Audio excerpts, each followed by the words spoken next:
responsibly just over a month ago, took its first win yesterday, the number 16 Mercedes. And you know what?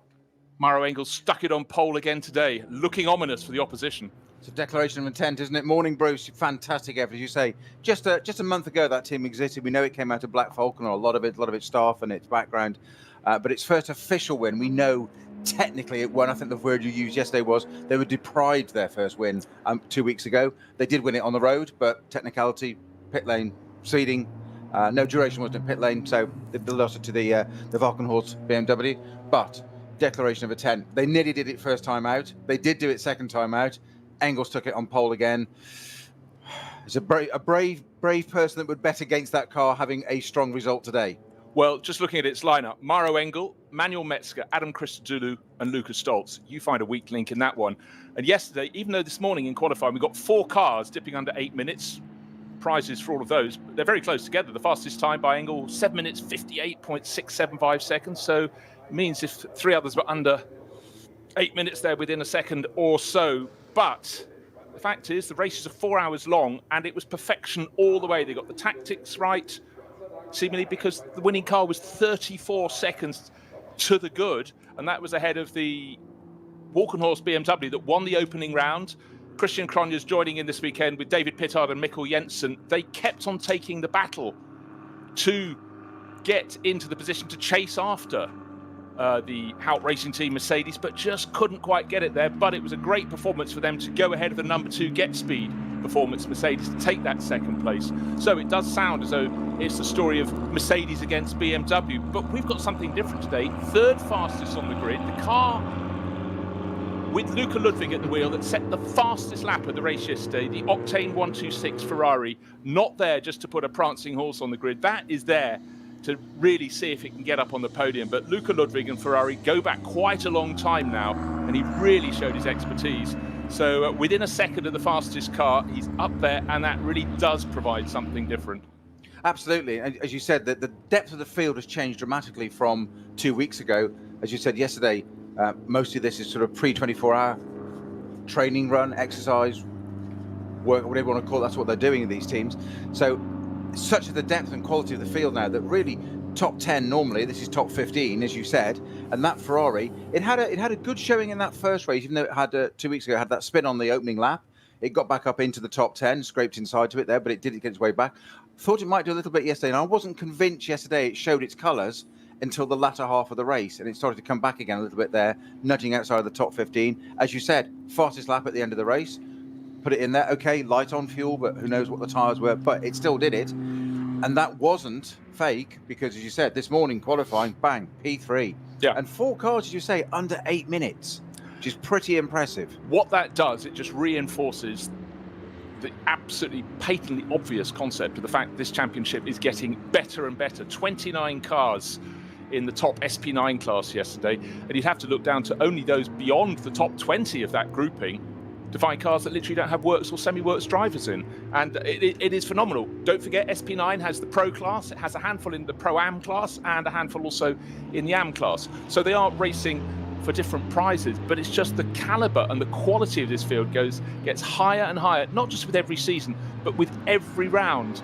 And as the cars come out of the pit lane, I see one car that yesterday was the star of the opening stint of the race. It was the Conrad Motorsport Lamborghini, didn't do the first round of the championship, started, I believe, in 6th place and was 3rd going around the opening lap. And then Marco Mappelli, a late entry to that grouping, stuck it into 2nd place, was only 3 seconds down on Lucas Stoltz at the end of that first stint. So stormingly good. Then they had a really, really slow pit stop, and that just put them sort of not just back into 3rd or 4th, but back in about 10th place. And at the end of the day, they didn't end up filling any of the top 10 positions, but again, it's qualified actually not so well today. Marco Mappelli only putting it 15th. Maybe that's its representative place, but in terms of sheer racing around the opening lap, mighty yesterday.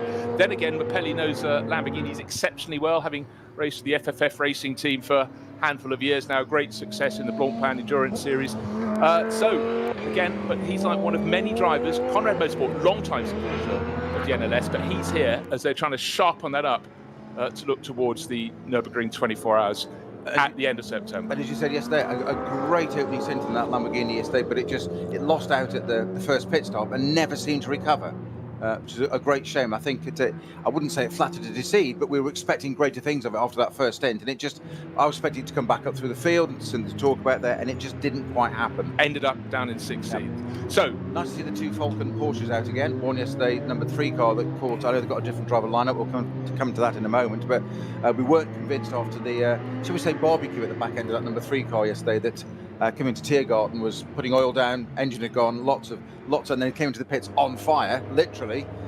So it was quite dramatic yesterday, and we weren't convinced that car would be out again. But you know what mechanics are like, and Falcon Motorsport, very professional team. There it is in the pit lane, free and car, identical. If you'd tuned in this morning and never known that yesterday, you'd have never known at all. That car's out there. And in fact, as you touched on there, Peter, Falcon Motorsports, like a lot of the crews, are cycling their drivers. They had one driver, certain driver lineups yesterday. Today, Thomas Priding stayed on board. He was the one who noticed there was a barbecue going, but no sausages on it, so he pulled over in the paddock. He's got Christian Engelhardt, who, super successful in the Porsche Super Cup years ago.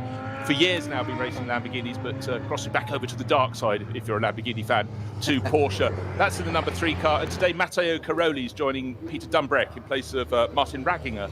So let's hope they can go better, because for so many years, Falcon Motorsport has been right at the sharp end, always in the top half dozen, quite often racking up wins in the NLS, or the VLN as it was. But now the competition has become harder. Should be easier for Falcon, because they're now not running a BMW and a Porsche. They're just concentrating on the Porsche.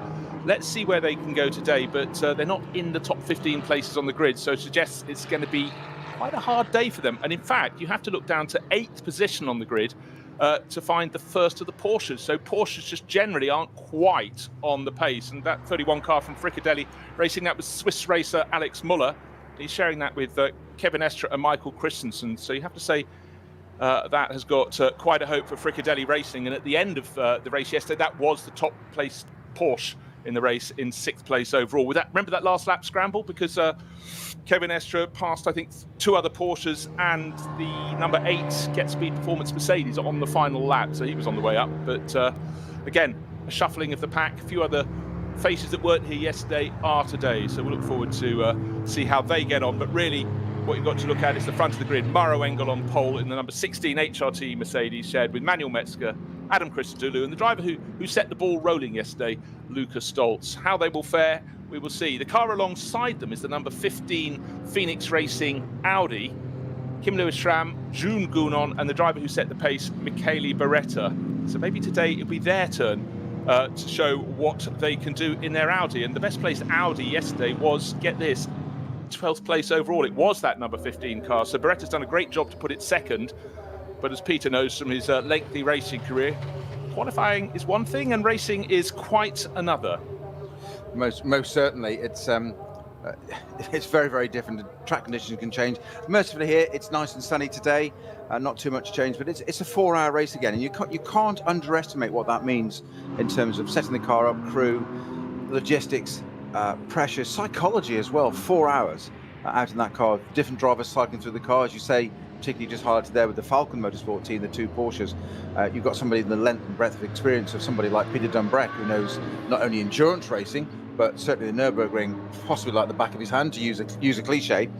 But you've still got to have a car set up one way, 3 different drivers going through it, different drivers you had yesterday. That car's been rebuilt overnight, it's barbecued. Presumably had an engine swap overnight. I'm guessing that's what it was, unless it was just an oil line. I suspect it was a bit more than that, by that which we saw on the track, and bits came out of it, and the depth of the fire on it. So just that, and we're just talking one little car there, and there's 140 something car. Today it's 141. Yesterday was 155. But you know what? I reckon some had such a good time they might have stayed on for a second bout of the fun. And I'm just focusing on one car there that had an incident yesterday, and all that matters for one little team, and there's 140 plus others going through all the same emotions about how to get their car out there. Some, of course, will have had the complete opposite experience, where the car just ran faultlessly, and they've just turned it off, fueled it, put some air in the tyres and sent it out again. And I'm not being rude about that. It's very, very different. Now, one of the things that Peter and I were talking about a lot yesterday was the fact that an incident can happen at any single moment in this race, and you've got that sort of dichotomy. You have these top-level GT3/SP9 drivers all going for gold, wanting to be maximum attack. You've got the cars in many, many junior classes with a totally different performance potential, And there's also 140 odd cars around a track. That means there's going to be traffic. The potential when you're going 10 tenths, should you be going 9.9 tenths perhaps? Because many a time when we were looking at onboard footage yesterday, you'd suddenly see the driver's windscreen just filled with dust as the car has done something, but they can't see what it is until they've gone over the brow where the something has happened. So always there has to be caution. We've seen it again and again. And I tell you what, when John Hindhoff and I were covering the digital NLS, it was so realistic in that again, you'd have other people's incidents taking you out. So you find yourself flinching as something happening. Oh, entirely. You're going to think, hang on, this is digital. But we witnessed a prime example, didn't we, yesterday, coming up towards the end of the race at Tiergarten, of one of the service vehicles on the track, and it was keeping over to the right-hand side, and the Porsche came over the brow, saw it, and realised to avoid it was better just a straight line across the grass and rejoin the twiddly bit after Tiergarten. And it was a heart-and-mouth moment for us watching and talking about it, never mind the Porsche driver. I think personally he did the right thing, because the service vehicle stayed where it was. He just went, right, straight line it across the grass, and you're like, okay, but that could have gone so wrong. But and as you said, that was right towards the end of the race. You're driving along, mind your own business, it appears a clear track, and there's a service vehicle. But you know what? In all of that, there are consequences. They had that little loop on the part of the Grand Prix circuit before feeding off into the back. But I think that's the counterbalance, the fact they're racing on what is definitely the world's top motor racing circuit, the circuit that can challenge you the most, the circuit you cannot probably do more than half a lap here without coming back with an evening full of stories. So what it's like in full racing mode, you must have to sit there and decompress. Well, frankly, if it doesn't challenge you, there's something wrong, or you're not doing it for the right reason, because it absolutely should do. It's the most extraordinary circuit, and it's unlike any other circuit in the world, because it is technical, but normally when we say technical, that kind of means not that fast. So you have fast sweeping circuits that got to flow, like Spa, Monza. Then we have the technical circuits, obviously extremes like street circuits we have occasionally. But this Nürburgring is totally different because it's got everything. It's got gradients, gradient changes, contours, undulations, dips, rises, twisty bits, fast bits, and and the carousel. Camber like no other circuit in the world. You're gonna just go through the carousel and the car's tipping over so many degrees, and you're just going around it thinking this is incredible. And you spit out of it, and all of a sudden, the end of a lap, and you do that little bit. And frankly, getting onto the GP circuit, because it's a relatively modern, flowing circuit, you get a bit of a respite, and you do then do that loop back, and because it's such a physical hairpin back onto the Nordschleife, it is almost like you sweep round. It's very tight by the wall there, as we saw 2 weekends ago when one of the BMW spun and got beached on the curb there. But you join the Nordschleife, and there is almost this sensation of, exactly, intake a breath, right, here we go. And it's 14 miles later, and you get a respite, if there is such a thing around the Nordschleife. Yeah, I mean, when you're talking about a technical circuit, you normally think the driver's going to come in and speak to his race engineer. They would now, but they'd say, "Mine's a coffee, very strong, please," on return. But the whole point, as they go off that Grand Prix loop, it is literally going through a little isthmus. It's almost like going through the neck of a bottle, and then the sharp intake of breath, and then suddenly you're into the hats and backs, and off you go. And the thing that has to be stressed, and if people haven't ever watched an LLS or a VLN, as the forerunners were, there is so little space beyond the racing surface around the track. You've got the curbs, and maybe 3 times the width of the curbs, you've got a band of grass, but that's precious little good if you're now going 130 miles an hour, you're not on the track. And again, it has to have massive bravery and accuracy to keep that car in the right direction, not panic and tweak the wheel, and then you're bouncing hither and thither. We highlighted that yesterday, and that's one of the anomalies of the place, that as we said, it's got fast bits, it's got slow bits, etc. But on that really fast bits, Haxenplatz, you're firing on down through those twists, and it's downhill, and it feels like you're sort of almost like when you're running too fast and your legs can't keep up with where you're running, you're charging down there. But at the same time, you can't help but notice it is a bit like a funnel, because it's narrow, you've got your Armco, but there's a tiny little bit of grass at each side, and the verge is about the width of a car, about the width of a GT3 car. It's not much more. So the point being, there is no room for error at one of the fastest parts of the circuit. So that has to have some effect on how you drive it. Does it? Well, apparently not, as we saw on the opening laps. Now, we've seen 2 starts. Now we have two races, obviously 2 starts. Both occasions we just said, will the drivers be sensible? Will they think about the championship? Will they be considerate? And what happened? No. Opening laps, first 5 corners of the opening laps, first 2 rounds so far, have been extraordinary. Elbows out doesn't begin to cover it. No, absolutely not. And another thing I was just thinking about, it's not like we've got the same batch of cars with the same groups of drivers. We mentioned the Falco Motorsport crew has changed, but Audi's, as I said, top runner outside the top 10 yesterday in 12th position overall. Today we've got the Phoenix Audi second on the grid, the bright yellow car with the red and black flashes. But down in 7th place, you might have heard this name before, Winkelhock. He's come on board today, the 32 Audi Sport team. Yesterday was Mirko Bortolotti and Christopher Haase. And today it's, I think they've beefed it up a bit because it's Mirko Bortolotti, which is great at any time. Haase and Vinky is on board royalty. To motivate the crew, because if anybody has ever walked around a paddock at any time of day, bar the moment he's getting into the car, Marcus is just an absolute scream. I remember doing an interview once with another Audi driver, and he walked past in the background. He pretended he was going down an invisible flight of stairs, getting lower and lower in the background while just walking through a pit garage.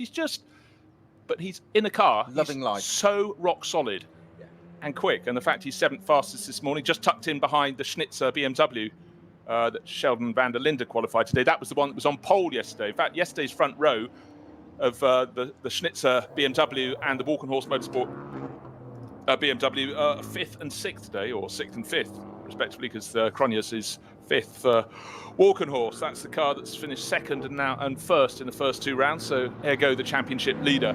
And we will see how they fare today. But it must be said, with Audi getting in the mix, Ferrari getting in the mix, and that 16 HRT Mercedes on pole again. Mind you, look who's in 4th place on the grid. It's the number 2 Mercedes with that epic driver lineup of Raffaele Marciello. Well, it should be Maxi Götz and Fabian Schiller. Sorry, yes, Maxi Buch drove yesterday, and Schiller drove in place of Götz. So we didn't know he was on the entry list, and suddenly there he was sharing with Rafa and with Götz. So they went well. They did finish yesterday in 3rd position, so up on the, well, not on the podium, because in fact what you have on the podium after the race with social distancing, you have the SP9 winners, the SP9 Pro-Am winners, and the SP9 Am winners. So it's not the case of the top 3, it's the winners of the 3 SP9 classes. But how are things looking today? Yesterday there was a hint of rain approaching all race. It just somehow seemed to blow around the circuit and not strike. Today it's a similar bright sunny start, but yesterday the clouds came in just sort of about an hour into the race, but they never did quite enough to produce rain. Well, not a million miles, well, actually quite a few miles away. In the Red Bull Ring, it was heaving down, and Monza was making Red Bull's rain look like a bunch of beginners, frankly. It was absolutely sluicing down on the Creventic 12-hour race at Monza. So we thought we might be getting some yesterday, might be getting some today, but for now, we'll take the sunshine, Peter. Was it never quite threatened, but never quite delivered, did it? And we did think a few times that it looked like it, but even brighter and sunnier today, which bodes well. But of course, we know it can change here so dramatically in a matter of minutes here at the Nürburgring. So we will be keeping us posted on that. As Bruce has just said, it's a double header this weekend and 2 consecutive 4-hour races with lots of the teams there. There's a lot of driver rotation. It's actually a totally different race. It's not just a rerun. It's not sort of like the Grand Prix where it's a rerun of a week ago.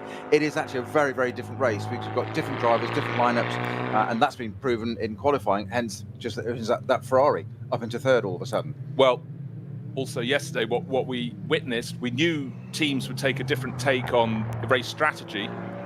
We had 28 laps in the race, but some teams divided their stints very, very differently indeed. We had a group of cars coming in at the end of lap 5, including the 2 BMWs that started on the front row, the Schnitzer car and the Walkenhorst car. And most of their rivals came in on after 6 laps, and some came in after 7. And it was the cars that did a 7-lap opening stint that tended to be at the very front end come the end of the race. But we saw some brave souls going for 8 laps, but that wasn't necessarily a winning tactic. And thereafter, we did have quite a lot of periods with slow zones, so it did suddenly make 8-lap stints possible, gave a bit more scope for the teams with their tactics. But we'll see how they split it today. It looks though track and air temperatures are very similar to yesterday, and the weather is fine, but because of course that can really affect how people cut their races. But I was surprised when we saw those BMWs coming in, but then again after 5 laps in that opening stint, but the fact that one of them came 2nd, the other came 4th, and they were the top BMWs, proves that was the right tactics for any BMW crews. And what we often get is drivers having little problems as they go around to the grid. It looks though number 512 Renault Megane is looking very smart in grey, silver and black black and red livery, but I think he's just joining the back of the group. I think you're right, actually. Yeah, I think he's just gone through a service road, and just joined the back of the group. Yeah. Okay. Good spot, but an inaccurate one. I think he's just getting to his rightful place. He's going to the front of the group as well, so obviously he knows his position. So. Or assumes his position. Assumes he should be at the front of the grid. He is in the third batch of cars, just to reiterate that this race traditionally starts, like the Nürburgring 24 Hours, with separate batches of cars. So effectively the third batch, Renault Megane's actually going to join the second batch. Second batch, that's why he's coming through. The third batch starts around 5 minutes after the first batch has powered down to turn one. And yesterday, all three batches of cars got through the first turn absolutely fine, which is pretty much a record. But let's see what they can do today. No excuses because the track is dry, but no excuses because they're racing drivers. And that whole thing, trying to explain to your team boss that you knew it was a 4-hour race, but momentarily it slipped your mind. But it must be said, there is a lot of space on the way into turn one, Peter. Plenty of runoff there, and sort of less runoff as you go into the last corner of the Mercedes arena, where we see a lot of people pushing wide on that tight right-hander. There is rumble strip, but again, difficult. But then it's all very easy in comparison to what follows when you've gone out off the Grand Prix circuit onto the Nordschleife. But we do get lapping in short order, because with a lap time of just over 8 minutes and just 3 minutes to go, it's very, very difficult indeed for the drivers at the back, because suddenly the pack is upon them. Alles begann mit 2 Freunden und einer Vision. Unsere Initialen stehen für Qualität und Fortschritt. Wir schaffen den Technologietransfer von der Rennstrecke auf die Straße. Wir fertigen Gewindefahrwerke, Sportfedersätze, Stabilisatoren, Distanzscheiben und Gewindefedern. Zu 100% in Deutschland. Wir arbeiten mit Herzblut und Hingabe für diesen einen Moment. Wir sind Motorsport. Wir sind H&R.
Well, let's cross our fingers and hold our breath, see they can get it right. And I think one factor we have to focus on, this is only the third round of the NLS, but the fact we're in mid-July indicates something has been awry this year, and certainly the coronavirus pandemic has put everything back. The season has been shunted back, but it does mean that they're having their early rounds of the championship on a track that's actually got some temperature that can be passed into the tyres, because certainly when you get the traditional start with almost flurries of snow around the circuit, in fact last year's second round was snowed off, trying to get grip down into turn one is a very different beast when there is very little to be had. But today it should all be fine. And just to reiterate, the grid this morning is Maro Engel's car, number 16, the winning car yesterday from Haupt Racing Team on pole, only by a short head from Audi. Audi hasn't shown its form as yet, or any decent form. Michele Beretta qualified second for Phoenix Racing. The second row, keeping going through the manufacturers, which is great, is a Ferrari. That's Luca Ludwig's car. That's the Octane 126 car,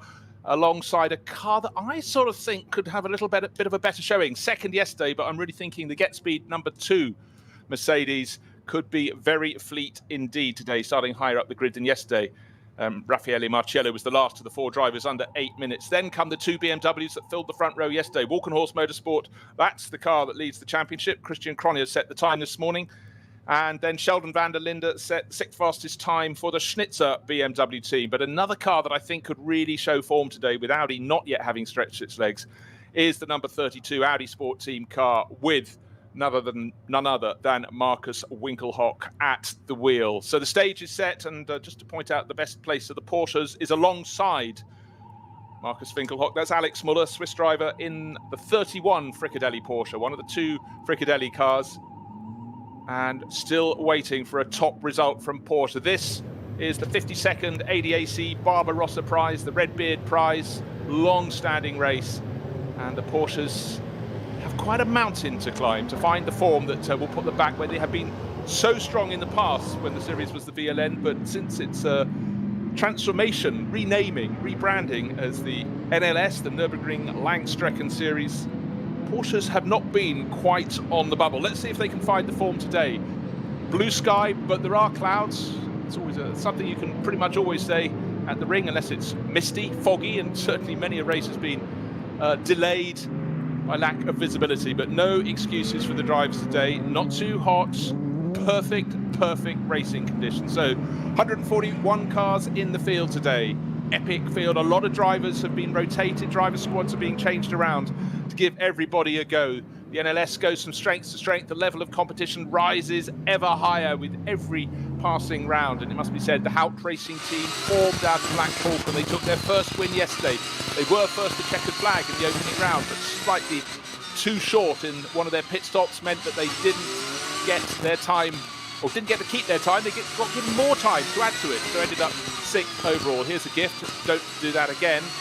And in fact, we did have a penalty yesterday that had one of the cars disqualified from the race from the Pixum Adrenaline team. And again, that was misdemeanors in the pit lane. And just to explain, if you haven't seen what the NLS has been doing, it's inspirational to get around social distancing so we could go racing when it was still back in June.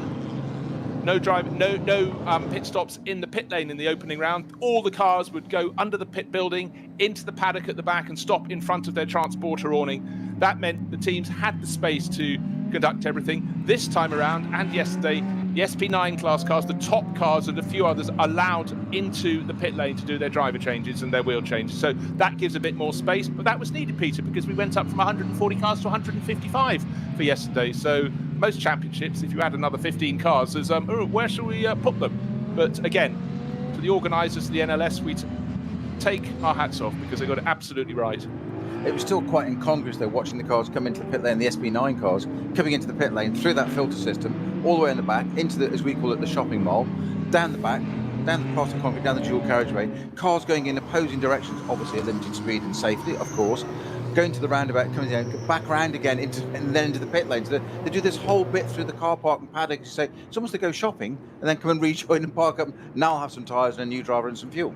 Well, actually, that was one of the problems as the second group gets underway yesterday, when the number 3 Falker Motorsport car, Porsche, came in with the rear end on fire. It couldn't get to its pit crew because it would have to go the whole way around the paddock, back into the pit lane to find its pit crew. But luckily, pulled up, and fire marshal was out there a rate of knots, was there immediately. He definitely deserved a big pat on the back. He got that flame, all those flames put out really remarkably quickly. So it was great marshalling from him. Had to sort of go through a little gap in the concrete wall at the back that's been set up there. But again, attention to detail. But it was quite difficult for the team. They might have turned left in the pit lane and see their car arriving on fire, but then it went under the pit building. Couldn't get to it, but good work in the paddock. And the fact that number 3 Porsche has been repaired overnight. Thomas Preining will try all over again, joined by Christian Engelhardt today. So when you see the calibre of drivers being slotted into these cars for the second race of this, the second race weekend for the NLS, you just see why this championship is so well received and so well watched all around the planet, because it gets better and better. And whatever planet you live on, whatever continent you live on, the thought of coming to race in an event like the NLS, it's becoming more and more attractive. The series is becoming ever more cosmopolitan, and the number of cars just keeps on growing. What's not to like, and the evidence is there. The number of cars in front of us, people want to come and race it, and it's a great. We were talking about this yesterday about in terms of pro-am lineups and endurance car racing. It's the gentleman drivers. It's the phrase we still use. Has long been a backbone of endurance racing, and you have somebody that's made the money, wants to go racing, but they take it very seriously. It's not just for pros, so they'll tend to line up. As you said quite rightly yesterday, Bruce, about some younger professional drivers that might want to get to Formula, might even want to get to Formula One as seen the pinnacle. But along the way, it's a very good thing to go and learn your discipline in endurance racing, line up with a pro that pays for the team and runs out, and that's what they want to do with their time and their money and their effort. But they need the pros. So they work together really well, and there are a lot of lineups like this in this. And I think it's only going to grow. And VLN, NLS as it is now, is possibly the best place in the world to go and do this. Well, if you can't be challenged by the Nürburgring Nordschleife and develop your craft, and I think a case in point is the driver who won the opening round, finished second yesterday, David Pittard. He started racing in the VLN a couple of years ago and impressed. Walk on Horse Motorsport signed him up, and he's right there now fighting against works developed drivers.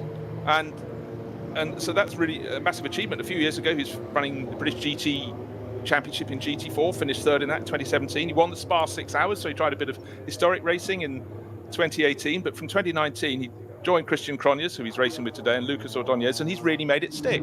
But it's all about, you don't have to be in the top class. We've also got Cup 5, which is a phenomenal class, the BMW M240i's, loads of them. And we sort of mention this, but not really jokingly. If you're the TV director, you go, oh, it's a little quiet at the moment. Just cut to where the leaders are in that class, because the 240i's are always super close to each other. Very happy to run in 6-car packs up the Dottinger towards that final sequence in corners. And again, you've got 3 or 4 drivers in these lineups, and it's very much a chance for someone to get their tail into the car and see what they can do. But also, if they're wise, get on really well with the team owner, the man who, as you say, he or she have made their money, and they want to be racing, and they want to have a personable young driver with them. But, play the role of mentorship, if you will. And you can be come at from all angles, and the fact you've got potentially 150 odd cars to try and find a seat in is another good thing. One thing we didn't get to talk about a great deal yesterday was the new category. It's got its new class here, the BMW M2 CS racing class. Only one starter in that yesterday. Walk on Horse Motorsport entered the car for Sami Matti Trogan, who's one of the stars of virtual racing, but also does a spot of rallying, and Mario von Bohlen. We'll have a look for the progress of that one today. Car number 151. It's a sort of entry-level model for the BMW M customer racing range, but again, a lot of people like to go into something new, and I'm sure we'll see far more than one of those as the season unravels. But certainly BMW have been staunch supporters of the VLN in the past, and the fact is, almost any time you look at the screen, there'll be one of their cars in all sorts of classes, but most notably in SP9, they're really taking it to the Mercedes AMGs at the very sharp end as well. As you say, only one entrant, okay? Doesn't sound good to start. It's only the first time it's run. But if you're going to have one entrant, Walk on Horse Motorsport, that says a lot. And I imagine there'll be a lot of other people now watching their progress, and I imagine that will grow through the rest of our season, Bruce. I think that class will just grow and grow and grow, and I wouldn't be surprised if we start having 10 plus cars in that really quite quickly. No, and let's face it, in any championship like this, you have classes that are introduced, and they will run their course through maybe 3 or 4 years, and it's time for something fresh. The manufacturer involved wants to highlight another car, and BMW very much use the NLS for this purpose. And what do you want to do if you're running a competition department? You want to see your cars racing. You want to see them racing on a spectacular circuit. You want to see them racing in close competition. So that's 3 boxes ticked immediately. And certainly you have to take your hats off to the manufacturers that still really, really like a motorsport presence. They understand it's part of their backbone. Today we're going to be treated with a host of new in-car cameras. Number 2, the car that Raffaele Marciello qualified fourth, one of the Get Speed Mercedes, will be carrying our camera, and one of the cameras, bright yellow car with the black stripes on it. And for now, it's going around behind a black Ferrari. It's not often you find a Ferrari these days, a 488 GTE in front of a Mercedes AMG, but that was the brilliant job done by Luca Ludwig to put the Octane 126 car into third on the grid. Track conditions as we work our way around this formation lap. Don't forget, it's not just any old formation lap, it's 24.5 kilometers of formation lap. Conditions a little shady around the back of the circuit, sort of half sunny, but conditions dry. But also the other thing that just has to be mentioned to novices at the Nürburgring, conditions narrow. Certain points around the circuit, in fact almost all points, you have less than half of the width of the car between the edge of the circuit and the thing that goes clang when you hit it. Now, you were saying yesterday, you mentioned it a good few times, it was one of your favourite phrases, was the grunt of that AMG Mercedes, particularly coming out of the last bit of the lap, the Tiergarten section, out there onto the GP circuit, the grunt down the pit straight, as we said quite rightly. Not only that where the race starts, it's where it finishes as well. So it's quite important that. But they're having that good run down into turn 1 there. I'm going to be intrigued to see at the start of this race. We've got the AMG Marco Engel on pole position, yes, but as you said, that Get Speed car. Now, what's the legs of that going to be like compared to the 488 Ferrari we've just been talking about right in front of it? I think the Ferrari is probably lighter, nimble, a little bit better around the twisty bits, but can't beat the grunt of that Mercedes. That could be very interesting to that first lap. Yeah, no, I think... Into the first corner, actually. Into the first corner, very, very valid point. Yesterday we had the number 4 Falcon Motorsport Porsche starting from the pit lane. Today it looks like it's the turn of one of the 2 Walkenhorst Motorsport cars, and luckily for fans of the 34 entry, it's not their car. Unluckily for Henry Walkenhorst, the boss, it's his car. He's sharing with Andreas Siegler and I think Friedrich von Bohlen, just double checking they've kept their lineup for today. Yes, they have. So Dr. Friedrich van Bohlen, hopefully that can be fixed. But don't forget, this is a very long formation lap, so they have got time to get it done. I didn't see anyone working on the car, though, Peter, when we had sight in the garage. Wasn't. No. But hopefully all is fine. And that will start from pit exit after the end of the first group has gone through. So it will still be ahead of the second and third groupings as they make their separate starts. So the stage is set. We have roughly, well, we should have it. Safety car, the pace car will bring them round. 7 minutes to go, 6 and a bit minutes to go.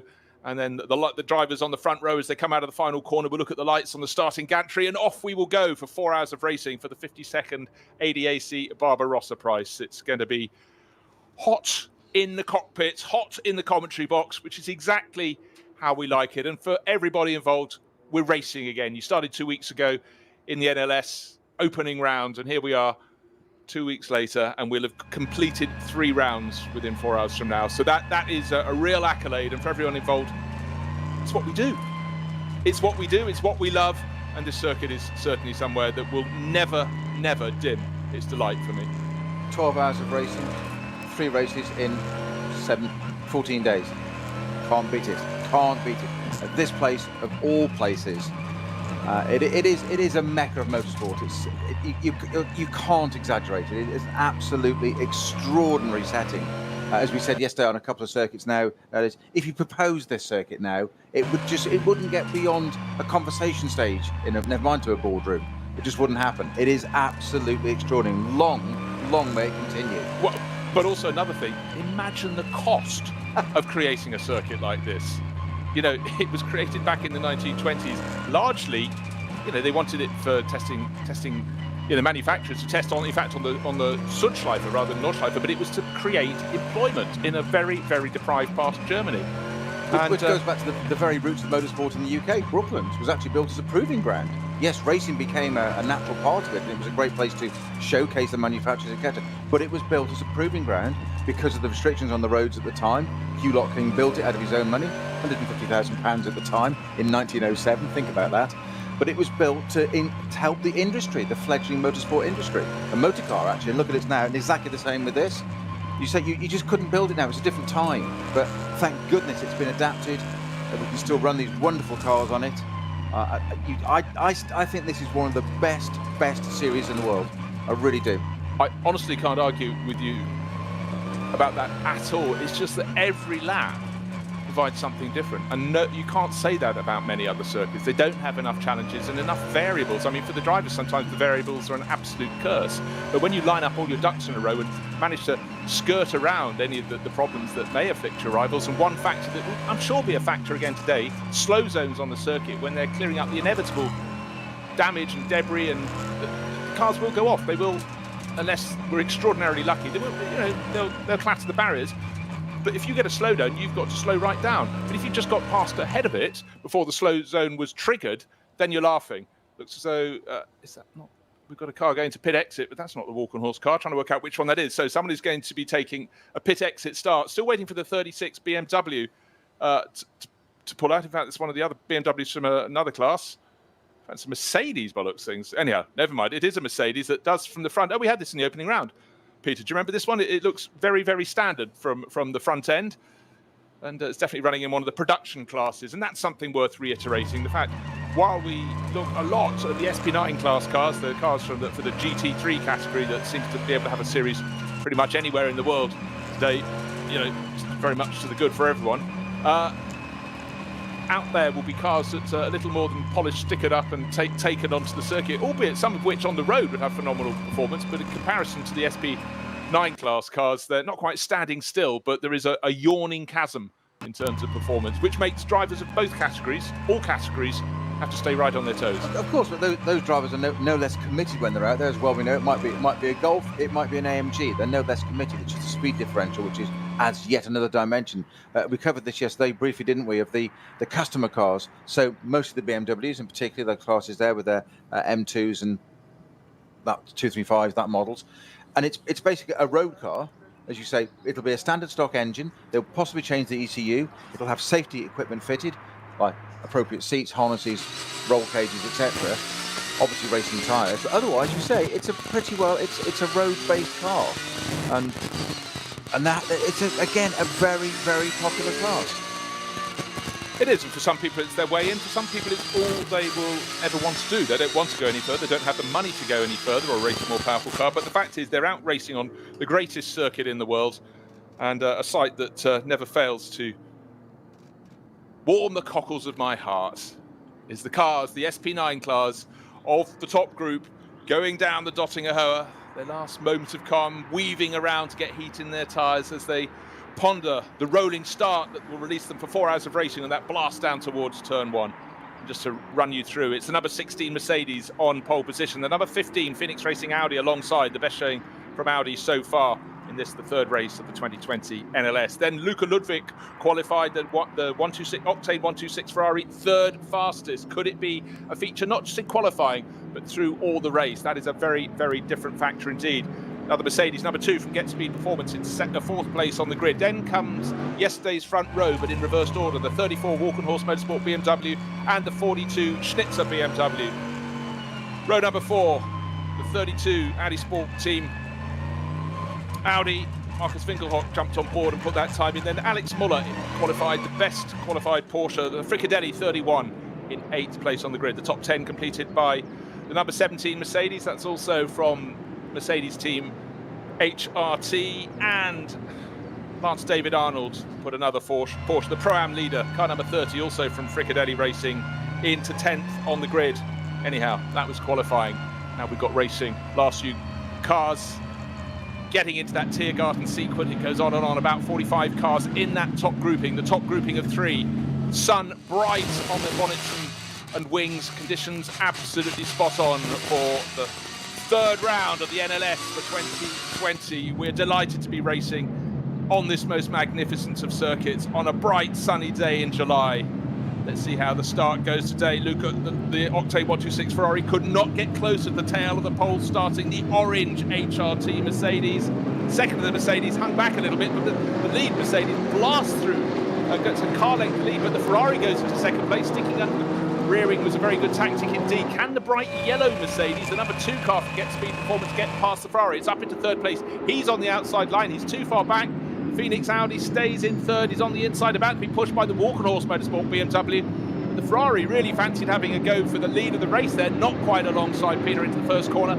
And the number 30 Fricadelli car, the Porsche, ran a little bit wide. But you know what? That's another clean start. No spinners, no sinners at turn 1. Absolutely, but that Ferrari's not done yet. That was a great start there. The Get Speed Mercedes, as you say, we thought it might have a run, but it got tucked in. It tried left, it tried right, it couldn't quite get through, and everywhere was blocked, so he had to come out of it. But the Ferrari took advantage of that, and I don't think the Ferrari's done on this opening lap yet. He might just have a look still for that, trying to get that lead straight away on the opening lap. What a mark to set down. Well, I was looking for those behind who were gaining ground. Lamborghini kicking up the dirt, running wide, down in about 10th place, so he's gained a lot of positions already. But the car that really gained positions was the number 17 Mercedes. I think he's gained 1, 2, 3, 4, 5. He's up into 6th place, right on the tail of the Walkenhorst car. He started 9th up to 6th, so he was one of the winners down through the first few corners. But the field going down into the dip, up to the Vidal chicane, flicking through.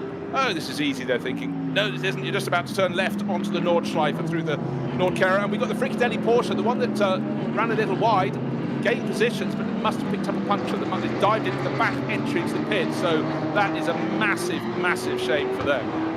The Walkenhorst BMW started from the pit lane, that was down to a penalty from qualifying. That's why it started from the pit lane. Thank you very much. And we do have a spinner at the chicane.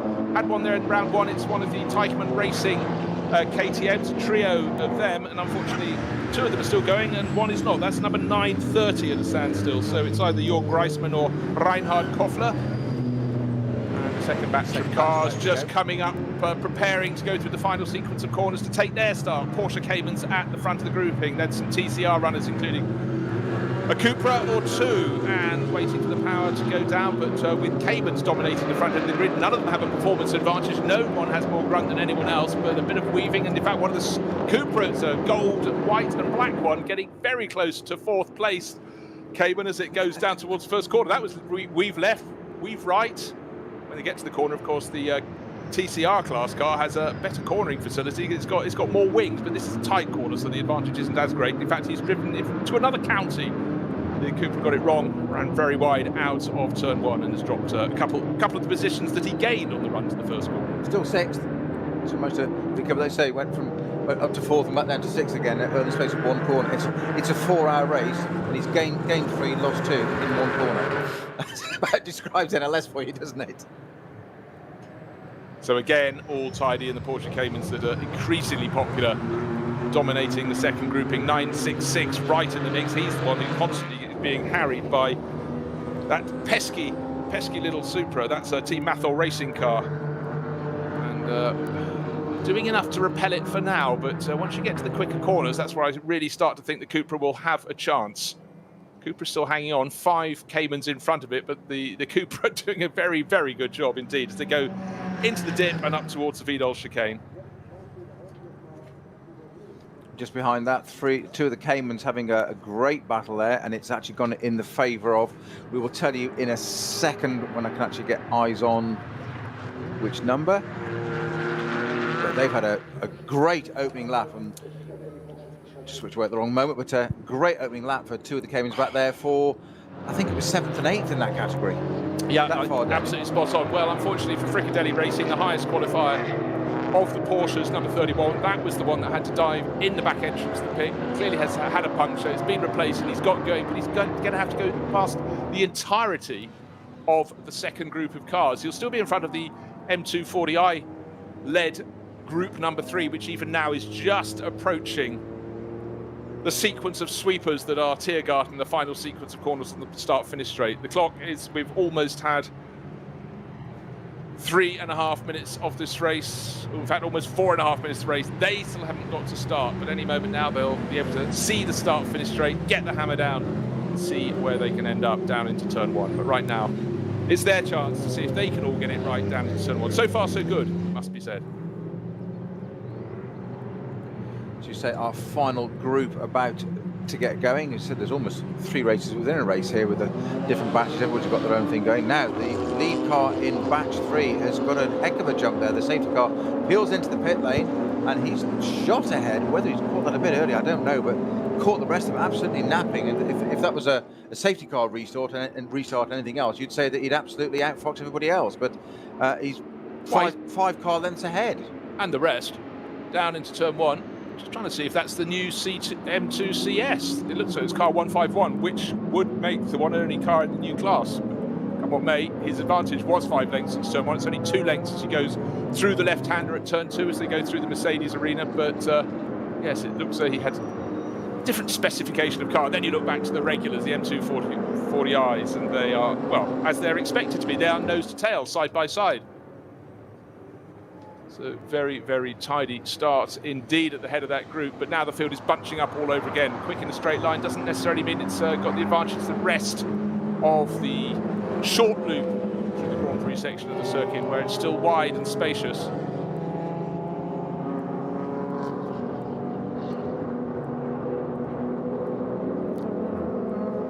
And everyone behaving well. The sun already started to go away a little bit, so maybe it's going to be a greyer day than it was yesterday, but first dozen cars in the third group already dropping those behind.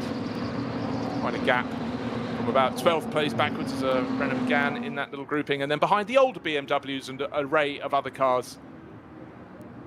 Keeping it clean, keeping it tidy. Massive twitch from about 5th place in the 245 Cup class. Car number 682 kicking up the dirt, and those behind kicking up the dirt even more. That was a Walk on Horse Motorsport car. Daniel Harper, Neil Verhagen and Max Hess. 3 young racers in class now up front, getting a treat. View through the windscreen of the number 2 Mercedes, in behind the Phoenix Audi, but in front of that is the Octane 126 Ferrari. So that we saw at the start made a better getaway than the Audi on the outside of the front row. But where is number 16? You know what? I think it's already made a break from pole. Yes, about 2-3 seconds clear. We're not even around the opening lap. Getting very much towards the final few corners before we sweep. They're just going now onto the Dottingerhoe, the final corner, the Galgenkopf, Gallows Head, before they get onto the straight. And it's, with a weather eye, about 2-second advantage for the number 16 Mercedes. They were dominant yesterday, but at the end of that opening stint, Peter, only 3 seconds to the good. Today, they're almost 3 seconds clear before the first lap is over. Exactly, that's a huge difference. Yeah, 3 seconds on one lap. We'll see when they come across the line. Great run from the Ferrari at the start there. P3 nearly got into the lead, certainly up to P2 now, but nowhere near, as you say, 3 seconds off the tail of that leading car, the Mara Engel-driven Mercedes. And on the opening lap, you get massive slipstreaming groups. You get them side by side. Just the number 3 Falker Motorsport Porsche going one way to get past an Audi, and then you get that little kick before we go into the compression. It doesn't show on the map, but it certainly does when you're in a car. Then you rise up and sweep through the Tiergarten sweepers, but it was advantage to the number 3 Falker Motorsport Porsche there. But you really have to work any scintilla you can get of a slipstream. But you could see how well that was managed, because we could hear the onboard, the throttle didn't lift one bit, so he got closer and closer and closer, and normally that little bit, maybe a bit of a lift, which you don't want, so he timed that to absolute perfection of leaving that full throttle on 100%, and just, as you said, jink right, jink left, sold the dummy and got straight out there and used the slipstream. Absolutely perfect piece of driving on the opening lap of a 4-hour race. Exactly so. And I have to apologise, I'm clearly not accurate. I said about 3 seconds was the lead. 2.672 was Maro Engel's advantage over Jonathan Hershey. Hershey in the Octane 126 Ferrari. Michele Beretta started second, down in third in the Phoenix Racing Audi. He'll still be pleased with that. And then Maxi Goetz, who started the number 2 Get Speed Performance Mercedes, tucked under his rear wing in 4th overall. David Pittard started 5th, remains 5th. Walk on Horse Motorsport, and Hubert Hout, sorry, I've missed off Marcus Finkelhoff, who moved up to 6th place in the Audi, so he only gained 1 position. And the car that really lost out in that grouping was going back 2 places. That was Martin Tomczyk in the 2nd of the BMWs. That's the Schnitzer car, but clean and tidy and still very, very close indeed, right down to the tail end of the top 20. 2 cars I just want to highlight that you'd expect to be further forward, but aren't. The 911 Porsche from Manthey Racing, the Grello car, is tucked under the rear wing of Marco Holz's sister Porsche, but you'd really expect the Manthey car to be ahead of the Huber one, but the Huber team is going better and better. The best placed Porsche, sadly for Porsche fans, is outside the top 10. It's Patrick Pilet in the number, the KCMG, one of the 2 KCMG cars, new to the championship for 2020 this weekend. He's only 12th in number 18. And the other car is Nick Piloli. Started down in 18th, is only 18th at the moment. That's the Rover Racing BMW. When you say some of these top teams, Manthey Racing and Rover Racing not being in the top half dozen, it seems weird. Not being in the top 10, but only just being in the top 20. It shows how the standard is just becoming extraordinary. Exactly. Going back to what you said, the quality and depth of the field this time round, it's top 15 is equivalent to top 10 2 weekends ago. So they're in just on the cusp of that now. So I know it sounds odd thing to say because you want to be up at the front there and people can establish so quickly at the beginning of this race, but it is a 4-hour race. They're only just on the cusp of the top 10. So long way to go yet. Lots of things can happen. Most likely, as we say, slow zones. That affects the race probably as much as tyres do, to be honest, in this series. It has that kind of effect. So keep it nice and steady, hold your position, keep the powder dry, sit there for a moment. That car it should be competitive. It should be up there. I think we'll see that car rise up to the ranks. And I'd be very surprised, all things being equal, if that car's outside of the top 10 at the end of the race. Absolutely concur, Peter. So doesn't look as though weather will play a role this weekend, but you can never ever discount it. How many times have I said that? Now you've said it, it probably will. No, entirely. I sort of wanted to in a strange sort of way. But the Porsche Caymans running in the Cup 3 class for GT4 Caymans. 979 leading the way. Mulner Motorsport. Well, again, one said that many a time, but not really streaking clear. There's plenty of company for that at the front of the Cayman class. Just trying to scroll up and see exactly where 979 is overall, in 32nd overalls, but only just 0.1 of a second ahead of the 976 car, which is entered by FK Performance. So again, the cream rises to the top. Those two teams are duking it out yesterday. Third car in that class. So it's Peter Terting leading from Fabio Grosser, and the third driver is in 962. I think that was the car that won the class yesterday. I could be wrong. Jules and Hendrik von Danwitz, and it's Hendrik who's driving at the moment. He's in the red and black Cayman. A little way back, he's on his own in third place, then fourth, fifth and sixth, all but nose to tail as they sweep down into the dip behind the paddock and up the rise to the Vidal chicane. But the first two fighting like mad. Von Danwitz on his own for now in the middle, about 2 seconds down. And the grouping behind looking very busy indeed. In fact, it's two Caymans in behind, and that Cupra that's just been so super strong. Car number 806. It's the best of the TCR runners. You put them side by side, the Cayman looks more exotic, but the TCR cars, of course, look that bit more racy. But for now, it's only 806 that's hanging up there with them, with Hamill at the wheel. Doing a great job. That's Heiko Hamill sharing with Matthias Varsel. He's hanging in with those Caymans, and then there's a bit of a gap behind him. Up front, though. Fastest lap of the race so far. Obviously to the race leader. 8 minutes 7. That's not too bad. Rolling start, 8 minutes 7. Got the advantage. That's Maro Engel. Yesterday's winning quartet, Peter. He's doing it all over again. Yesterday he didn't do the opening stint. It was Lucas Stoltz, but again he did the end stint, didn't he? He did the end stint, but maybe it's not just rotating drivers between Saturday and Sunday. It might be rotating their sequence in through the race, because let's face it, when they're preparing for an event like the Nürburgring 24 Hours, they will all have to be racing at different times of day, at different stages in a sequence. So moving everyone around is no bad thing, and certainly keeps the drivers on their toes.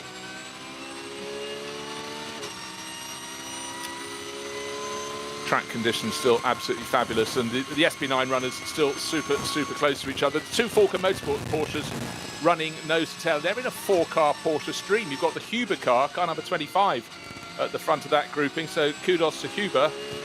But unfortunately for them, it's 16th Huber, that's Marco Holzer. 17th the Manthey Racing, the Grello car, Marco Holzer. Then Julian Andlauer tucked in behind for in the Grello car. Then Rover Racing in the mix, and the Falcon cars. And the driver who's lost ground a little bit, car number 30, another of the Porsches. That's from Fricadelli Racing. Batch 3 only now, Group 3 only now, just crossing the start-finish line. And it's the BMWs at the front, as we expected. Which one? It's the gold one that leads them round. And just waiting to give you a placement on that. So the first car to cross the finish line. Just waiting for the timing screen to share the joy. refresh there, but it's the one with the gold livery. I'm just quickly trying to get a number on the door, and it's hard to get a number on the doors of any of the following quintet, because when I say quintet, I mean septet. They're so close, I couldn't even pick out how many cars there were. The Avia Saw Grensport car in the mix, 651 Pixum livery car, that's Fugel. Really, really in tight, but at the moment... That car using a lot of what we call track limits, shall we say? Yep. Not exceeding them, so nothing wrong, no penalty, so not suggesting that, but certainly using all the track and as much as possible up to the boundaries, more than anybody else in that group, and doesn't seem to have got him any advantage because he's dropped to the back of that group now. He's lost about two or three places in about as many corners, so perhaps overdriving a little bit there, a little bit wide and running a little bit, maybe, who knows. Well, they need to make their space on the circuit, and the top car in the 240i Cup class is Sindri Setsas for Pixum CFN Team Adrenaline, car number 650. That's leading the way. Just ahead the Bonk Motorsport Audi from the RS3. But right now, the leading cars are coming round to complete their second lap. These are the cars that started obviously some distance ahead in the lead group in the SP9 class. It was Maro Engel leading by 2.67 seconds at the end of the opening lap. This time around, the lead has gone down to 0.886, so the Ferrari, the Octane 126 Ferrari, is really going for it. Third place, the number 15 Audi that started second, but that's 3.5 seconds further back with only a small advantage over the number 2 Mercedes. And then suddenly, there are about 6 cars coming over the start-finish line right together, including a huge batch of Porsches, but for them, it's the chagrin of the fact they're down from about 16th place backwards. Number 16 still leading the way from number 26. Therefore, the HRT Mercedes from the Octane 126 Ferrari, and in behind there are place changes going on. And the car that seems to be making a good little run to gain place, Frank Stimpler in the blue Phoenix Racing Audi. He's just about to try and pick off Martin Tomczyk. He's just gone past Christopher Mies, the Audi Sport team. So his is the Audi on the move, trying to catch up with the sister car, which is the top place Audi in third place overall. Michele Beretta at the wheel, but it's very, very close at the tail end of the top 10. Then there's another batch of cars from about 15th place further back. So tight racing. Nobody yet to take the lead from Maro Engel, but the fact the gap came down by 1.8 seconds on that lap in the favour of the second place Ferrari is very good news indeed for the prancing horse. But then let's see how the tyres last. We do see behaviour, tyre life dropping away around this circuit. Already they're lapping the tail end of the little Renault Clio, trying to keep out of the way, but that was in the little isthmus, the little gap, the tiny narrow strip that takes you from the Grand Prix loop onto the Nordschleife, and really he could go no further. There is nowhere beyond the barriers. It is just the barriers, the track, the barriers, and managed to keep to the right. So the drivers behind had to be compromised. The Phoenix Racing Audi number 15 that started on the second on the outside the front row really had to hammer the brakes as he got into the hats and backs of 2 cars from the tail end of the field, just left him nowhere to go. This gives advantage to the chasing Maxi Goetz in the number 2 Get Speed Performance Mercedes. But again, Peter, it's a 4-hour race, and I think every single driver will be compromised at least once when coming up on traffic. It's about trying to just mitigate it and carry on. Absolutely. Just going back to that Team Pixum CFN Team Adrenaline Motorsport car 652 that's leading the Cup 5 class. That's the car that was disqualified yesterday post-race for what turned out to be consistent pit lane speed limit braking.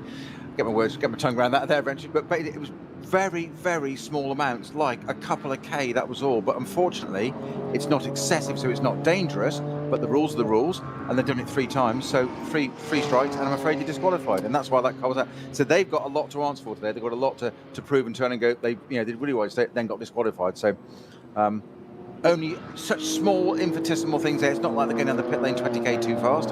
A couple of K, 3 times. Rules is rules. Go home. You sort of hope that the 3 penalties were spread across 3 drivers rather than one driver doing 2 stints and managing to get 3 penalties. But hang your head. But that's a team that always bounces back. It's always been a feature here for the past handful of years. And the upside is as well, they haven't got 2-3 weeks or months to dwell on it again. They can just get it overnight. Sorry about that, chaps. Get on it and go out and rectify that the following day. No, exactly. Back on the horse. Very, very tight still, the Porsche Cayman class. Peter Turting leading the way, but being challenged very hard indeed by Fabio Grosser in the FK Performance car. In fact, then you've got this trio in behind. They've got a 2-second, 3-second advantage over them as they go through the chicane onto the start-finish straight. Bruce, we were looking at lap times yesterday. We commented a little bit earlier on the two front rows in qualifying, the first 4 cars were all under 8 minutes. We weren't seeing 8-minute laps yesterday. No.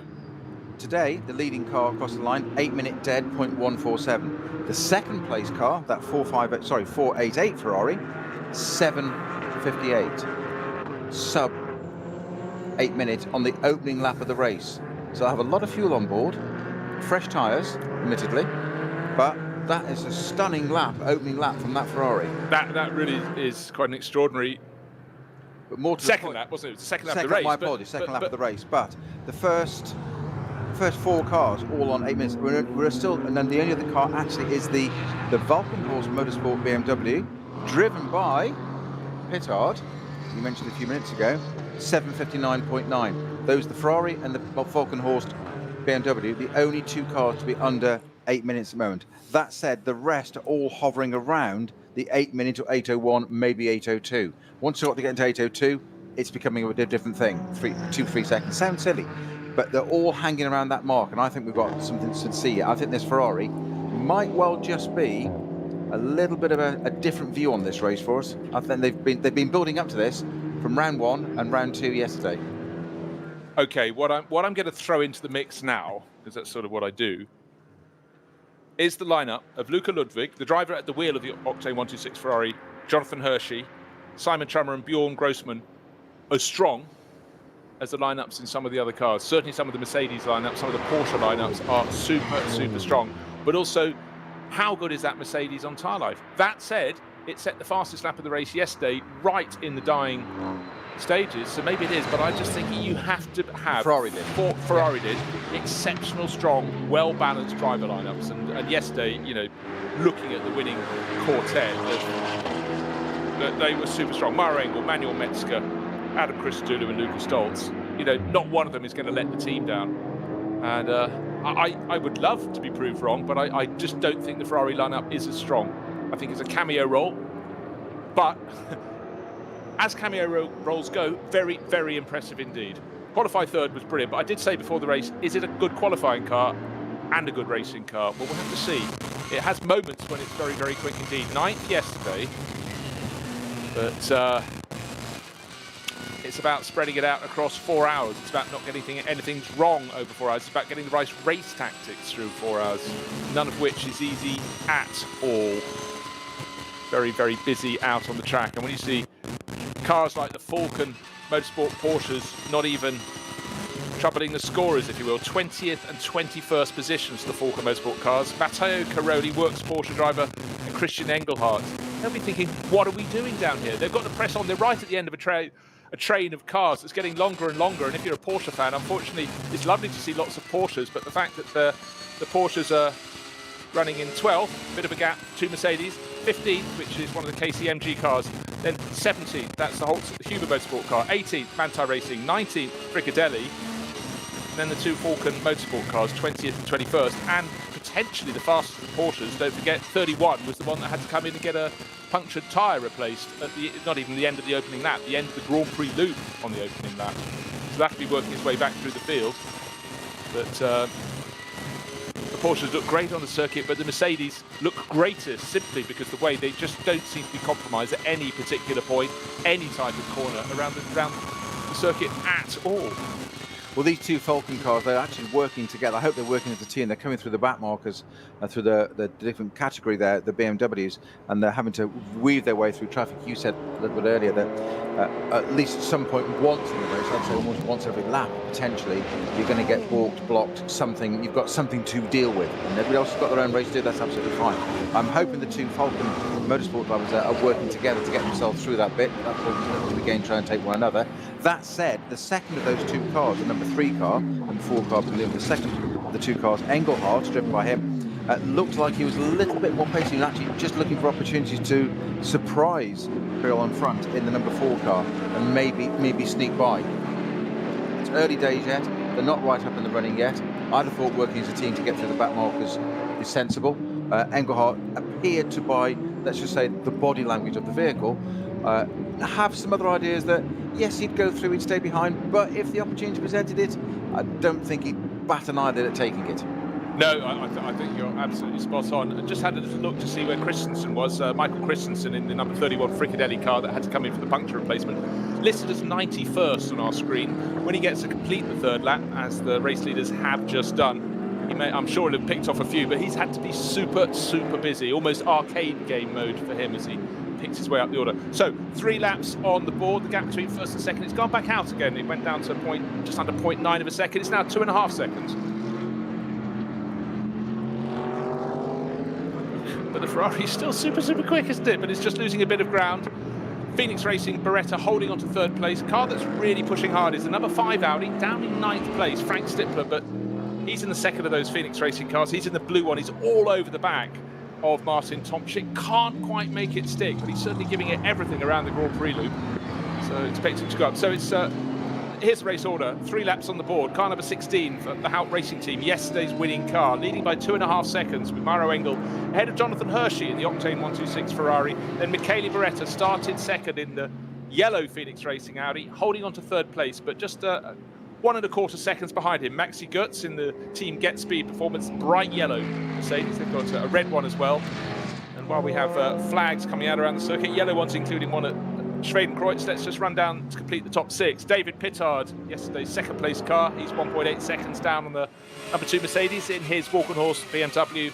And Marcus Winkelhock had that really good opening lap. He got up to 6th place in the number 32 Audi. Only 1 position gain in the race, but looking quite feisty as he's trying to hang on to the back of Pittard and keep Hubert Hout behind him. Hout just a second or so in arrears. That's the top 6, and Hout gives you an extra corner.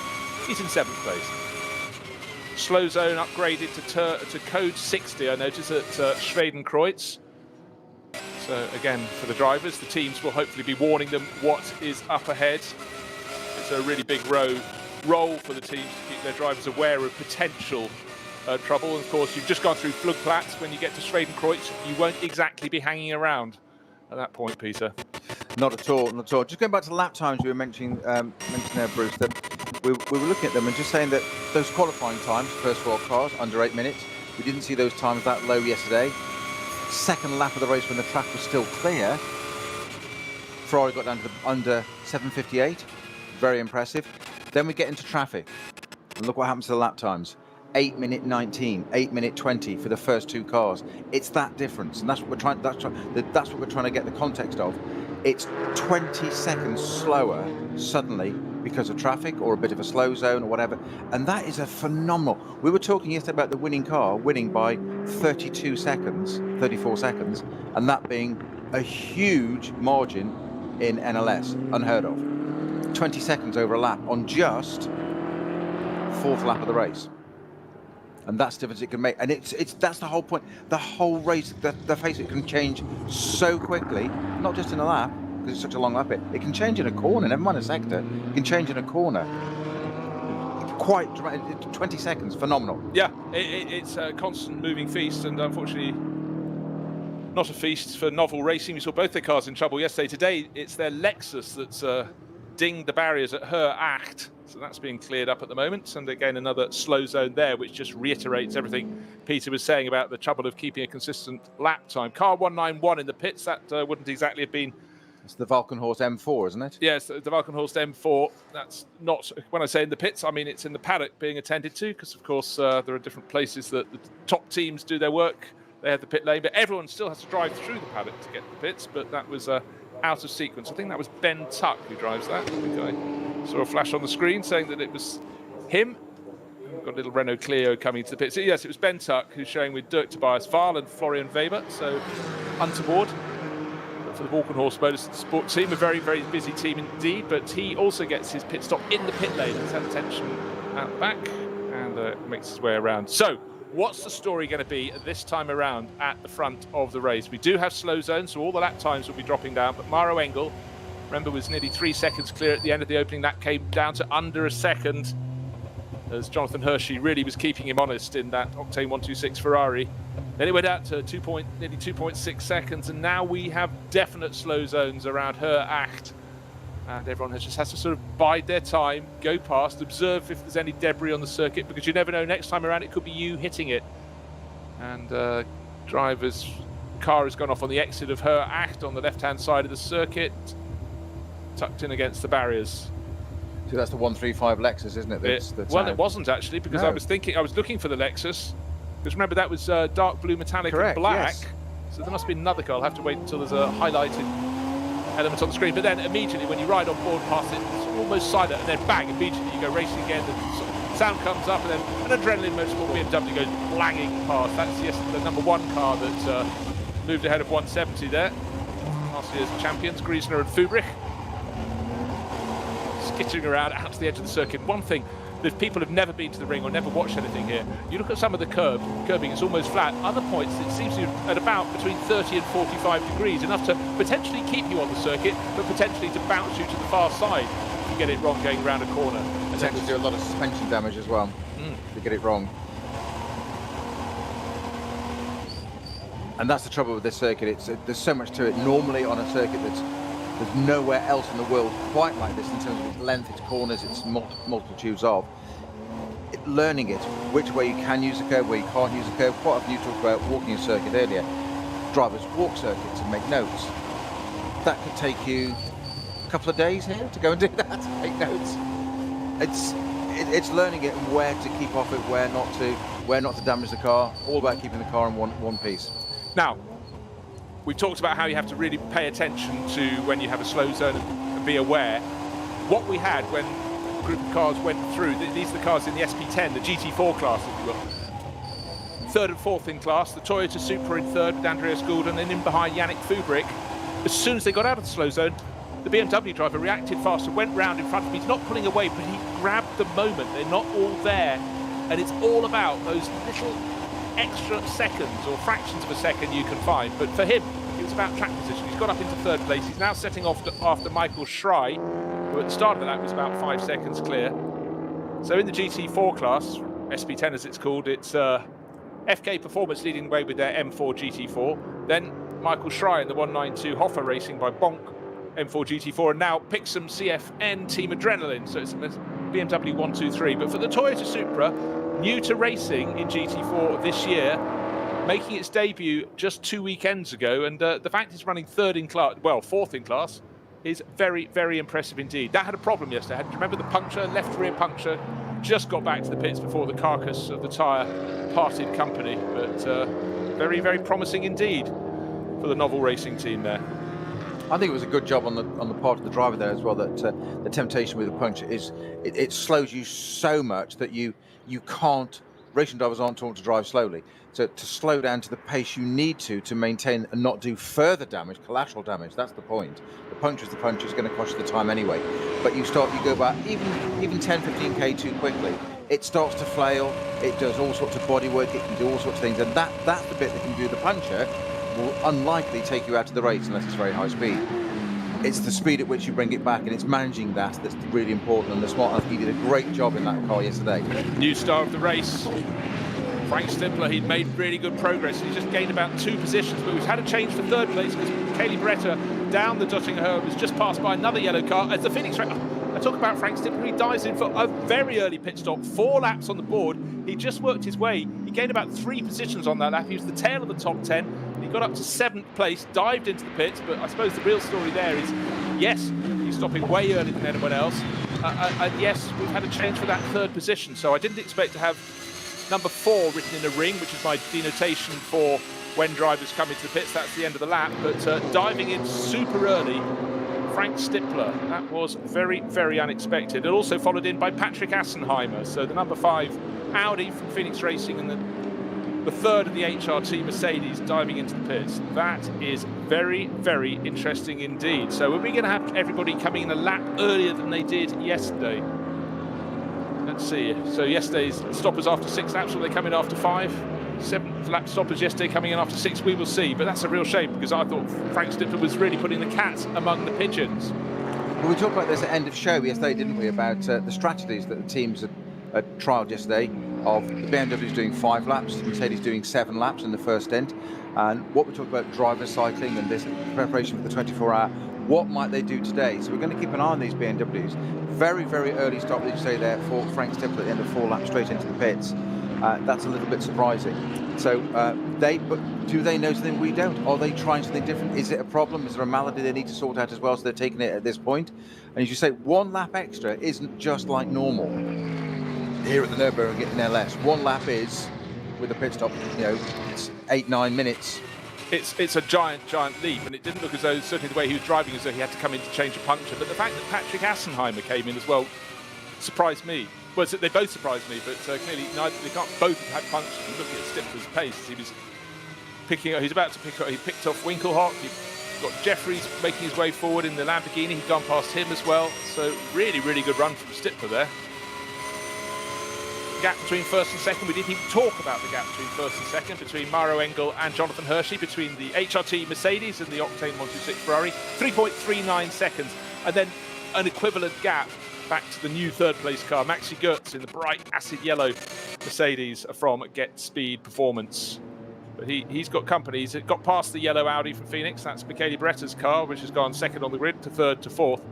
But that's still with him over the start as it went past the start-finish line. But you feel that the Mercedes had a bit more speed, and hopefully, Goetz's point of view, he'll be able to stretch his legs around the remainder of lap number 5. Still quite early for them around the course of the lap. Slow zones 1 at the moment, code 60 zones 4.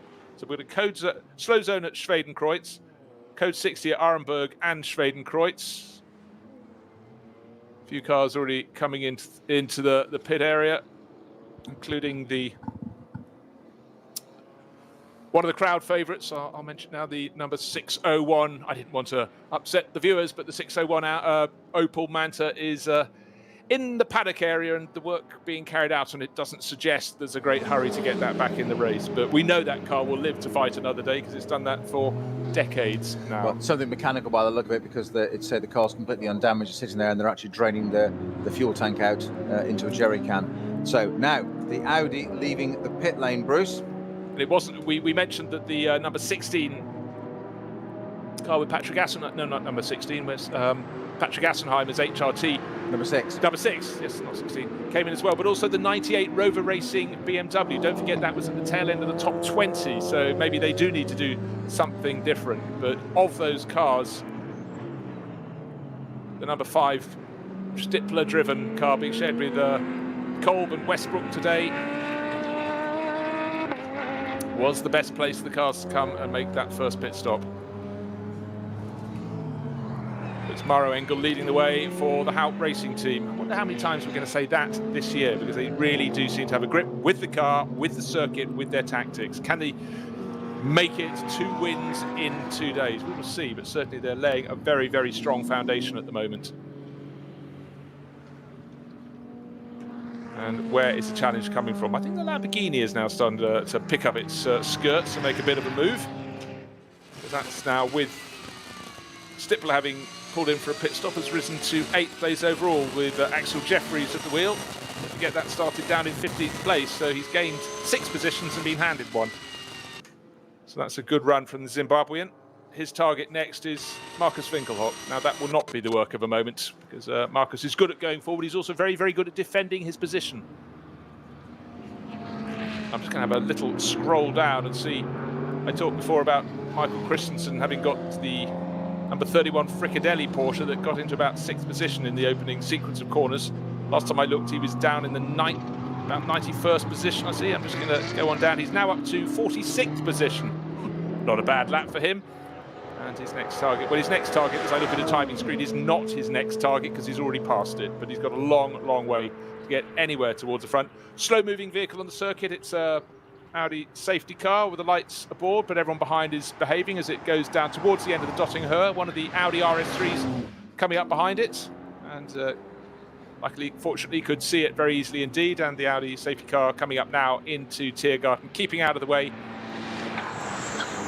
The Audi multicoloured lime green, orange and blue combination of livery works its way through the corners, and no problem at all on the starting straight. In fact, it looks like it's in a test session. Nobody in front and almost nobody behind. That's almost a unique experience in a NLS race around the Nürburgring. Got the whole start-finish straight to itself as well. That's the Bonk Motorsport car. Herman Bock and Michael Bonk car number 310. That's running in the SP3T class for cars with turbocharged engines between 1750cc and 2 litres. Yeah, it looks good. That would stand out in any weather conditions. Just looking to see how that's placed in class. Running well, can't quite find it as yet. Running second in class, the leading car in the SP3T class, some way further up the track. It's that Seat Leon Cupra TCR car. Obviously, they're all TCR cars. That was Heike Hamill, Matilda Racing. That was the one that hung on the back of the Caymans on the opening lap and stayed there as long as it could. They're gradually pulling away from it, but a really, really good run for the Cupra there. That's car number 806.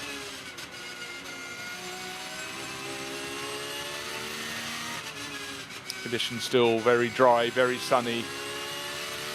Big run of Porsches, not where they'd like to be, outside the top 10. We've got a Mercedes now in the middle. I think they've got the number 8 Mercedes. Let's take a look. Yeah, it looks like the number 8 Mercedes has been picked off by the 911 Porsche. So the Manthey car's gone past Manu Collard.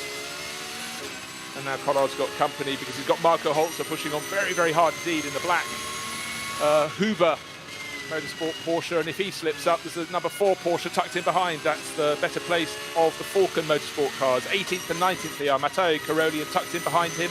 Falling away slightly, Christian Engelhardt. It's very, very busy. Classic Nürburgring racing. Very. Just reflecting, Bruce, we said yesterday it was very much was it a Mercedes, was it a BMW day? And we had 2 BMWs at the front, 2 Mercedes at the front. They swapped round. It was 2 by 2, almost Noah's Ark. Look at our list of manufacturers at the top. There's Mercedes, Ferrari, Mercedes, Audi, then 2 BMWs, Audi, Lamborghini. Totally different to yesterday. How can it change so dramatically from yesterday? It's quite incredible. Such a turnaround. The one constant is, though, that number 16 out. Mercedes at the front. Barrett Engel. It just looks so calm in the race. Last time round, 3.39 seconds clear. Just completed 5 laps. Dives. And anyone going into the pits? Yes, we've got a few pit visitors. I think the sister car, number 17, looks like that's dived into the pits, and Tomczyk has gone number 42, in as well. Tomczyk, but it's down. The lead has been halved. 1.72 seconds. It was 3.9 seconds or thereabouts. So it's a heck of a cameo role for that Ferrari. Absolutely is. Just looking at have we got changes coming up. The Conrad Motorsport Lamborghini pushing very hard indeed. Still in 8th place, right on the tail of the number 29 Audi. Driven by Winkelhock, but as I said, no, that's Christian Meeson, that one. Winkelhock is in at the number 32 car, which is a little bit further ahead. But Audi's in the top 10. You know, we couldn't really say that yesterday. At the moment, they're 4th, 6th, and 7th. So times have changed today. Maybe track conditions have changed. Maybe simply because they qualified closer to the front. It's easier to be challenging at the front if you had a clean opening lap. Once you get racing, it's more down to avoiding the traffic. And the 29 Audi there got the tail right out. Christian Mees going around the back marker really struggled in the Grand Prix loop. And the number 18 KCMG Porsche in the top 10 as well, in 9th. All good, because the KCMG crew came along with some stellar driver lineups, but yes, they just didn't have any luck or anything like the form they hoped to have. Maybe a clean run today. So yeah, tail end of the top 10 for them at the moment. In 9th place, Patrick Pilet, but we've suddenly got this new flurry of cars coming into the pit lane. But of the front running cars, number 42 is the one to pay attention to. The Schnitzer car brought in. Number 17, the second of the Haupt Racing Mercedes, made a pit visit. The second of the KCMG Porsches, likewise, that was Alex Imperatori coming in. But it looks like most people are going to hold out for doing 6 or 7 or possibly even 8 laps before they make their pit stops. But of the front runners, none has yet blinked. I suppose the highest placed driver who did call in the pits was Frank Stippler, who just gained 3 positions at the end of the previous lap, then dived into the pit lane. But, Alles begann mit 2 Freunden und einer Vision. Unsere Initialen stehen für Qualität und Fortschritt. Wir schaffen den Technologietransfer von der Rennstrecke auf die Straße. Wir fertigen Gewindefahrwerke, Sportfedersätze, Stabilisatoren, Distanzscheiben und Gewindefedern zu 100% in Deutschland. Wir arbeiten mit Herzblut und Hingabe für diesen einen Moment. Wir sind Motorsport. Wir sind H&R.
Time will tell. Conditions are still absolutely fabulous at the ring. We've had some great racing today, brilliant racing yesterday, great racing today. And as ever, when you watch a race here, Peter, you can watch for 3 hours of the 4 hours, and you suddenly see a car that you haven't seen before. I think that's the beauty. It's hardly surprising with a field as thick as this, but one of the cars that catching my eye, SP8, it's the specials class. WS Racing got an Audi R8 LMS, and we're in that class, in the SP8 class, so not as bewinged as the overall superchargers at the front of the field, but Nicholas Craig, Carrie Schreiner, Henrik Boleslev and Torsten Williams looking great in the Gitti sponsorship. They seem to be on quite a few of the cars. We saw it on a VW Golf yesterday, and they look very, very crisp indeed. But just great to see the variety. It's not just the different classes, it's the different variety in each of those many, many classes. And I'm sure still as the cars come in at the end of the race, I go, I haven't seen car number 630 before, which will be quite like, because I'm looking at it right now. It's a Renault Clio running around, glinting in the sunshine, keeping out of the way of the super fast cars at the very, very front of the field, running in the SP9 class. That's running in the little Group H2 for production cars of under 2 litres, and it's a well-supported class. That's the one the Opel Manta's retired from, or in the paddock from, Renault Clio, Honda Civics, and the BMW 318 IS. So you can get cars that aren't the very first flush of youth, not the top level of performance, and you can have a cracking time. And that's exactly what the beautiful little Renault Clio is doing, looking fabulous. Again, another colour scheme that works very well. Anything with orange works quite well in my eye, but set off against a sort of, what would you call it, a sort of anthracite metallic background, looks pretty dandy. Gunmetal. Gunmetal, that's a better term. Yes, indeed. But as you say, they're under 2 litres, so we've referred to it as a little Clio. A Clio isn't a very big car. It's bigger than it was when it first came out, but as all these cars seem to grow and grow over the years and decades. But it was saying it's a little car, a little 2 litre. That's because we're thinking of AMG GT3, M6, 458 Ferraris, 488 Ferraris, Lamborghini Huracans, but they're all on the track at the same time. And there's the magic. Absolutely. There is the magic, and looks as though David Pittard might have gained another place. Going around the outside, trying to get 4th place from Michele Beretta as they go into the sweepers. Didn't quite manage. He got his nose in front, but the track was then jinking the other way, so the yellow Audi holds on to 4th place. But the person who seems to have lost a bit of ground is the Ferrari in 2nd place. He's now got Jonathan Hirsch, he's got Maxi Gotts all over his tail, but not for long. Gotts dives into the pit. So here's our answer. 6 laps now on the board, and the pit visitors include the number 2 Mercedes, the number 34 Pittard-driven BMW. Who else is coming in? The 29 Christopher Mies driven Audi Sport Team entry. So more teams have blinked, have decided that's the tactic. 6 laps. Really does seem to me that whatever number of laps they did in the opening stint yesterday, they're taking 1 off it today. But the team that just didn't blink yesterday, it did a 7-lap opening stint and just seemed to control it from the front, is doing the same again today. 3.5 seconds to good now, ahead of Jonathan Hirsch. Again, that gap goes from 1.9 to 3.4 to 1.8 to 3.5. It's stable in its instability. To use your phrase, to throw something into the mix, though, you just said that whatever they were doing yesterday, they've added one on. Taken one off. Not the BMW, not Vulcan horse. No, they've gone the other way. They've pitted the other way. 5 exactly. laps. That's what I'm saying. They've been front runners. They won the first race. They were 2nd yesterday. They're up there all the time. But they've done a different strategy today. And we're saying 1 lap normally doesn't make much of a difference in your strategy. Over the Nürburgring, NLS, it makes a huge difference. So why? What is their thinking in that team camp? What's made them say, right, put Pittard out again at the beginning, and we're going to do 1 lap longer, 8 minutes, 8.5 minutes longer than we did yesterday? Because that's a big consideration. That's not just a let's just do a lap. There's a lot of thought gone into that. I'm intrigued to see why they've done that and where that might pan out later in the race. What that decision might produce later. Every race in this series is there to be won. Every racing team wants to win a race, but I still think they're trying as many different sequences and versions of this to build together almost a jigsaw puzzle that is giving them options for when they head to the Nürburgring 24 hours. And so the cars in the pit lane at the moment, including the Mercedes that was in 3rd place, that's going to have a driver change there, brought in by Maxi Gotts. David Pittard came in from, nearly got up into 4th place, just failed in his attempt to pass Michele Beretta, and that's David Pittard. That will probably be handed over. Christopher Mies also in the pit. So the car's the second, well, the middle part of a top 10. And again, the strange image as the cars go into the pit lane, turn right under the pit building through Garage 1, double back around a loop in the paddock, and then come back into the bright light of the pit lane. Falcon Motorsport cars turns immediately right again for a driver change. Their pit garages and its refueling point is up closest to pit in, but other teams like the Get Speed Performance crew with that bright yellow car venture all the way down towards pit exit before they pull over. We're pretty much at the final pit garage. So the number 2 car sitting there on the jack, the 30 Porsche in the background from Fricadelli Racing, also in the pit lane. And in fact, I'd say the majority of those SP9 cars at a standstill in the pits. Yeah, the 911 came in as well. 911 Porsche from Manthey Racing, the number 30 Fricadelli car, I just mentioned that. So quite a tranche of the 20 plus cars in the SP9 class at a standstill. And for number 3, that's Christian Engelhardt. That it's all a learning experience for him as he gets used to Porsches all over again. But don't forget, he was a driver who was super strong back in the days of when he used to race in the Porsche Super Cup. The number 3 Falcon Motorsport Porsche having I wouldn't say slow, but a very calm, considered pit stop, everything organised, as you'd expect of a team of that calibre. But even the driver change, I'm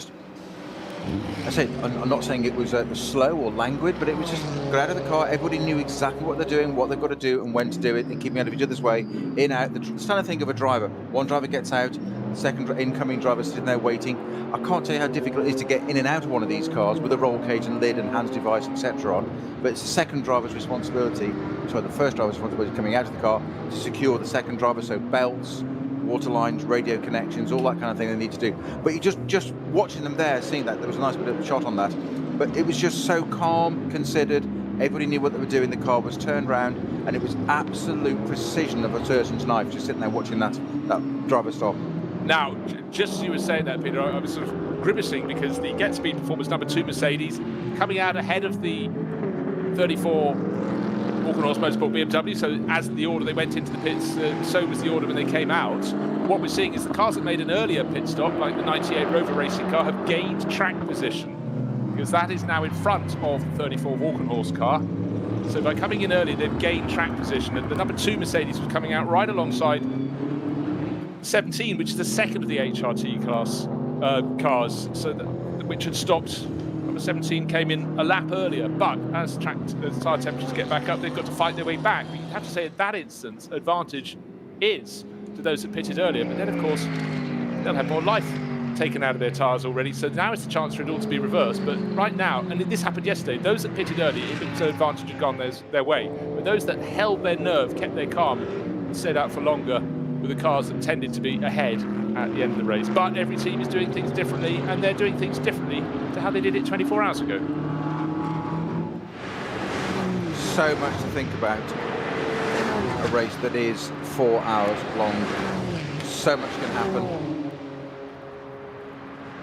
These teams all trying, as we said, different things. I'm intrigued to see now the Valkenhorst BMW number 34 that you just mentioned, Bruce.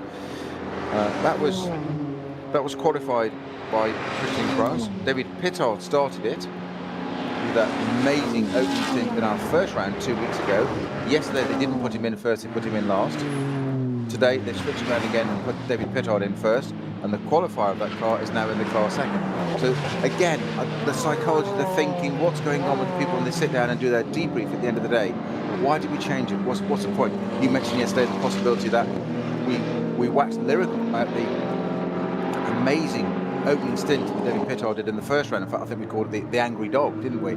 The attacking approach he had, and he was like a little terrier. He was unrelenting and beautifully done, nothing wrong. But maybe that was a bit too aggressive. They put him in at the end yesterday. Today they put him in at the beginning again.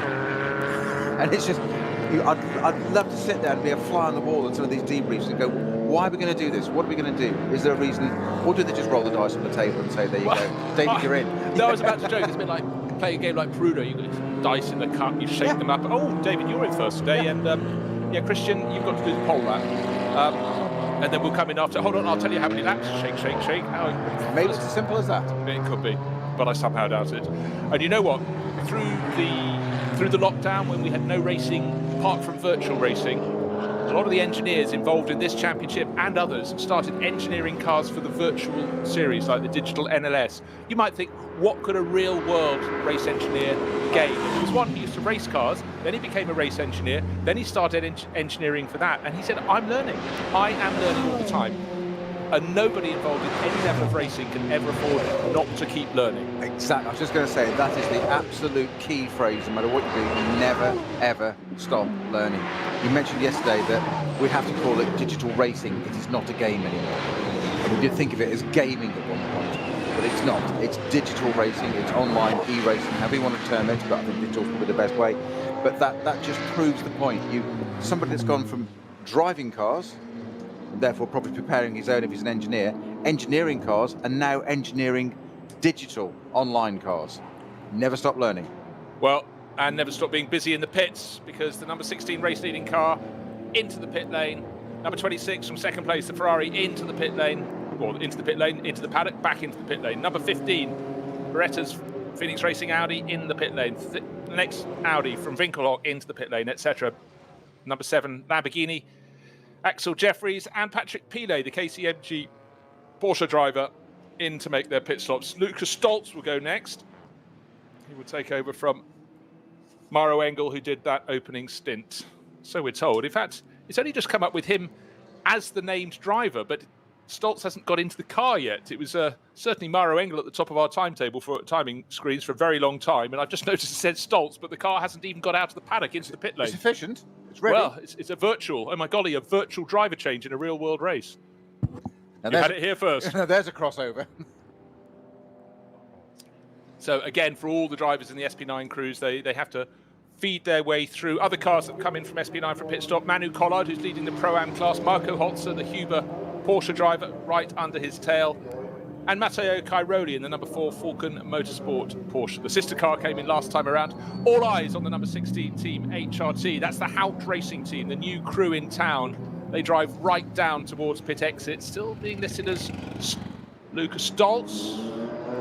Just looking to see who's getting on board. How good are you on racing drivers' helmets? Number 16, I'll give you a choice. Maro Engel. Actually, I think he might be the one that has the orange helmet, but tall figure of Lucas Stoltz getting out. Oh, can't tell. Similar heights. Adam Christodoulou, Emmanuel Metzger are the other choices, but let's just see if they made a glitch early in the race and it was Stoltz all along. Can't confirm that as yet. I'm intrigued to see who goes into the Octane 126 Ferrari. Jonathan Hershey doing a great opening stint on that. You mentioned about the number 16 lead car, the screen updating already with a virtual driver change, as in Mario Engel starting that car, and it's already got Stoltz named in it, even though it has only just stopped in the pits now. Hershey's still named for the Ferrari, so who's going to go into that second? Or I'm intrigued to see it, because you mentioned there was a great opening stint, but might it not maintain that? Yeah, it might not. I think it could well be Maro Engel who's just getting on board. We'll see when it leaves the pit lane. Orange helmet. Engel has got out. That's the message I'm just being shown. Okay. We were talking yesterday about drivers' helmets and how it's much better if they keep one helmet for their entire career. But Engel has raced with a helmet with an orange livery before, so I will hold fast on that one and hope that every now and again I get it right. But we will see. So pretty much all the remaining cars in the SP9 class have made a pit stop now. So you often get the occasion, if you don't have some early pitting, once you get the SP7, the fastest cars in the Porsche Cup class get to lead the race. But not this time, with the SP9 runners pitting far earlier than often is the case.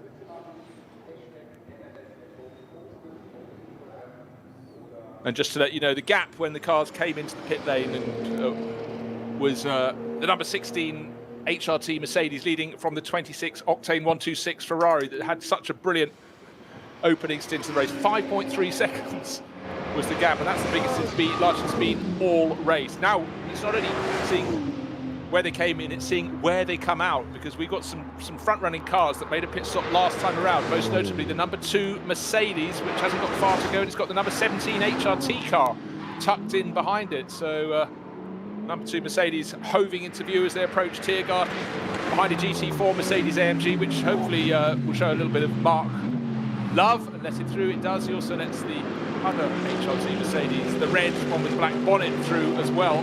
Now, let's see pit exit. Is the number 16 car going to emerge back into the lead? It's not even on the move as yet, as the bright yellow nose of the number 2 goes over the start-finish line. So let's see the race order. Now the HRT's orange car gets going in the pit lane. The Octane 126 Ferrari also on the move. So that looks like it's actually gained a second or two during the pit stops. And for some of the others behind, unfortunately for them, there is a speed limit in the pit lane, but the little gold BMW from one of the junior classes, and Stoltz has apparently got into that car. I just don't know, they jumped early by putting it on the timing screen. Now that is a good thing. Get your driver change out of the way before the car has reached the garage. It just makes it so much simpler. Especially for us, poor commentators, yes. 5.35 seconds was the gap between the first and second cars. We have got confirmation that the driver change in the Ferrari is to Trummer. Michele Beretta is handed over to Mike Rockenfeller in the Phoenix, the 15. That's the yellow Phoenix Racing Audi. And Markus Winkelhock still listed as staying on board that number 32 Audi. He didn't get to race yesterday. One stint just wouldn't be enough. You know, if you're a Winkelhock, you're supposed to be out on a race circuit. So he's pointed it out on his contract, and he's staying on board. It's probably law, isn't it? Probably in German law. Yes, yes. So just regional law through the Nürburgring, you know. The number 16 HRT Mercedes remains in the lead with Stoltz now at the wheel. The second place car, the Octane 126 488 Ferrari, had a great start, an opening stint there from Jonathan Hershey. That's now been pedalled by Simon Trummer, but as Bruce spotted with his eagle eyes, that in the pit stop they came in with 5.3 seconds apart. Came in on the same lap, so it was all down to pit stops, and that they appear to go out of the pits probably a couple of seconds apart at best. So quite literally, potentially, I'm judging on the eye, going out, potentially 3 seconds saved. Now 3 seconds on the track is a lot harder to find than 3 seconds in the pit lane. Most certainly is. Now the cars I'm really looking for are the bright yellow Get Speed Performance Mercedes.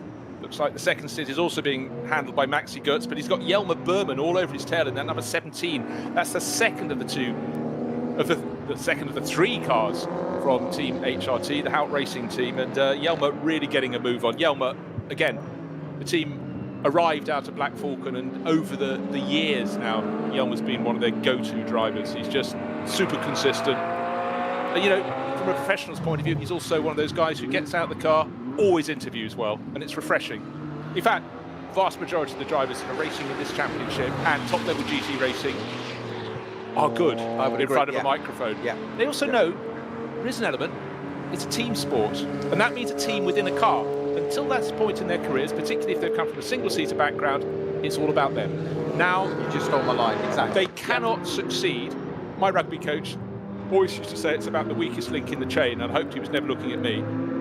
You have to work as a team. You have to work as a trio, as a quartet. You don't want to monster the car, you know, leave it just basically a chassis for your teammate to hop into. You've got to be kind. You've got to work together because you win together. I think that's exactly my point. You were going to say that the drivers that find the microphone or find the camera normally there's a genre that do it for themselves. The reason most GT drivers do it is because they know it's part of that team thing. There was an exception I know of somebody that was a teammate, and he has also a British and FIA GT world champion, and somebody said to him one day, there is no I in winning. And he said, yes, there's two in winning. It's not all about that. That's how he saw it. But it does that most of the time. You're absolutely right. The GT drivers, it's a big team thing. It's a whole thing from the mechanics down the crew. We talked about this a little bit yesterday, didn't we? About the sharing the car, the handing the car over. And it's as simple as seat positions. Because they're not adjustable seats, they're not like a row car. The seats are bolted in for safety reasons. You can't adjust the seat. So you've got drivers up, and simply selecting a driver, different heights, won't work. So you can't have that. Belts, adjusting the belt length, all that kind of thing. You've got to get one that we mentioned a few minutes about, the outgoing driver.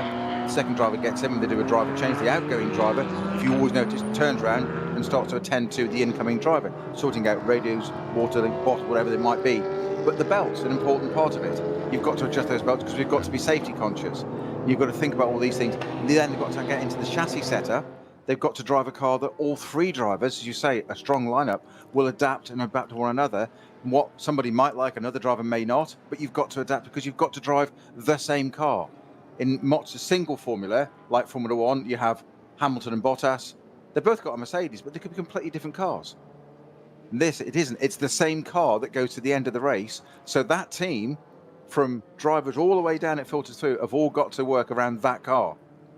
And it also really, really makes me laugh, Peter, when you've got a team patron who's one of the drivers. He's the gentleman in the crew, or the gentle lady, and they specify, I might be nearly 2 meters tall, but everyone else, the seat will be where I want it, and the rest of you bring your inserts, your cushions, and the cough suites go in the tin just there. That's the privilege of paying.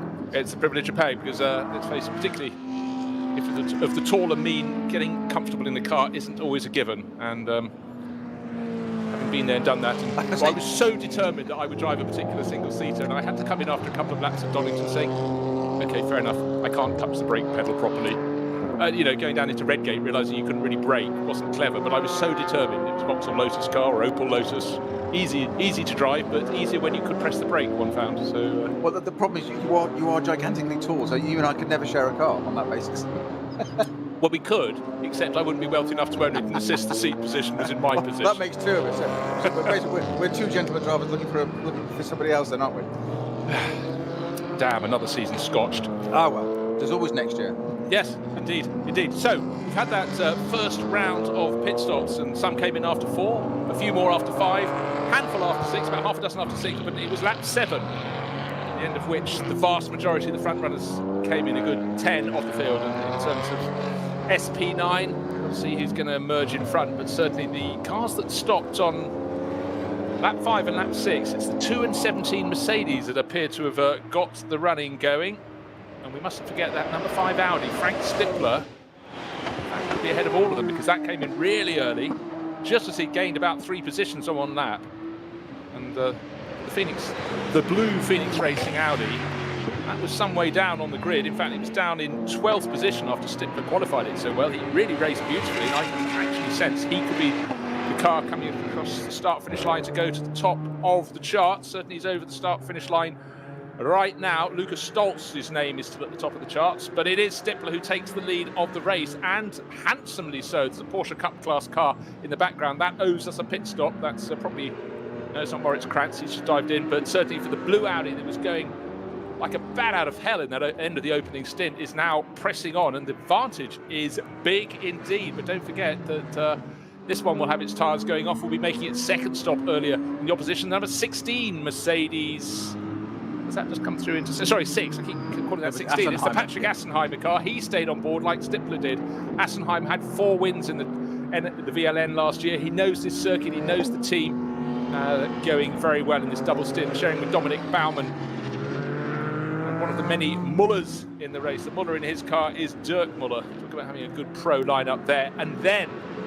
So it's the number 5 Audi, the number 6 Mercedes, the number 42 Schnitzer BMW in 3rd in class, then the number 2 Mercedes, Maxi Good, the number 17 Mercedes into 5th place, and then Lucas Auer, who's sharing the Austrian racer, Gerhard Berger's nephew, who's sharing that this weekend. He's in 6th place for the Rover Racing team, but he's got company.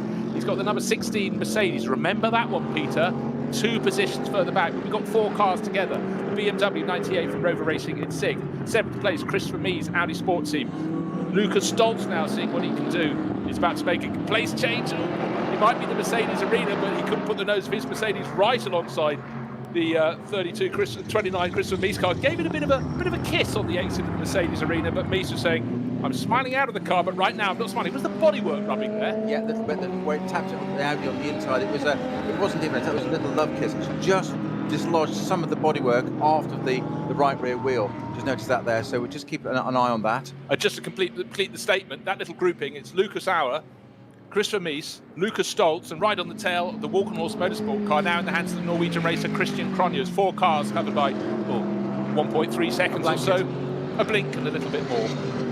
But importantly, Lucas Auer settling in very nicely indeed. Didn't compete yesterday, but he's got Christopher Mees. Christopher, you just say the words Christopher Mees, Audi R8 LMS. That's the last 5 seasons, and he's not there for nothing. So very tight. I'm probably enjoying the replay now more than Christian Mies will, because he had Lucas Stoltz diving up the inside. It's the right hand as you come out of the Mercedes arena, and a bit of a four-wheel drift there from Mies. He went onto opposite lock, adapted the Audi after the tap on his his right rear wheel, and did well, actually. Could easily have rotated around. He had just enough of his car ahead of him, really, to keep it in the right direction. But again, how competitive. Very, very handy. It was a little bit of a love tap there, but very convenient that on the exit of that Mercedes arena, there's a large bit of tarmac on the left-hand side. He was able to run wide. But they knew that. Correctly, not get onto the line. Well, exactly. He would have used that bit anyway, so he just managed to use that little bit of tarmac to his advantage there and not get on the grass whilst he was catching that car from the left tap from the Mercedes. The point to remain is, has it done any bodywork damage to that Audi, which then might foul the tyre and cause a problem? That's the problem, the collateral damage. So let's hope that's not the case. Absolutely so. So here's a little fact you need to know. The gap after all, well, in fact, a couple of the cars, including the number 50, Rudy Adams came in his AM class, SP9 class car. But of all the front-running cars in the SP9 class, they've made their pit stops, and the leader is Frank Stippler in the blue Phoenix Racing Audi. He's leading by, I'm just going to do some maths right now, 22 seconds. Oh, 22 seconds from Patrick Assenheimer in the number 6.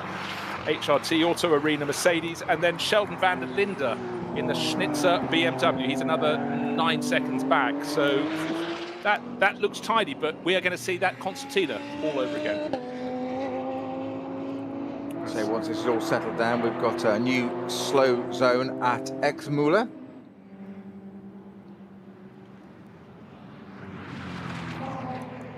Can we see why? Just looking for a quick blot on the map. Nothing, no clues as yet at Exmüller. And I have a clue. There's a car waiting to. It's bounced into the barriers on the right hand, and before that sharp right, and yeah, I couldn't see which car. I think there's a car moving slowly away from the scene of the crime, if you will. Yeah, you got that sort of twisty downhill sections of Kallenhard and Versreifen into Exmüller before Bergwerk there, which just caught somebody out. There, one of the KTMs running particularly wide there again. That's the 927 car that had a puncture two weeks ago, didn't it? The first round, one of the cars that it did had a little rotation, but this time around it's being shared by Stefan Bodmerkel, Michael Munch, and Erkan Kara Osman. But it was the 930 sister car from Teichmann Racing we saw in the gravel, 6 corners into the opening lap of the race. But the 927 car going rather better. So the big question, what is the lap? We're looking at the lap times, trying to see what the lap time was. 8 minutes 2 for Frank Stippler. That's very impressive, not long out of the pits. The fastest lap that car's done is 8:02.292, so just a whisker off that. So again, showing why he's been employed for so many years by Audi to get into cars and make them go very quickly indeed. So Stippler leading the way for Phoenix Racing. And don't forget, this is a car that started down in 12th. So Stippler followed by Stippler is a very good double act to start the race for the Phoenix Racing team. Whereas the sister car, the yellow one that started from the outside of the front row, has fallen back. Just looking, Mike Rockenfeller is down in about 14th position overall. So that hasn't worked out well. But let's see how he picks that up as the order sorts out. All the cars after that first round of pit stops are jiggled around and find their respective positions all over again. Frank Stippler, that is a very tidy lap. Just trying to see the others as they settle into their form. Vast majority are about to complete their first lap, flying lap out of the pits.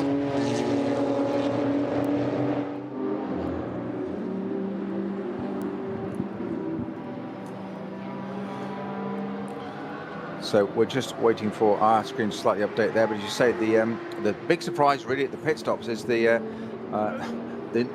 appearance of Frank Stippler. They're right at the front in the Phoenix Racing Audi R8. You were calculating, Bruce, that it's how many seconds ahead? 22. 22 seconds. I thought that's what you said. I just wanted to make sure before I said it again that you didn't say 2 seconds, and 22 seconds is vastly different, so accurate reporting, but 22 seconds ahead. And once again, pit stops just having such an effect. I was busy focusing on that first and second place car, the 5.5 seconds between the Mercedes and the Ferrari that appeared in my eyes to knock off probably about 3 seconds, about a 2 second gap. And all of a sudden, whilst we're doing that, Stippler appears in the background and says, "Thank you very much, I'll have a bit of that." And here we are, race leader. Well, let's just wind the clock back a little bit. We were talking yesterday evening over a pint of the dark stuff about the benefits of fast in-lap and fast out-lap. Frank Stippler was very fast on his in-lap, but the fact he even got involved in overtaking, but very clean on the way in, clean on the way out, and that's why he's leading this race. Smiling eyes in the paddock there. Carrie Schreiner waiting to take over the Gitty Racing VW Golf. We noticed yesterday that it's a full female crew on that car as well. Yep. Gitty sponsoring that. Car number 300. Celia Martin, Carrie Schreiner and Laura Kryhammer. Just approaching the final sequence of corners, being overtaken by none other than race leader Frank Stippler going past that Golf number 300, the black and yellow car. Julie dives into the pits, not the Phoenix Racing Audi, but the Golf. Of course, the cars with tend to do longer runs on their opening stints in the junior class cars. They're not as hard on their tyres. It's a good thing too, because otherwise, if we had all 140 cars trying to call at the pit on the same lap, it would be very busy place indeed. Something simply would be a very bad idea. Now, cars that advanced post those pit stops, let's just run down the order. Frank Stippler leading the way, the number 5 Audi, the number 6 Mercedes into second place, 23.5 seconds down now, so a little more time lost by Assenheimer, or he could look around it the other way, gained by the race-leading car, Frank Stippler. Sheldon van der Linden, the Schnitzer BMW, I still love saying those words together, Schnitzer and BMW. Charlie Lamb may have departed last year, much missed, but still great to see that team laying down some history. And then we get a really close little battle for 4th place. 2 ahead of 17, Mercedes ahead of Mercedes. Maxi Goertz just in front of Jelmer Berman, just half a second between them. The yellow Mercedes ahead of the red one from Team HRT. Then Christopher Mies in 6th place. 7th place, still Lucas Stoltz hasn't managed to get past. Christian Cronjes is next, and then down into 9th overall is Lucas Auer. So he went from the front of that group in the Rover Racing BMW, that quartet of cars to the back, completing the top 10. Markus Winkelhock in the number 32 Audi. And still, Lucas Stoltz is trying to get past at exactly the same point as before, trying to get past Christopher Mies, who's having nothing of it. A Porsche Cayman is on the same bit of track. Luckily, the 177 stays to the outside, doesn't interrupt their battle. But it's getting very close indeed. And sadly for Rover Racing, their number 98 car in the background, Lucas Auer, is getting smaller in their rearview mirror. It was a quartet. He was at the front of it a lap ago, but the Austrian, sadly, not finding the pace, falling away. So on the Grand Prix loop there, just out of the Mercedes arena there, the Mercedes, ironically, absolutely monstering the back of that Audi there. Christian Mies having nothing about it. Absolutely no variation, no directional change, dead straight. I'm going where I'm going. You monster, you can intimidate, you can fill my mirrors as much as you like with that very aggressive grille of that Mercedes. Yeah. Definitely done that, designed that way. It would scare children on a dark exactly. evening. Was he affected? Not in the slightest. Straight as a die, I'm going there, and that's where I'm going to on the track, and that's why it's your job to get round me. No, entirely so. O'Neill, the number 512. McGann, Renault, we saw that making its way to the grid at the start. It's now making its way back to the pits and looked a little bit down at the front right, unless I'm wrong. It sounds certainly like making nasty noises, but it's can't quite pick it out. But the Lameche backside, Renault McGann keeping out of the way, now out of the final corner, but heading to the pit lane, but not at the sort of pace suggesting it's going to be front right puncture, running cleanly.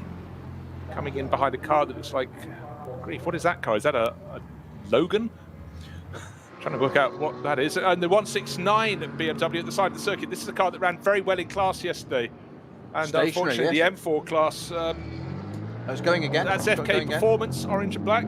Let's see the names on the window. Christian Connor, Nico Otto, and the Bulgarian driver, Pavel Lefterov. But that's in the Mercedes arena, so he's got the remainder of the lap to go. If you want to have a problem, have it just before the pits, not afterwards. So the yellow hazard lamps on. This is a car that was running, I think it was running third and finished third in class yesterday.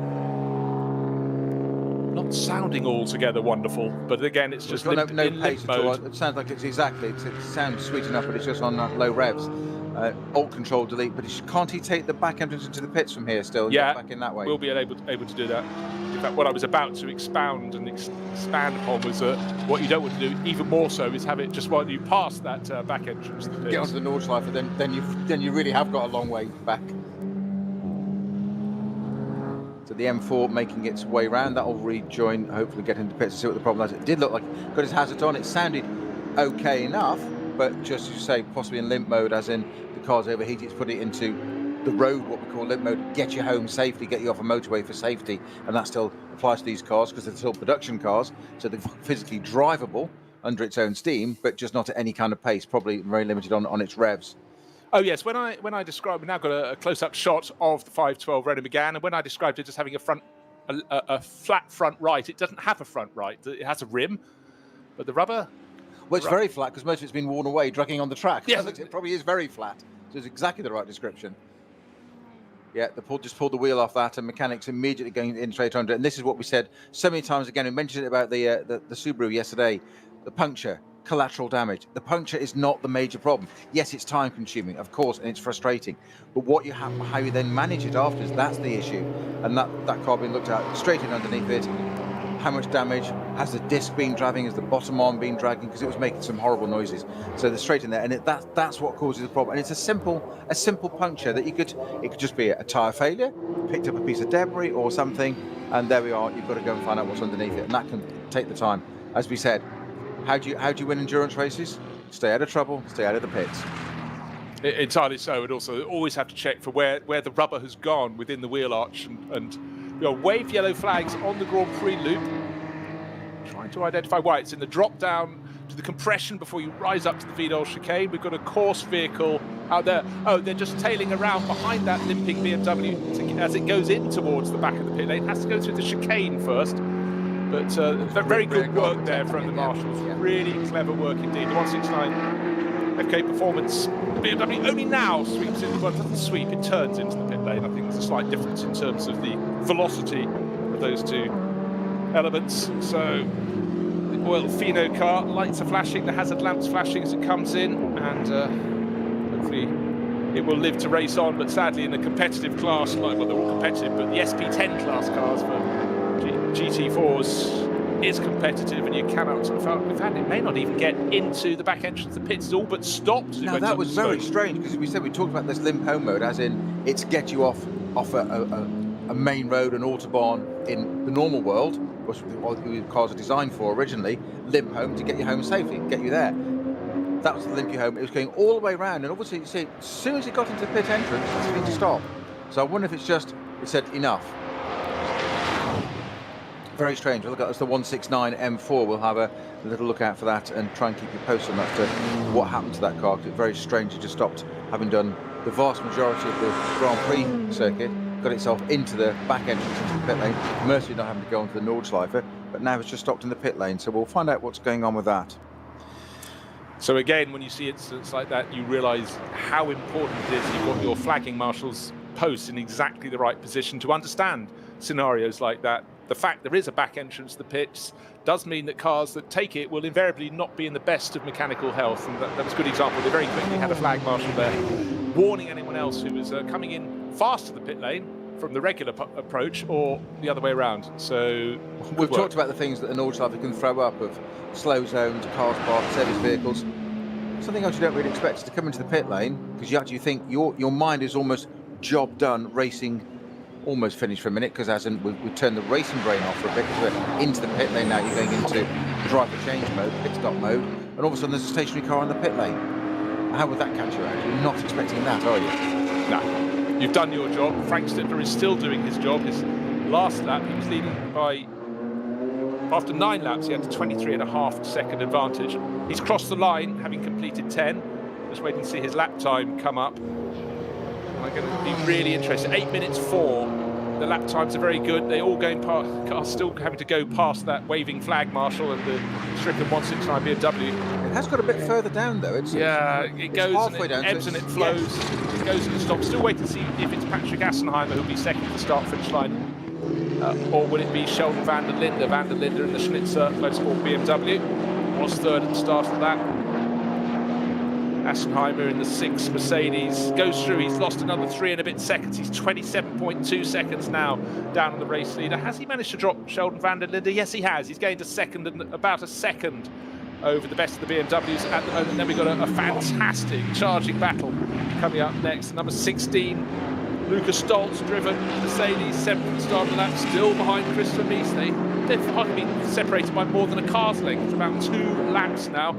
Walkenhorst Motorsport BMW trying to hang on behind Christian Cronjes. But the fact that they're fighting over 6th, 7th and 8th shows how the pendulum has swung in a different direction today.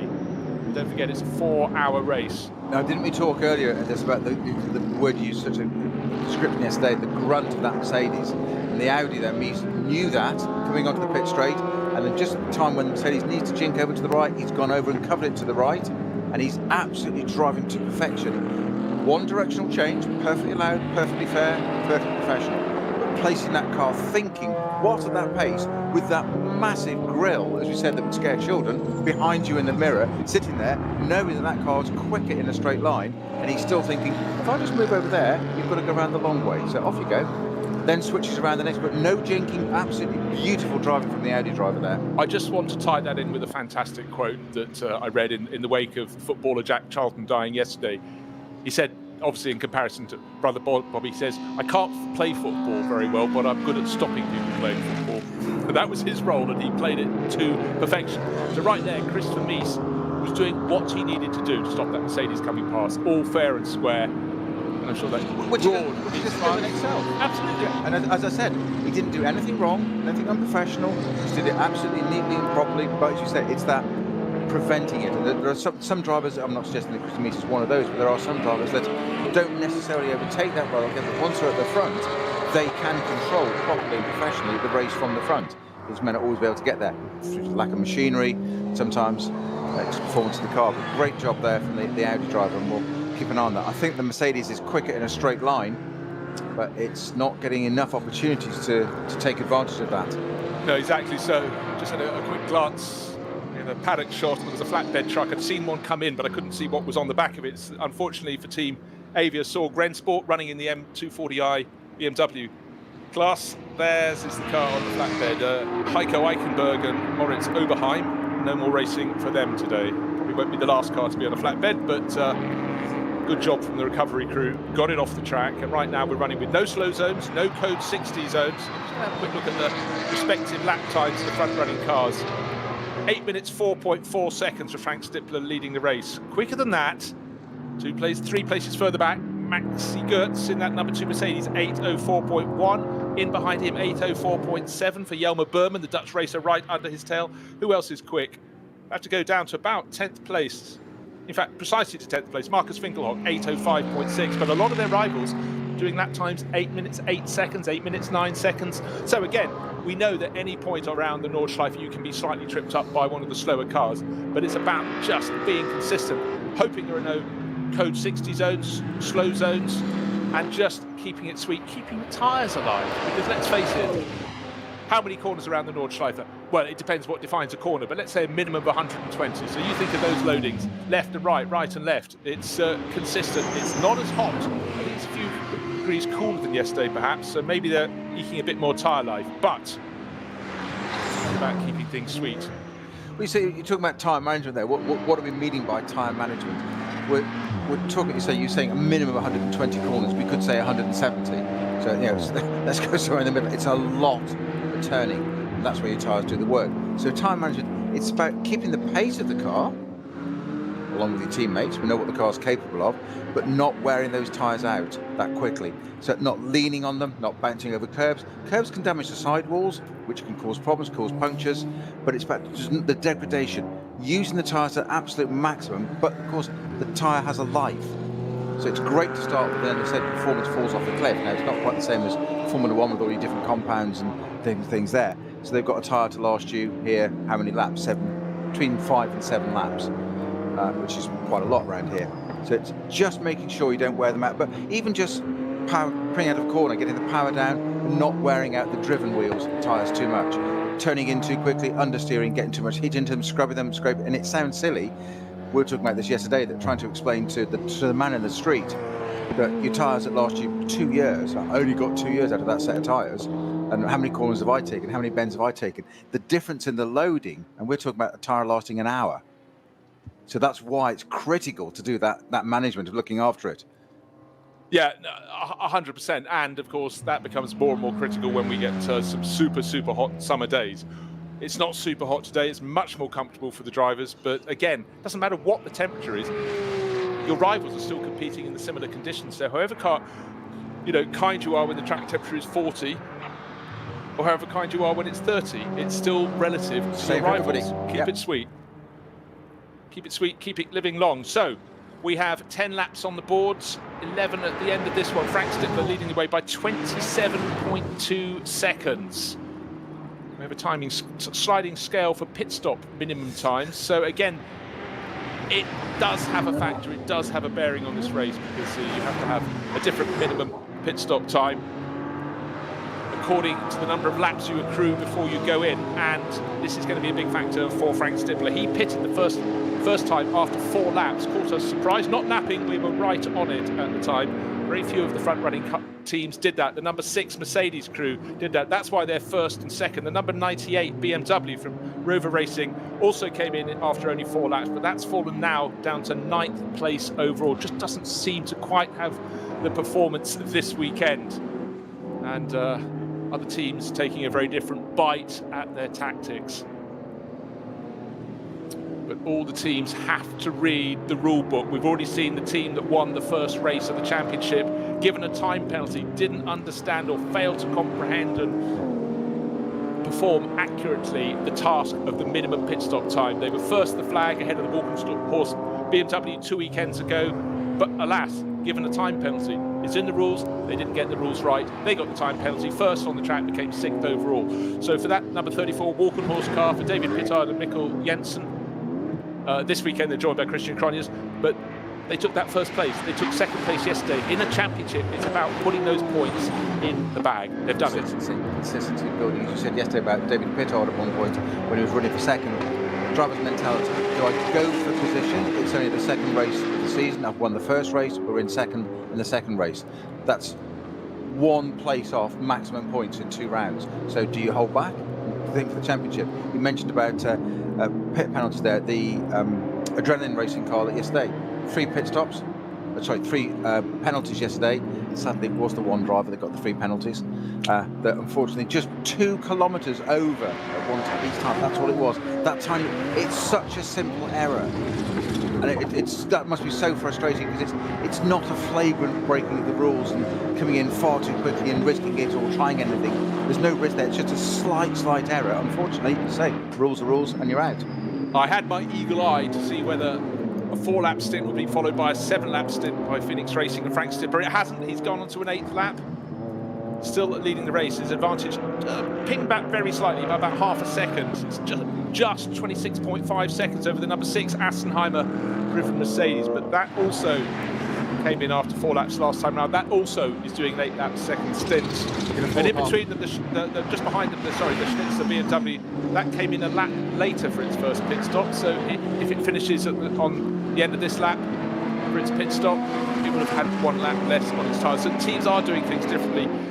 For the rounds of pit stops, remember in that first stint we had the Octane 126 Ferrari running in 2nd place, keeping the number 16 Mercedes of Maro Engel very honest indeed. The pit stop sequence did not work well for it. It's only now just breaking into, well, not yet, into the top 10. It's being pushed very hard by the Conrad Motorsports Lamborghini, so that's Simon Trummer being pushed by Michele Di Martino, but what went wrong? It was like yesterday, remember the Lamborghini, you just see it on the screen now, that was the one that was in 2nd place. Hello, similar story. First pit stop and ended up way back down the order outside the top 10 all of a sudden. Indeed, a little Italian theme going on there. They're having a battle there. They're Italian rivals. Toot, blow the horn. Lucas Stoltz in number 16 has got past.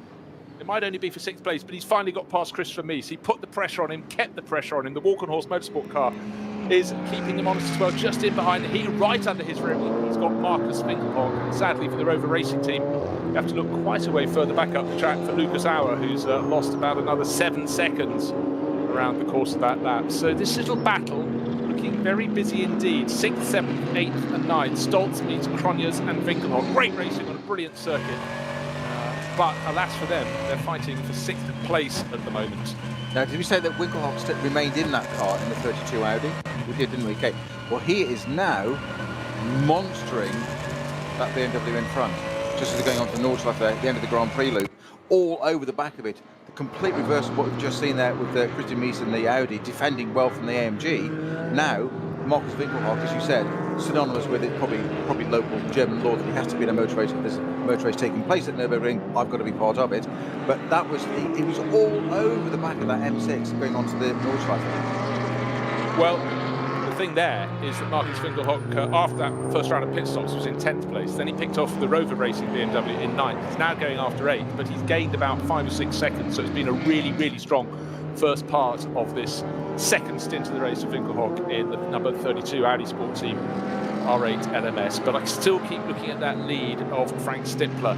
Don't forget, he made that pit stop having just got into about first pit stop into about 7th place. We've now got a yellow flag zone at Carousel, the exit thereof, and a slow zone upgraded to code 60 at Her Acht. So that little stretch of track so close together, the Carousel and then the Her Acht, and drivers have to observe that the lap pace will be falling away most certainly right now. But Frank Stippler and Phoenix Racing with the race leading Audi are doing things very differently from the vast majority of their rivals. That first pit stop, just reiterate this, after 4 laps, the main group of rivals after 7 laps. So the polar opposite in how they handle that first stint. And of course, that will affect very much the length of their subsequent stints. And you have to feel it's going to be long stints here on in for the Phoenix Racing Audi, and the other rivals will have cars on sweeter tyres at some point in the remainder of the race. Will it be their 3rd stint or will it be the 4th, where they have the newest, the least time on their rubber, and therefore the most speed to carry through the final stages of the race?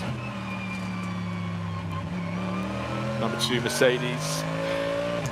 Still got Jelmer Berman behind him, but Maxi Götz in the bright yellow Get Speed Performance Mercedes has gained about 1.5 seconds over him. He's 3.2 seconds clear, so he's actually shaken the Dutchman off his tail and now can concentrate on getting off up the track after the Schnitzer BMW. But that's 9 seconds ahead of him, so he's just got to do his lap times. They're on very, very different lap sequences, pit stop sequences. The number 42 car came in after 5 laps, whereas the number 2 Mercedes came in after 6. So again, different ways to split this race. Maximilian Götz driven number 2 Mercedes there, weaving his way through traffic, and we keep referring to this. You can't underestimate or undersell how much this is. Cars going through Bergwerk now, heading up towards Carousel in the moment, but cars on traffic in front of him, of the Cup class cars, and he's not just taking one side, he's taking both sides, through the middle, left, right. I know it says race taxi on the dashboard, but it's a heck of a ride, and Maximilian Götz there just absolutely just making instant decisions and getting on with it and getting the job done. More importantly, I have to say it's a two-way street. The slower cars are keeping out of the way. Some are even indicating and stating their intention, seeing you coming, and that works great as long as we said yesterday, that indicator is on for you at that moment in time and it's relevant. If it's not and it moves out of the way, that's a problem. But Maxi Götz there doing an absolutely fantastic job, and a real treat watching that car driven at that pace through the back markers. No hesitation. Again, it honestly looked like almost like a qualifying lap. It's almost irrelevant though, the cars around him. His pace was unchanged, and that's a skill of a driver of that level, being able to read it coming up and make an instant decision and get on with it. Well, I just want to blow his trumpet a little bit more. He was the fastest driver on the track last time around. He was faster than the race leader by 1.8 seconds. I should be 8 minutes 3.1. We should be on commission, shouldn't we, Bruce? We should. Who needs to go fastest lap? We'll talk about them. But certainly Frank Stippler, his time will be coming to an end in the car. He's done the first stint, he's doing the second stint, and that's very much expected to end at the end of 12 laps of racing. A 4-lap opening stint. I can't imagine him going for a 9-lap second stint.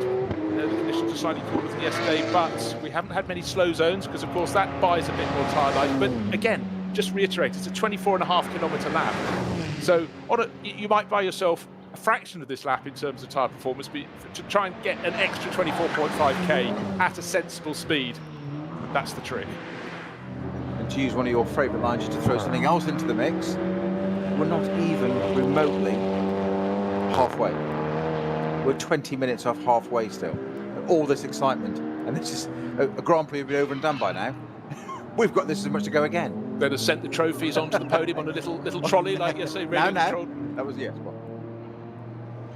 All over after 1.5 hours. It seems quite a concept now. You know, you get sprint GT races that last an hour, fast and furious, and the pit stops, you know, mandated in the middle. But it's the long game that really just provides so many different tweaks to the tail, different ways of doing it. Right, Frank Stippler very nearly at the end of lap number 12, going into the final sequence of corners, pushing hard as he did when he came in at the end of his first stint, and now after 12 laps, in he comes. That's been a really good day. He can afford the full Schnitzelau lunch today. And what you were just saying about that in and out laps and so monstering it over the curves at the end of Tiergarten, you'd have thought he was about to start a flying lap. And the complete opposite was actually true. He was coming into the pits. So it was not hesitating. It was not, oh, I'll wind it down, I'll bring it down a couple of levels and I'll ease into the pits now. You ease into the pits when you've hit that pit lane speed limiter line, and you've got to. That's when the rules say you have to go slower. That's when you stop being a racing driver for that bit in terms of speed. Race leader in the pits, car in second place. The Assenheimer Mercedes also into the pits. They were the ones that, along with the Rover Racing BMW, that started the pit stop sequence after 4 laps. They've come in after an 8-lap stint, so 6. But the 42 BMW now takes the lead. That's the Schnitzer car. That will go on for a further lap. But again, its first pit stop was a lap later. So 8-lap stints are becoming the norm at some point in this race. So we've got a BMW leading today, but it's not the Walkenhorst car that's set the pace for BMW so far in the championship. And we're going to get a flurry of pit stops, but I think we're going to have the main run of pit stops in a further lap as we get closer to the halfway point in this race. So Van der Linde, now the race leader. Second place will be the number 2 Mercedes of Maxi Götz. Looking to see what the gap between them is. It's about 12 and a half seconds, so that's coming down. Car looking to make the moves. Lucas Stoltz finally shaken off Christopher Mies. In fact, Christopher Mies has been so moved by the being passed, he's called in at the pits. Number 29 Audi from the Audi Sport team had enough, into the pit lane. So through the paddock into the pit lane is that number 5 race leading Audi, and time for Frank Stippler to hop out, give someone else a go. And in the time that you said that, he'd already hopped out, and the second ingoing driver was in it already. We were talking about that efficiency and the slickness of that. No stumbling, no falling, just out, in, done, so and so. Maybe a seat insert if needed, because that's how we do it with seat positions, as you said. And there he is, Frank Stippler, attending to the incoming driver now, sorting out the belts, all those connections, make sure his drinks bottles connected, and his radio, more importantly, actually, the most important thing. Well, again, just to reiterate, particularly around the Nordschleife, where you need any message, every message you can get about potential hazards and slow zones, you've got to be aware of them. Just absolutely for your safety, for everyone's safety. Good little battling going on. Winkelhock trying to keep with Christian Cronjes. They're fighting for about 6th place at the moment. But the race leader is the Schnitzer BMW, Sheldon van der Linde. But he's sitting tidily 12.5 seconds up the track from the number 2 race taxi car, the Get Speed Performance bright yellow Mercedes. And Maxi Götz pressing on. Just going to look at their respective speeds, lap times last time around. They won't be quick laps because of the slow zones. In fact, advantage to the Schnitzer Mercedes, 2 seconds faster, but they were lapping in 8 minutes 16, 8 minutes 18. Clearly, they had to slow for a slow zone in that. And we've been talking about different elements of this endurance racing and just how different it is. And you just mentioned about the radios, that information, how important it is. I can remember having to do things like radio checks where you were able to assimilate information, but you'd do a whole lap of the circuit talking to your engineer, so A, they could prove the radio worked in the valleys, the dips, the rises, wherever, so and so. Not as easy here, I grant you, but I'm sure in modern day technology it does it. But more to the point that you could drive the car at a pace, and it was one of the things that had to cycle through was a procedure of, can you drive the car at this pace, or can the car be driven at this pace by the drivers while still communicating? What if they communicate to you and say, gearbox temperature now, want to check this, and so and so. And it was done that to deliberately catch you out and see if you could not be put off by that. And that's the quality of a driver, having to do that, as a not be put off by suddenly an engineer saying, can you give me a diff temperature? And so what panic, look down, you can't have that. And it's another string you've got to do whilst pedaling cars around at this pace. On this circuit. on this circuit, exactly. I want to go back, this is almost a black and white memory, but in the very early days when people could actually record things in cars, I won't give you the driver's name, but he was competing in a Data Post Fiesta in the British Touring Car Championship, and they asked him to talk around a lap. And unfortunately, when they listened to the recording, all he did was mimic the car noise. He didn't realise when he raced, he'd sort of hum away, making the engine note of the car, which probably meant some fantastic tidy gear changes and nothing mixed in that because he matched the engine note to his own humming. But very alas, revealing. In terms of describing the lap, it wasn't notably wonderful. So the race-leading Audi back out onto the track. This is the Phoenix car that's just been handed over or given over from Frank Stifler. The number 5 car is back out on the track, and that has now got Vincent Kolb at the wheel. They came in with a 25-second advantage. As you said a couple of laps ago, they lost half a second. Now, you don't want to lose half a second anywhere, but if you can afford to give away a half a second, when you've got a 25-second advantage on the Nürburgring, it's not too much of a percentage, is it? It's nothing to worry about excessively. Right, but we've had a change of position for the 29 Audi from the Audi Sport team. Has got the jump on the number 6 car that Mercedes that Assenheimer brought in. So good pit stop for the Audi crew. Not so good for the HRT Auto Arena outfit. So we know how hard it is to make a passing maneuver, but we also can see that it seems almost wrong, doesn't it? You do all the hard work out on the circuit, but you can also do something you couldn't do on the circuit without tremendous fortune and form in having a really, really clear pit stop. Well, so there's two ways of thinking about that, isn't it? Why? I guess the pure, hard, brutal sense of it is, why not have the advantage? It's all about winning. Why not have the advantage the easiest way possible? But as you say, it just doesn't seem quite real when you do all that hard work out on the track, and that sort of overtaking in the pits just almost seems to be a bit deprived. It doesn't feel quite the right way to do it. But result is result, and what will go down in the history books is what goes down in the history books. Right, just having a quick look at when you're on the Grand Prix loop, you expect all things to be fine. But I've just spotted a great piece of debris. You go down the dip, and before you come up to the Vidal chicane, a great bit of debris on the circuit. Can't quite make out what it is, but it's the sort of thing, if you're in a bunch of cars, you could easily pop out behind someone and catch it. There's a slow zone that we're getting to see at the moment, just being released, is the number 2 Mercedes. Don't forget Maxi Götz is driving that and has been doing some very, very quick laps indeed. Did the car in front of him, Dominic Baumann, Bauman's just come out of the pits, but the car he was chasing, Sheldon van der Linden, was that also slowed by a slow zone, or was it created just after he got through it? Because if that is the case, then van der Linden and Team Schnitzer will be going, thank you very much indeed, but I would suggest it's a slow zone that's just being cleared up at the moment, and it probably caught the two of them. But in this race of small increments of time being won and lost, that could be something that really, really affects it for any of those drivers out there. Yeah, I think it was actually the Code 6 at Hoak, was the carousel exit's got the slow zone, and they haven't quite got to that yet. So nevertheless, the number 2 Get Speed car on its way again. Got driven Mercedes. Yeah, going very well indeed. Owes us in second pit stop. Will it be coming in this time around? Its first pit stop was after 6 laps. We're on lap number 13 at the moment.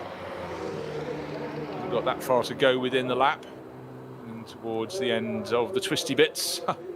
And then a straight bit, and then some more twisty bits, which does complete the lap. But he's been pressing very hard indeed. That slow zone caught him. How many of those behind would not have been caught by it? It would be cleaned up before the time they got there. But it's swings and roundabouts in this. You just have to take it on the nose if you got caught and your rivals didn't, and just hope that next time around it works the other way. Onto the Döttinger Hoa he goes, that long-nosed Mercedes AMG, clear track ahead of him, no one to give him a tow at all, and every driver in every class, if there's half a possibility of a tow, they try and get it.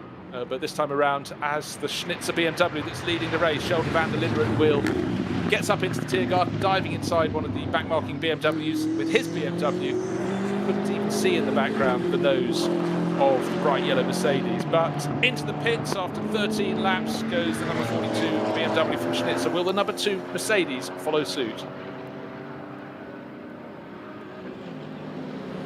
Waiting, the intervals were big. It looks like Mercedes is coming as well in the background. So there's the news. The first 2 cars on the track at the moment are no longer on the track there in the pit lane. That's the 42 Schnitzer BMW. Sheldon van der Linden, Maxi Götz bringing in the number 2 Mercedes, and Jelmer Berman caught right up with him in the number 17 HRT Mercedes as well. Nose to tail between those 2 Mercs. Into the pit lane, into the paddock, back around the paddock, back into the pit lane to their pit stops. So we've almost reached the middle stage of this race, and I'd say the outcome is really very, very finely balanced. Alles begann mit zwei Freunden und einer Vision. Unsere Initialen stehen für Qualität und Fortschritt. Wir schaffen den Technologietransfer von der Rennstrecke auf die Straße. Wir fertigen Gewindefahrwerke, Sportfedersätze, Stabilisatoren, Distanzscheiben und Gewindefedern. Zu 100% in Deutschland. Wir arbeiten mit Herzblut und Hingabe für diesen einen Moment. Wir sind Motorsport. Wir sind H&R.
Pit stops have a mandated minimum amount of time. All the work is complete, and yet that Schnitzer BMW sitting on the ground waiting for the signal. Sheldon van der Linde did the second stint.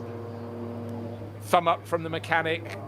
That normally means leave in my world, but maybe in his other hands he's saying stay. He's got a board saying stop. I would have said exactly the same. Normally it's hand flat is no, and then go. Possible a countdown valley special stage thing. We count the numbers down maybe, but certainly a thumbs up to me would be go. And I was quite surprised to see that car still stationary there. Yet others get going. The 32 Audi that was brought in by Winkelhock about to go back into the race, but one of the sister Audis has just blasted past, putting another lap on it. But in front of it, it's the number 2 race taxi car, but that's closed right up in the course of those pit stops. The 29 car closing right onto its tail.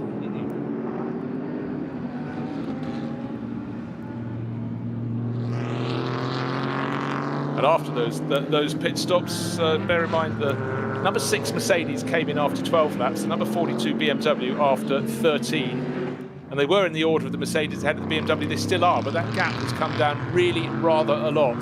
BMW much closer, having stopped a lap later. And unless my eyes deceive me, the car that might have looked, it might be visual. Let me just check on this. It looks like the Van der Linde, the Schnitzer BMW, that looks like it might have lost out a little bit there. We'll just wait for confirmation that it might just be foreshortening the camera, just not quite catching that right. But Van der Linde in that number 42 Schnitzer BMW now.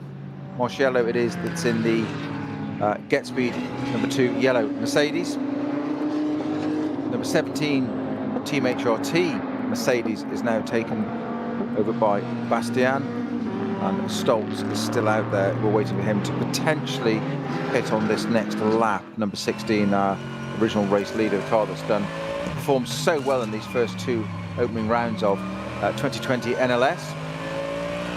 Well, if there's a view that's worth the price of the admission ticket alone, it's the view through the windscreen of any car driven by Raffaele Marciello. And he's taken over that number 2 Get Speed performance, the bright yellow Mercedes.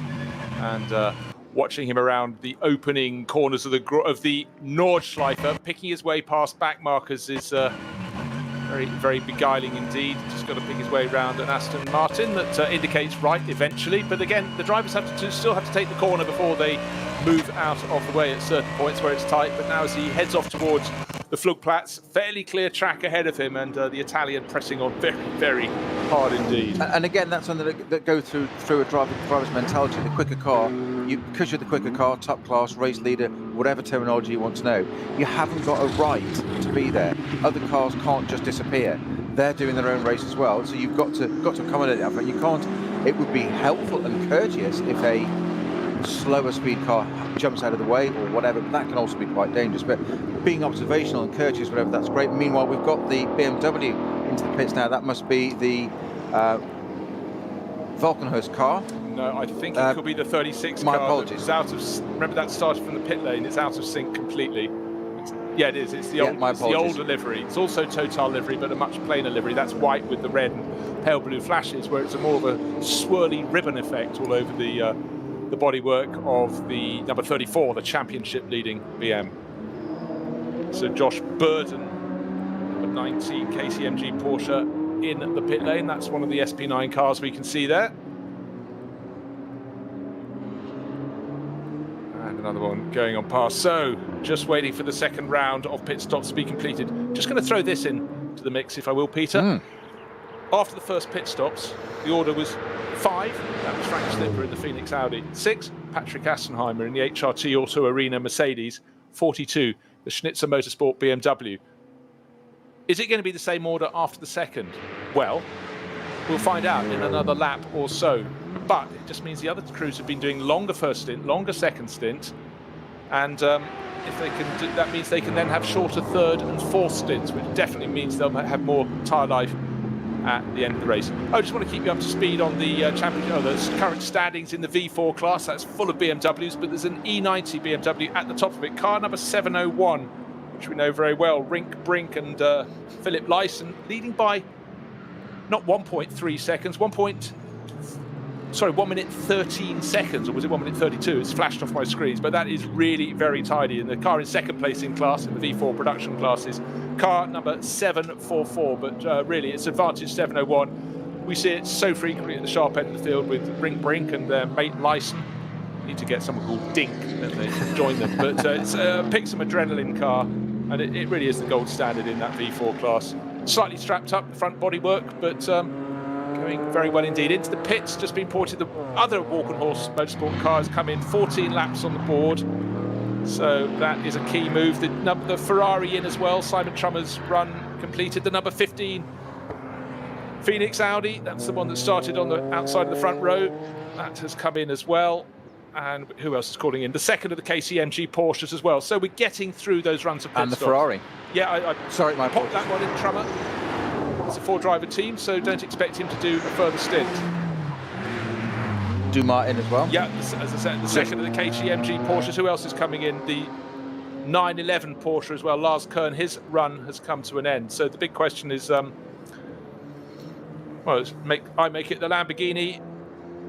Michele Di Martino and Lucas Stoltz are second and first. So that number 16 Mercedes is leading again. Owes us a pit stop, but as you predicted, a flurry of activity at the end of this lap.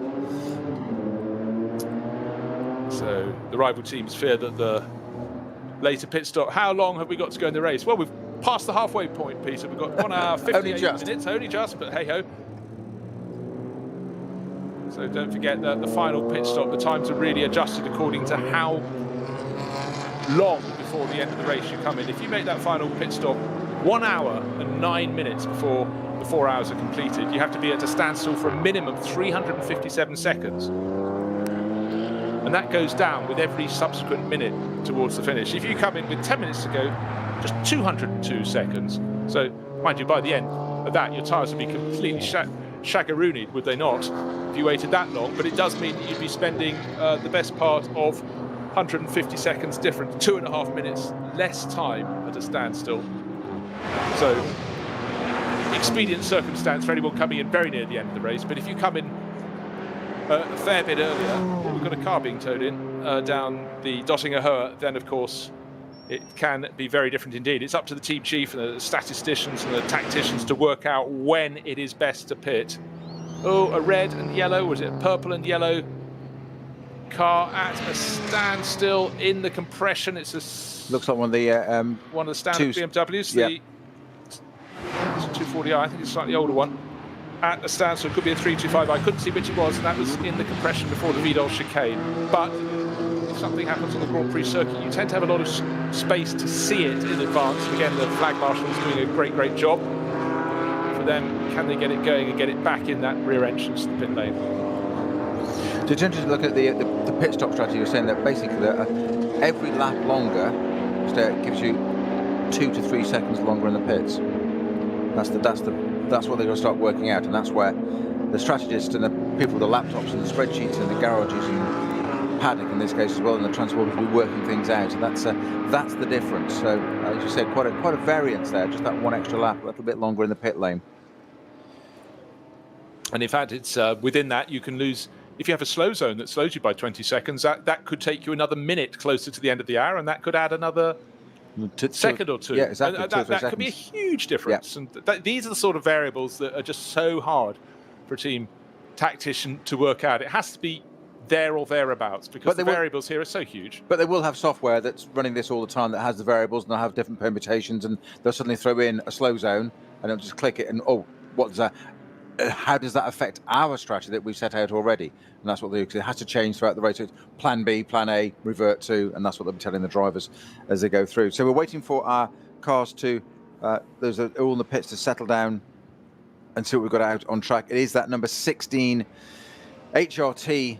It's just a name that's been just dominated the first 2.5 races we are so far, aren't we, basically? Yeah. It's been the car there, but I still say. But you say that Christian Krohns, the Norwegian in the driver in the Valkenhorst Motorsport, that car is also looking very strong. It's always up there. It really is. I just want to go through the drivers who haven't made their second pit stop in their cars. The number 16 race-leading Mercedes, Lucas Stoltz, due in shortly this time. Second place of those that haven't made a second pit stop is Michele Di Martino, that Conrad Motorsport Lamborghini.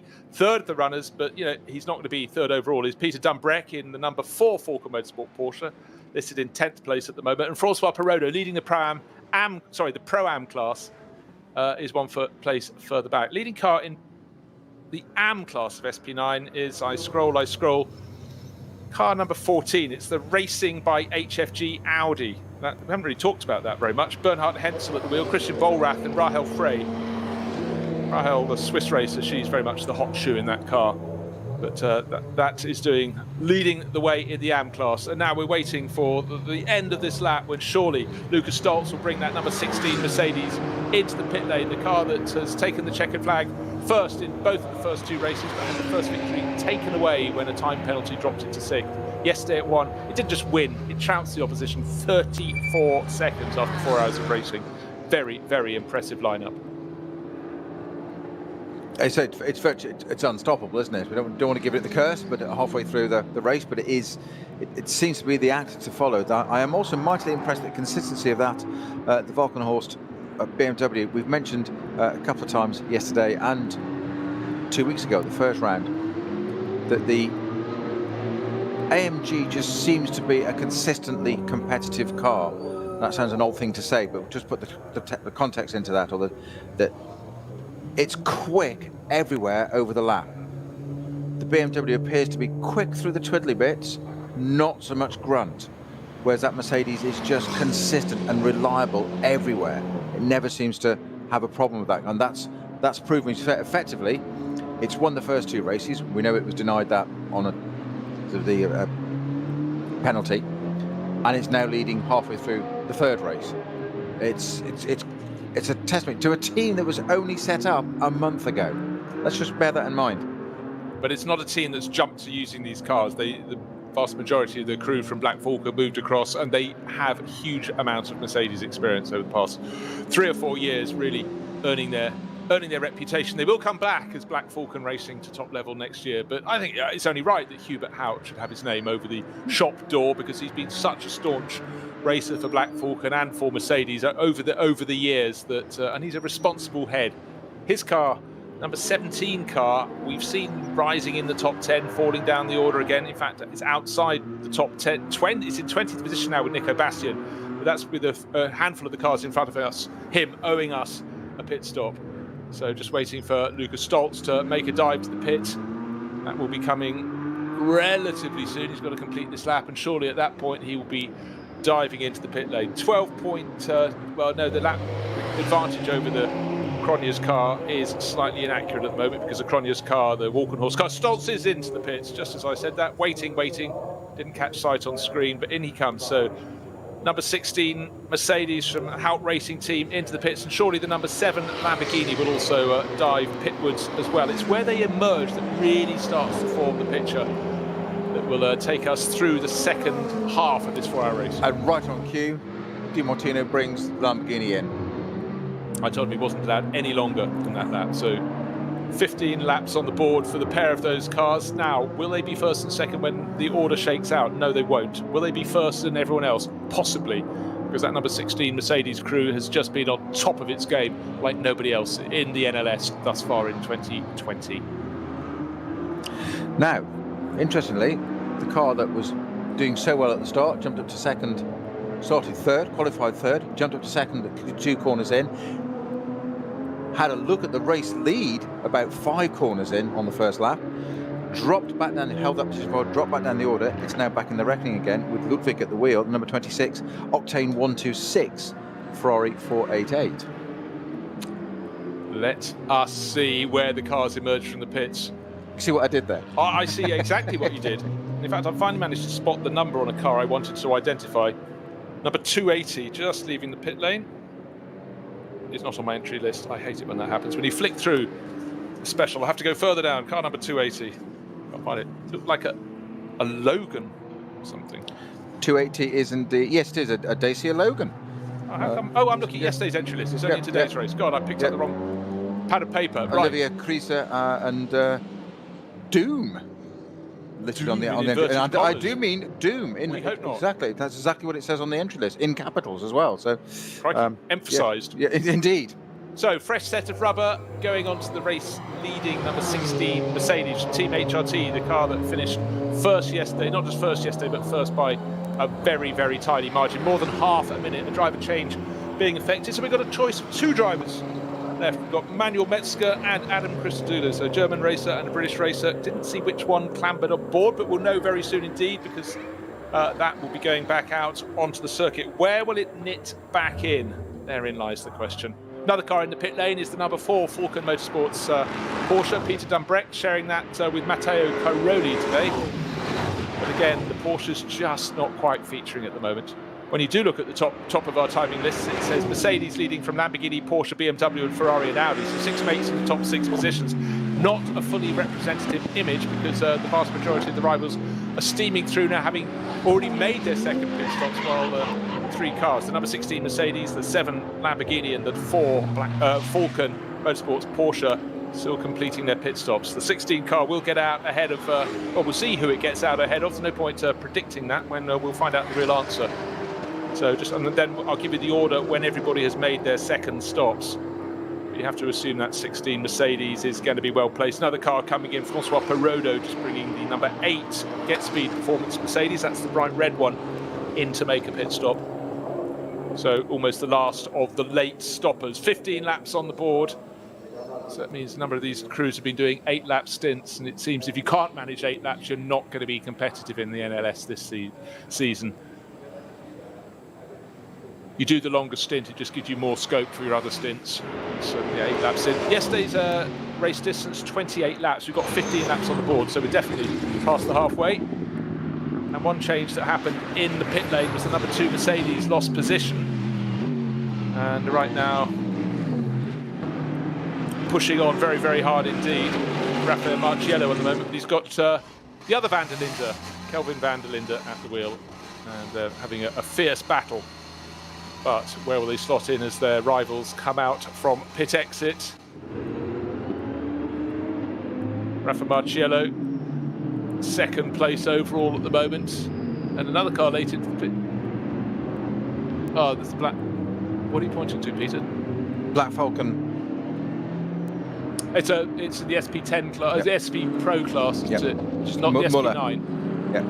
It's running in a different class, and that again rises up the order because it has longer stints on its rubber early on, and therefore it vaults up the order, then falls back down. But a great little battle going on between number 32 at the moment, Christopher Haase, Rafa Marciello, right under his rear wing. And they're chasing off after the 29 Audi of Kelvin van der Linde. As the order settles down, the number 2 Mercedes seems to have lost a little bit of ground in all of that. Don't forget, it's always been 4th place and higher. And it's Manuel Metzger, by the way, who took over the number 16 Mercedes. That has left the pit lane with him on board. He's the 3rd driver, so that means Adam Christodoulou will do the run to the finish. And Marco Mappelli, who was so impressive in yesterday's race, getting up to 2nd place very early on in the Lamborghini from Conrad Motorsport. He's now at the wheel of that. So an Italian car, that seems about right, as far as I can understand. Again, it really is a sign of the times when you get an onboard camera shot and something looks different to normal. It's the fact the mechanic leaning in is wearing face protection. He's wearing the mask that clearly de rigueur, and it allows us to go racing by keeping the social distancing. Pit stops, as you commented earlier, Peter, look so long because, of course, there's a minimum time they have to be at a standstill. All the work is done. The car I was looking at just then, the number 4 Falcon Motorsports Porsche, waiting to be flagged back into the race, but waiting and waiting. It's like the feeling when you have to slow down to a pit lane speed limit, and it just feels as though you've not only gone down to walking pace, you've all but stopped. It is painful. It is absolutely painful because, as we said before, racing drivers are not designed or trained to drive slowly. It's not what they're about, and it's that's suddenly that pit lane speed limit and that. But driver pit stops, you can't imagine the amount of time pit crew spend practicing this in, out, do it again, in, out. And I'm talking 20, 30 times sometimes sitting there with the helmet on and kit, because you've got to do it in the kit, because it's not accurate. And it's completely aiding, because you're wearing a crash helmet, hands device, etc. You're getting into a very small aperture with a roll cage. It's lovely and comfortable and feels like home when it wraps around when you're in there. But exiting and entering it is not necessarily that easy. And you say there's belts to sit on and all this sort of thing, and it's one simple error like that can just cost so much time. And also the pit stop window, we're talking about what you were just saying there, of an extra lap on the strategy adds 2 to 3 seconds on the pit stop towards the end of the race, and how vital that can be. Sitting on a belt, not being able to do a click, not being able to do a clip, a buckle, a radio connection, something doesn't quite work, and all of a sudden you can add 10 seconds before you know it. And the panic level then of you think you've caused that, or you think the driver has, or they don't mind, but they've got to go with it, and it's just that all of a sudden a race can be lost so quickly. But when you look at someone feeding themselves into an SP9 class car, you compare that with someone getting into an LMP1 car at Le Mans in the middle of the night, and it is like posting a letter in the old Toyotas and Peugeots. It's just a tiny aperture. Then you used to see the likes of Alexander Wirtz, not the world's shortest man, trying to get in and out. Thank goodness he's unbelievably bendy and flexible. But I also think, what happens if you're getting out and you suddenly get shooting cramp as you've moved out of your seating position and you can't actually get out of the car? That's where the mechanic grabs those shoulder straps on your overalls and out you come. But not easy. Have you ever had massive cramp in a racing car where you've just not been able to brake? Or No, mercifully, no. Still here. Not experienced that one yet. We've had a driver change once where the reigning world champion of that series managed to forget to disconnect his radio and water bottle in pace, and because he was so busy talking to the team principal coming down the pit lane. And, well, I say talking, that's a very polite way of putting it, exactly. It certainly wasn't broadcastable. Thank goodness I haven't got a live feed on that one. And jumped out of the car in temper and got so far out, and then realised, of course, everything was still connected and got yanked back, and ironically sprained his ankle getting out of the car. Quite extraordinary. So how did he manage to do that? Well, actually getting out of the car at the driver change, but somewhat economist to say the least. Yeah. To bring the blankets out, surround him, and finish him off. Exactly, in the foil and all that, yeah, ice packs and all that. So, just waiting to see the order unravel after the second round of pit stop. Just over 100 minutes remaining in this race, 102 minutes to be precise. It's 4 hours until the checkered flag can be shown. 4 hours from the start of the race until the moment it can be waved at the end. We got 28 laps in yesterday. Let's look at eventual time. That was 4 hours, 5 minutes, 48 seconds. So as you see, it seems a long time after 4 hours, but with lap times of 8 minutes plus, it means we could easily have, you could have someone crossing the finish line in 3 hours, 59 minutes and 30 seconds. They've still got another lap to do, but if they get there just a few seconds to go, no one's right on the tail, they can back off and save themselves a lap. Well, we saw it yesterday, didn't we? So with only a few minutes to go on the board, and we've worked it out, they're going to have this lap and another to do, because they're just starting with a couple of minutes or so to go, a couple of minutes to go, so that does happen. So the leading car, number 16, is now been Manuel Metzger is at the wheel of that car, the Team HRT. We keep mentioning that car, but you cannot underestimate what they've done. I know Bruce quite rightly said that a great deal of the transference of skills and whatever in history and info comes from Black Falcon.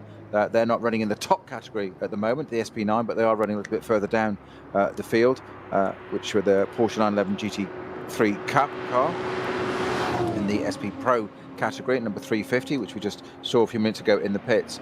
But they'll be coming back, I'm sure, next year in 2021, back at the top level or top class SP9.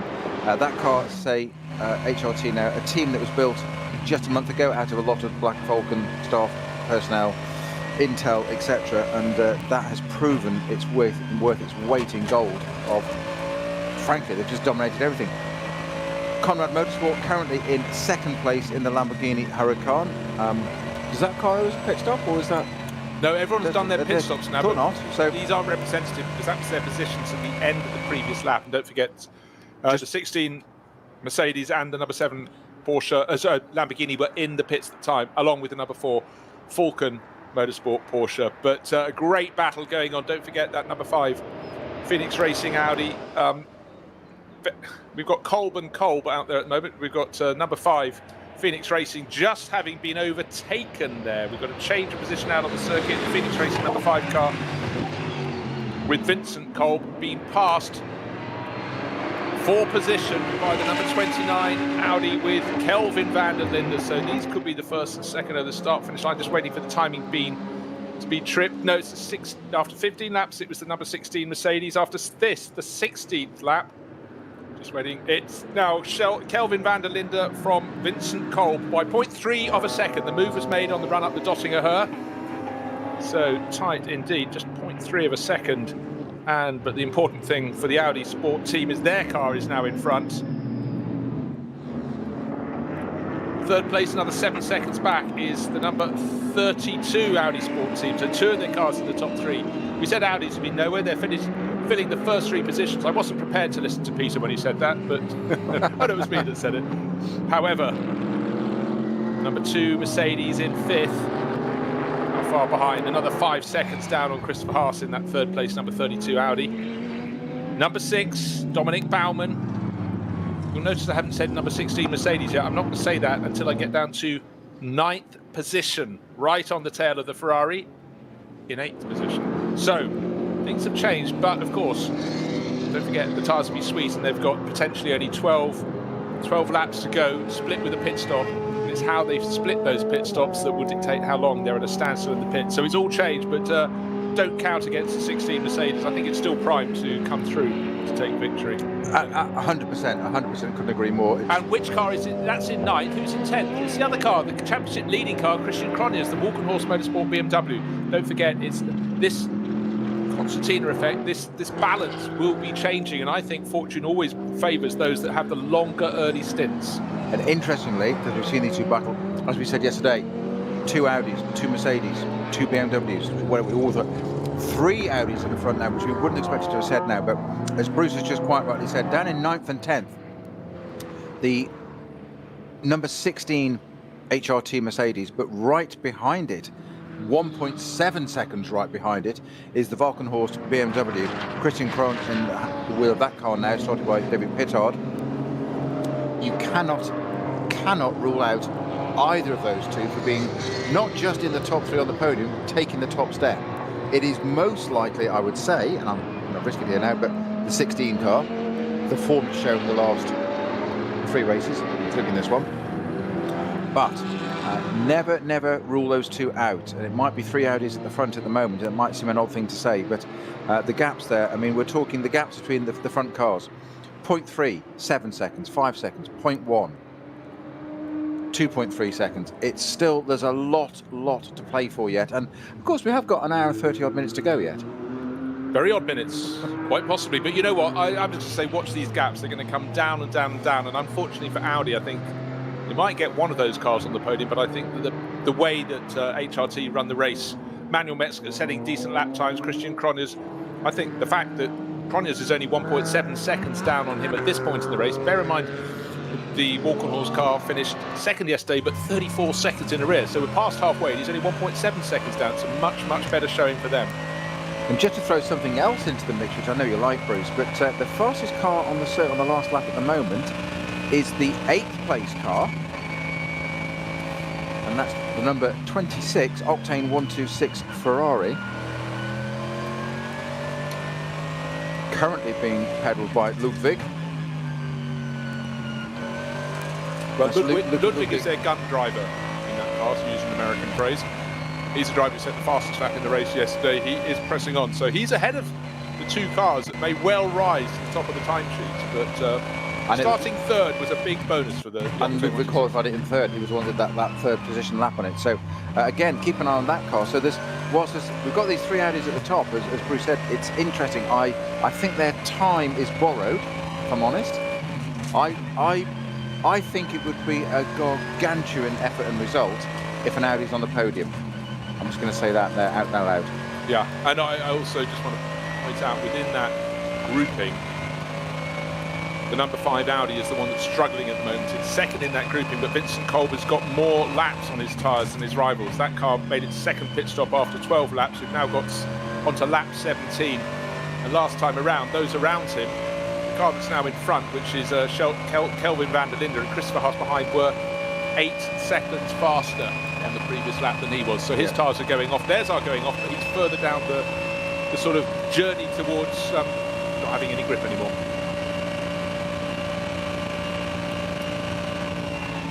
Number 2, one of our onboard camera cars, Rafael Marciello, finding 1, 2, 3 cars across the track in front of him. One pulled out the way, then straight back across his nose. That was a real case of a BMW overtaking, I think it was a Cayman, not noticing the bright yellow. Actually, if you can't notice the bright acid yellow number 2 Mercedes coming, you're in trouble. But it's a real case of drivers being in the back of the road, not noticing. They're so busy on that, and it pulls straight into his path. So that won't be a good lap for Rafa Marciello. It won't have delayed him enormously. Could have been an incident, wasn't an incident. So for that, he should be thankful. We should be thankful. But into the carousel he goes, pressing on as hard as he possibly can. But that's over the dip and into the compression of quite a few cars have had going off there already. Now, clear track, which is the thing all drivers want on the Nordschleife. But that's why you've got to process that really quickly. And here's the situation there. It's frustrating. It's so easy, and this becomes it compounds the whole problem. As you said, how can you not see a big yellow Mercedes coming? It doesn't matter if he did or didn't. He didn't see it. So by the way, the result is it slightly balked him. Let's just call it a balk. It's not a massive delay, but the bigger danger is to get wrapped up into that, worry about it, start getting frustrated, start exactly fist waving metaphorically in your mind, whatever. Don't. You've got to get out of that and sit there, and that's what he's doing now, just saying, right, done, out of the way. It's frustrating, but park it, no pun intended. But get past that, carry on, and just get on with the race. And that's what you've got to do, because it just compounds and makes it a whole load worse, which you don't need.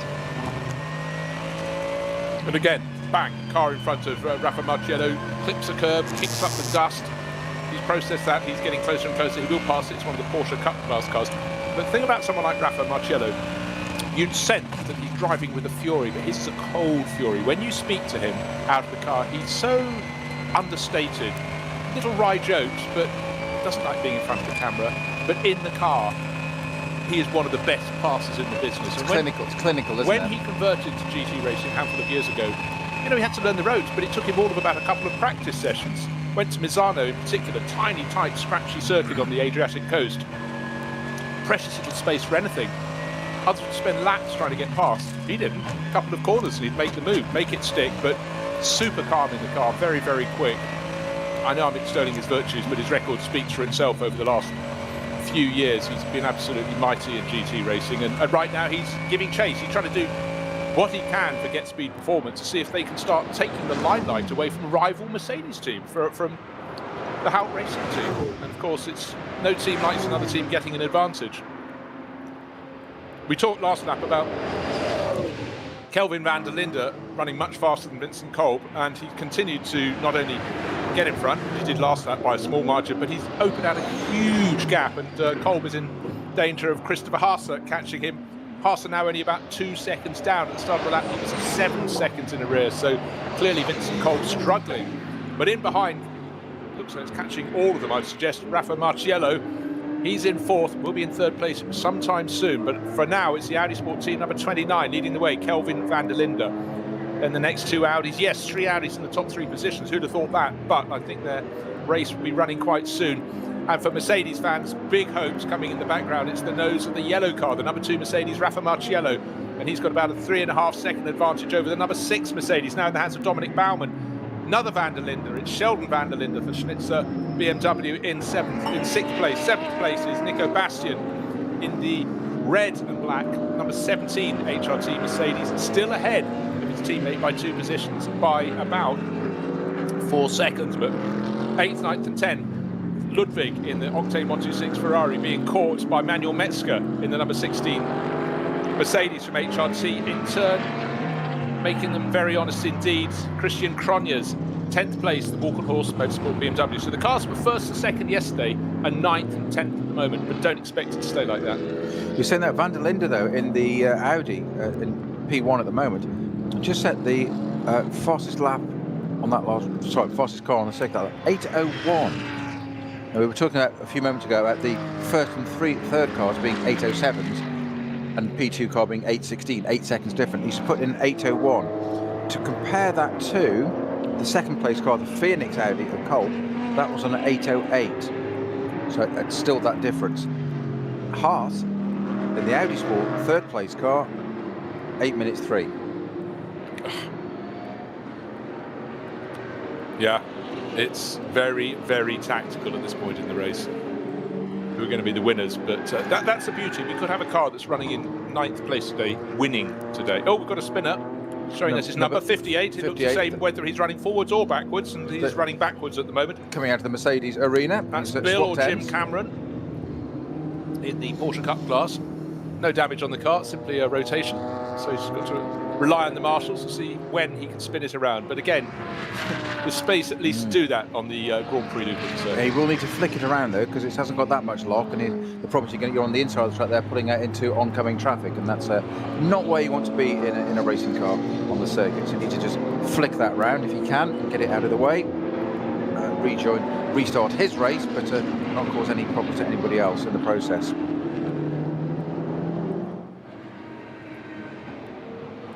That really was a very impressive lap from Kelvin van der Linde, that 8 minute 1.52 seconds. Stretches advantage 7 seconds. Just waiting to see if any response from the Ferrari. Luca Ludwig, 8 minutes 2.6. He was the second fastest on that lap. He does seem to really squeeze speed out of it. Another car going well is the car in third place, number 32.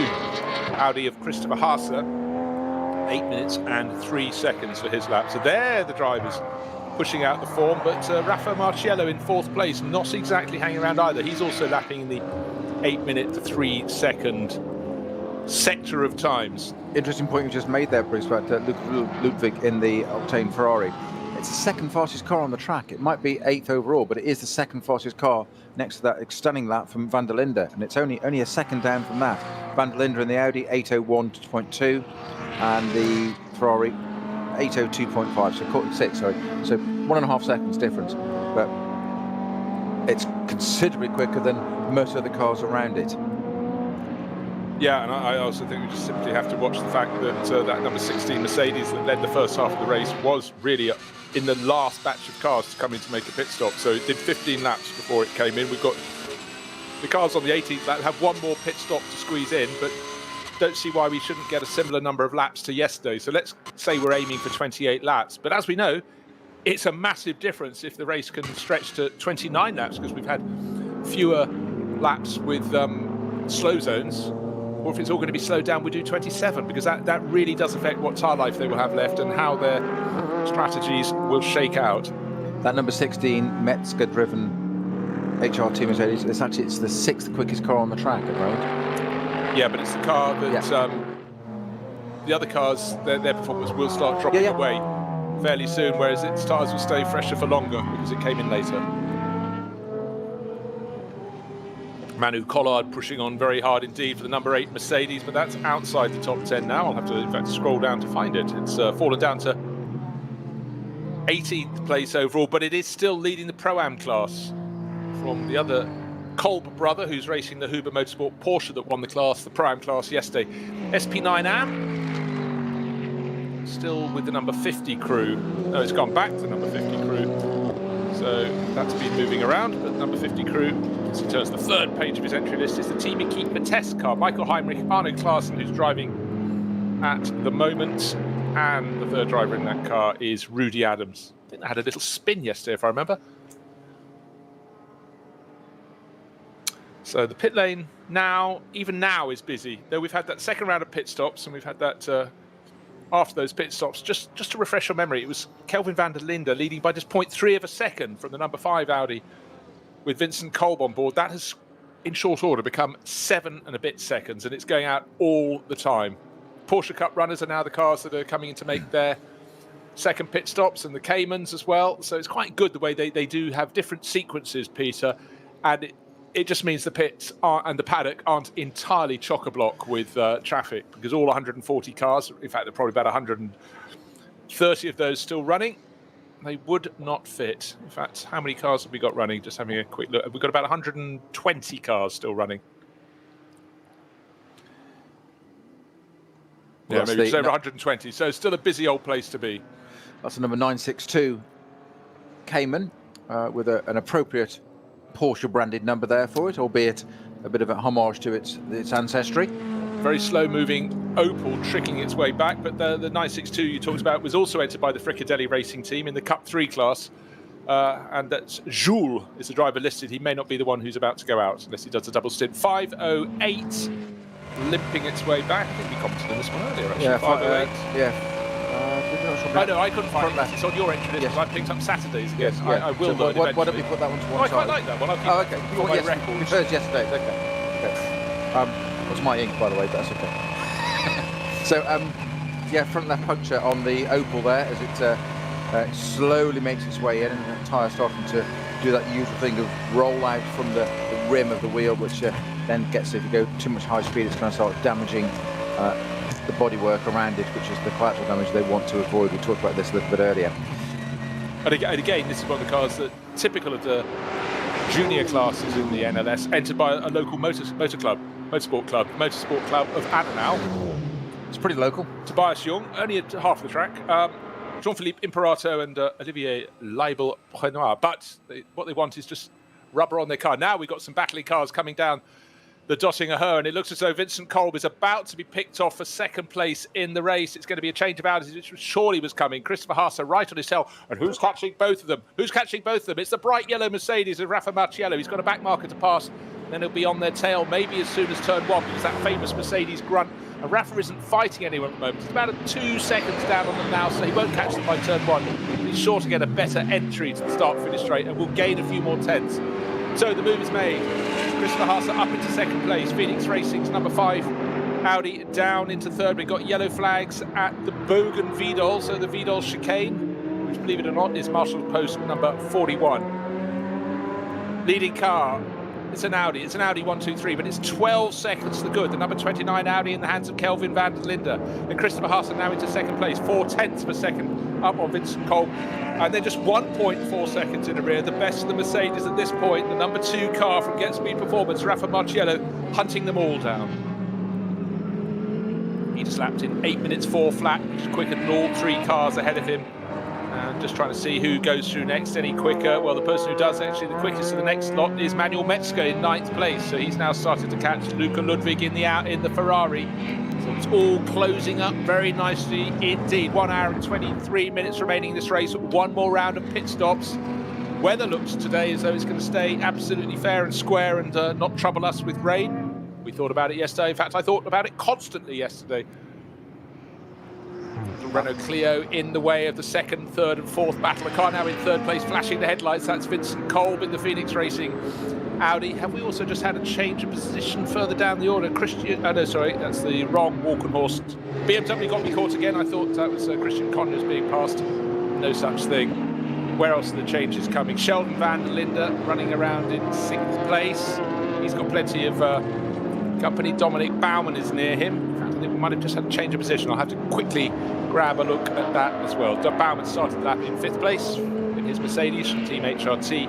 Van der Linde 6th for Team Schnitzer. So at the moment, Van der Linde, the leading driver in the race. That's the Audi Van der Linde. That's Kelvin. And Sheldon, the leading BMW driver in the race in 6th overall.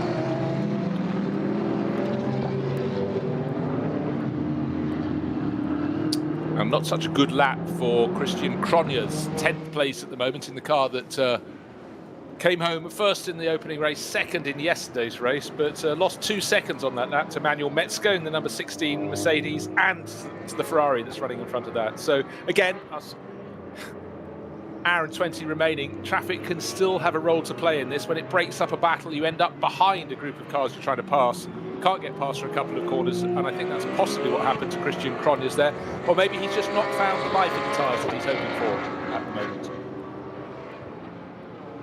Gravel kicked onto the circuit at various points. That's the thing. We've seen not too many punctures today, but certainly someone else's little error can become your problem if you go over the gravel and it just makes its mark. Then you've got the long limp home. Just to reiterate, 14 and a bit miles around the circuit, 24.5 if you like the kilometres.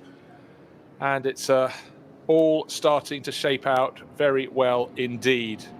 It's the concertina effect that makes it so exciting in the NLS. The later you pit, the less time you have to spend on your pit stop as a minimum. However, the later the pit, the more tired your tyres are, so you probably had a time deficit in advance. It's the balance. The car looking for the balance, a team looking for the balance, a manufacturer looking for the balance. It's Porsche, the best place of their cars, is in 12th place overall. That's number 18 from KCMG, Dennis Olsen, and Matt Campbell, superstar in the Porsche camp for Manthey Racing, down in 15th. It's not a Porsche sort of weekend. Alles begann mit 2 Freunden und einer Vision. Unsere Initialen stehen für Qualität und Fortschritt. Wir schaffen den Technologietransfer von der Rennstrecke auf die Straße. Wir fertigen Gewindefahrwerke, Sportfedersätze, Stabilisatoren, Distanzscheiben und Gewindefedern zu 100% in Deutschland. Wir arbeiten mit Herzblut und Hingabe für diesen einen Moment. Wir sind Motorsport. Wir sind H&R.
sun is still shining over the Nordschleife.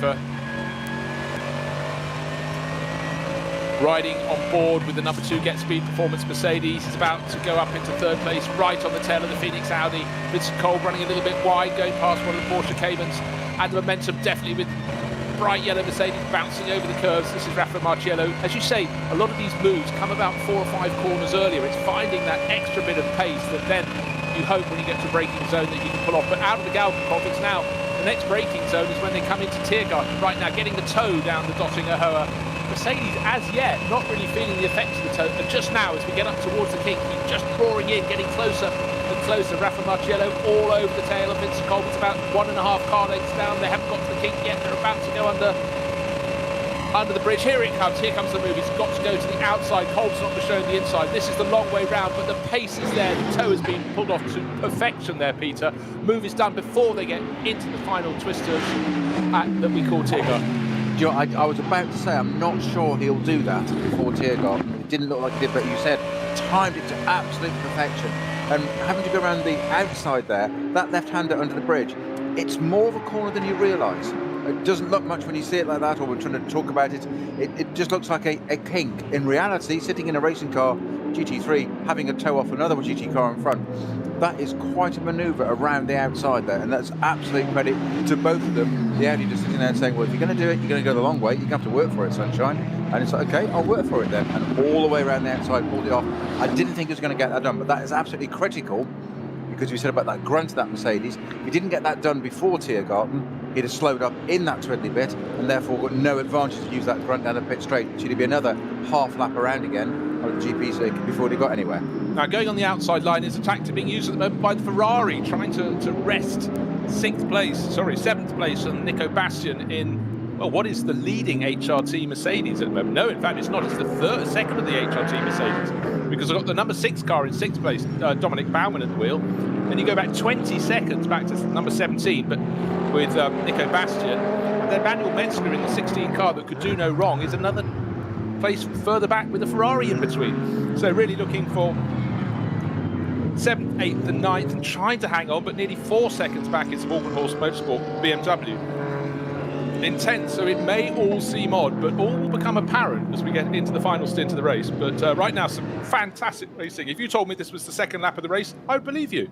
And just to put the perspective there, the 2 cars there, the 7th and 8th place cars, 17 and 26, Bastian and Ludwig and the Mercedes and the Ferrari, talk about equally measured. They've just lapped together a 10th apart for 24 kilometres. They've managed to do that all the way around, and they're still carrying this on into the next lap now. So no slow zones, no traffic, no anything there. They've had a relatively free lap together, and they've managed to lap just a 10th apart. But you know what? Their times were 8:08, 8.5. The car in second place just has been at 8-minute 1.6 second lap, 8-minute 1.86 second lap. That is Christopher Haas. That's why he's closing the gap. Down to 10.4 seconds. So he's now starting to take chunks out of Kelvin van der Linde. He lapped nearly 2 seconds faster that time around. So that was impressive. Marciello, impressive in getting into 3rd place. His lap time was an 8-minute 6. And that is what you cannot afford if you're trying to whittle away the advantage of the race leaders. He's 16 seconds down now, Marciello. It's a long way, isn't it? It's a long way, 16 seconds, and that's in third place. But we've got a round of pit stops to come yet. It can all change. I was going to say it can all change in the blink of an eye. It can all change in the blink of a pit stop. We've seen how much that has changed the fate of this race. Each of the pit stops we've had so far this time, it's come out not in an order that we just necessarily predicted. As in, I'm not saying we're perfect commentators. It's not a spreadsheet. It's not a mathematical thing. But you read it, you look at it, and you think, all things being equal, this will probably happen after the pit stop. And then the pit stop throws up something totally different. A bit of a delay, this or that, somebody stumbles, whatever it may be, and all of a sudden, it's totally different. To the point that we got, gosh, there's 3 Audis at the top. Didn't see that coming. What I don't understand is when you get to the first round of pit stops and you have cars coming in on the same lap, so they've got the same minimum amount of time at a standstill, and yet you get people losing 5 or 6 positions. That's what really throws me. if ever there was a car that looks like it should be sponsored by Track Taxi, it's the 484 Mercedes C300 that's, Gary, I think you mentioned at the very beginning of the race there. It does look like it's just like a road car, just like a taxi. Yeah, it's driven by Alexander Meixner and Bernhard Weber, but it's driven with some gusto. It doesn't necessarily always want to go the direction that they'd like it to, but it's being very, very well driven within the confines of what they've got beneath them. Totally unfettered by wings or anything like that, anything sporting, nothing aerodynamic, hasn't even got a splitter on the front. It just looks like it's come out of the showroom. I rather like the way the main sponsor on that car is 5-star Fitness. You feel they're getting a 5-star fitness session as they go around the ring. It will give them quite a workout, despite whatever driver aids it may offer. It's going to be a heavy beast to play with. But I will guarantee this: what fun that will be to drive around the Nürburgring anyway. Absolute oodles of fun driving that car around. And that's the beauty of this series. We were just talking about a 4-door saloon Mercedes with no wings on it, whilst we've got AMGs up at the front. And it just looks like they're having an absolute ball out there in that car. Yeah, it's being run in the 1600 to 2-litre turbocharged engine class, which is production VT2. I said there were a lot of classes, and just being driven very, very hard. But don't want to drive it too hard, because then it starts to lose its performance very, very quickly indeed. Just going to have a quick rundown to see how we're going in the SP9 Pro-Am class. Last time we looked, it was Manu Collard leading, and that has stayed the same by a margin of a minute or so from the Huber Motorsport Porsche. 25 Porsche being beaten by the number 8 Mercedes. In the SP9 AM class, it's car number 14 has moved ahead again in that class. That's the racing powered by HFG Audi, driven by Bernhard Hensel, Rahel Frey, and the driver at the wheel at the moment, Christian Bollrath. Let's have a little quick look to see who is leading in SP10. That's car number 192, Hoffer Racing by Bonk Motorsport, BMW M4 GT4, Gabriele Piana at the wheel in that class. Next up is the Pixum Team Adrenaline M4 GT4 of Florian Naumann. That's car number 1. He's sharing with last year's champions. And again, just having another really super strong run with Griesner and Fubrick. So no slow zones, no code 6s at the moment. Track perfectly clear in terms of areas and slow zones. I didn't say we're not going to be clear in terms of other competitors in different categories. Leading car at the moment is number 29, the Van der Linde driven Audi Sport Team R8 LMS. Currently has a 10-second advantage over the number 32 car, similar Audi R8. That's been driven by Christopher Haas. In third place, the number 2 car, the car with the Get Speed yellow Mercedes AMG, driven by Marcello. Cole, it is in the Phoenix Racing Audi again, so Audi's 1, 2 and 4 at the moment.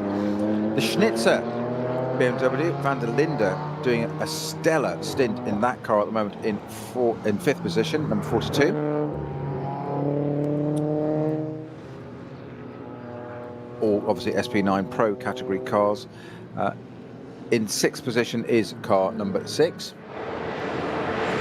which is our HRT Mercedes, with its teammate right behind it, metaphorically in terms of about 20 seconds physically on the track, but in the next place, 7th position, that's the car number 17, driven by Nico Bastian. 8th is the Ludwig driven Ferrari, guy that put that on pole position, did such a stellar bit at the beginning of that, from 3rd on the grid to 2nd, nearly into the race lead, and just finished the top 10. And we got in 9th, we've got the other HRT Mercedes Metzger and Christian Krones in the Valkenhorst BMW rounding out the top 10. Bruce.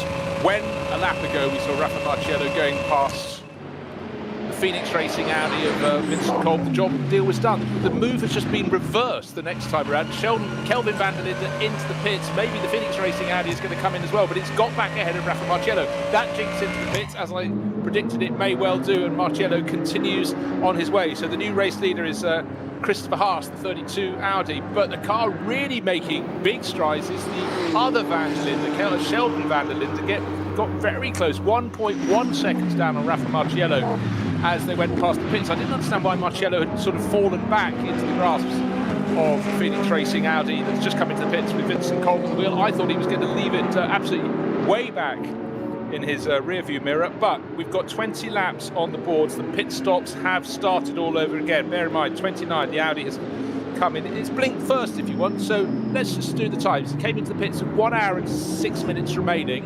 We've had a change of position. The number 17, was there a clash? The 34 Walkenhorst Motorsport BMW going down alongside the number 17 Mercedes from HRT. That's Nico Bastian in the Mercedes, Christian Cronjes.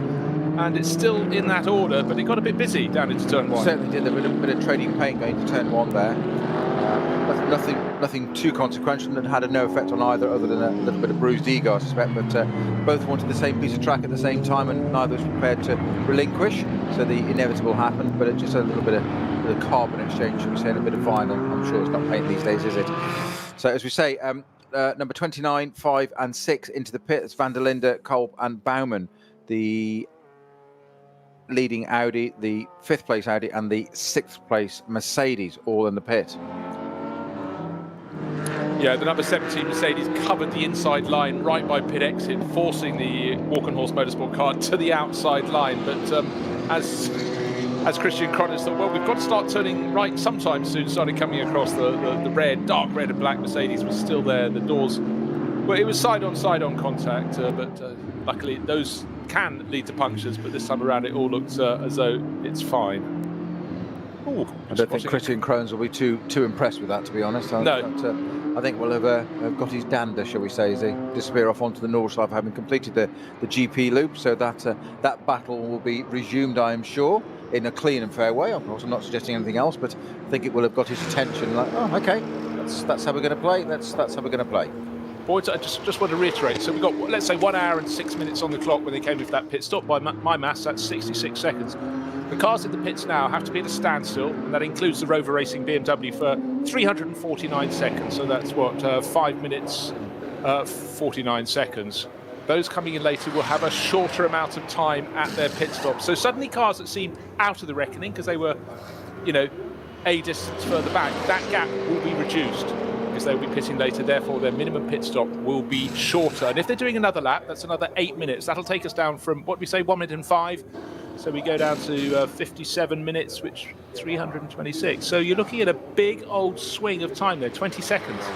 It's huge. 20 seconds. We were saying yesterday that a 34-second win is phenomenal. So 20 seconds suddenly in the pits makes a huge difference.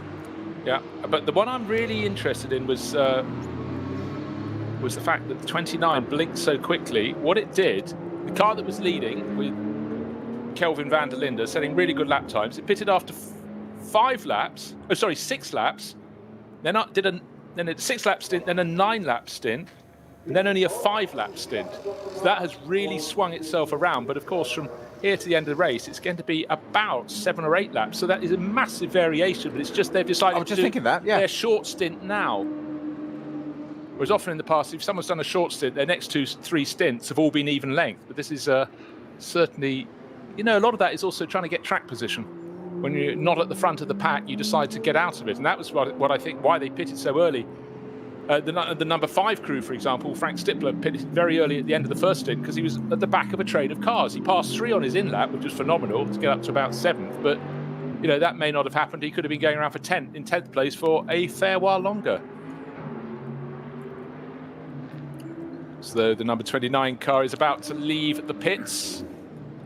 White, grey and red it is, and now it's Matthias Drudi at the wheel. He will not be resuming in the lead of the race. You could say their shot has been fired. Is it going to be good enough? But they've done things very differently, and sometimes you do things differently, it may be good enough. They've left the number 5 car in their wake. That too is getting going. It was Vincent Kolb, but by my reckoning it won't be when he goes back out. It's more than likely to be Mike Rockenfeller. Let's take a look. Oh, it's Richard Westbrook. Of course, Rockenfeller and Westbrook were supposed to be the other way round. Westbrook, the British driver yesterday, and the German Rockenfeller today, but they've kept us on our toes. It's the other way about.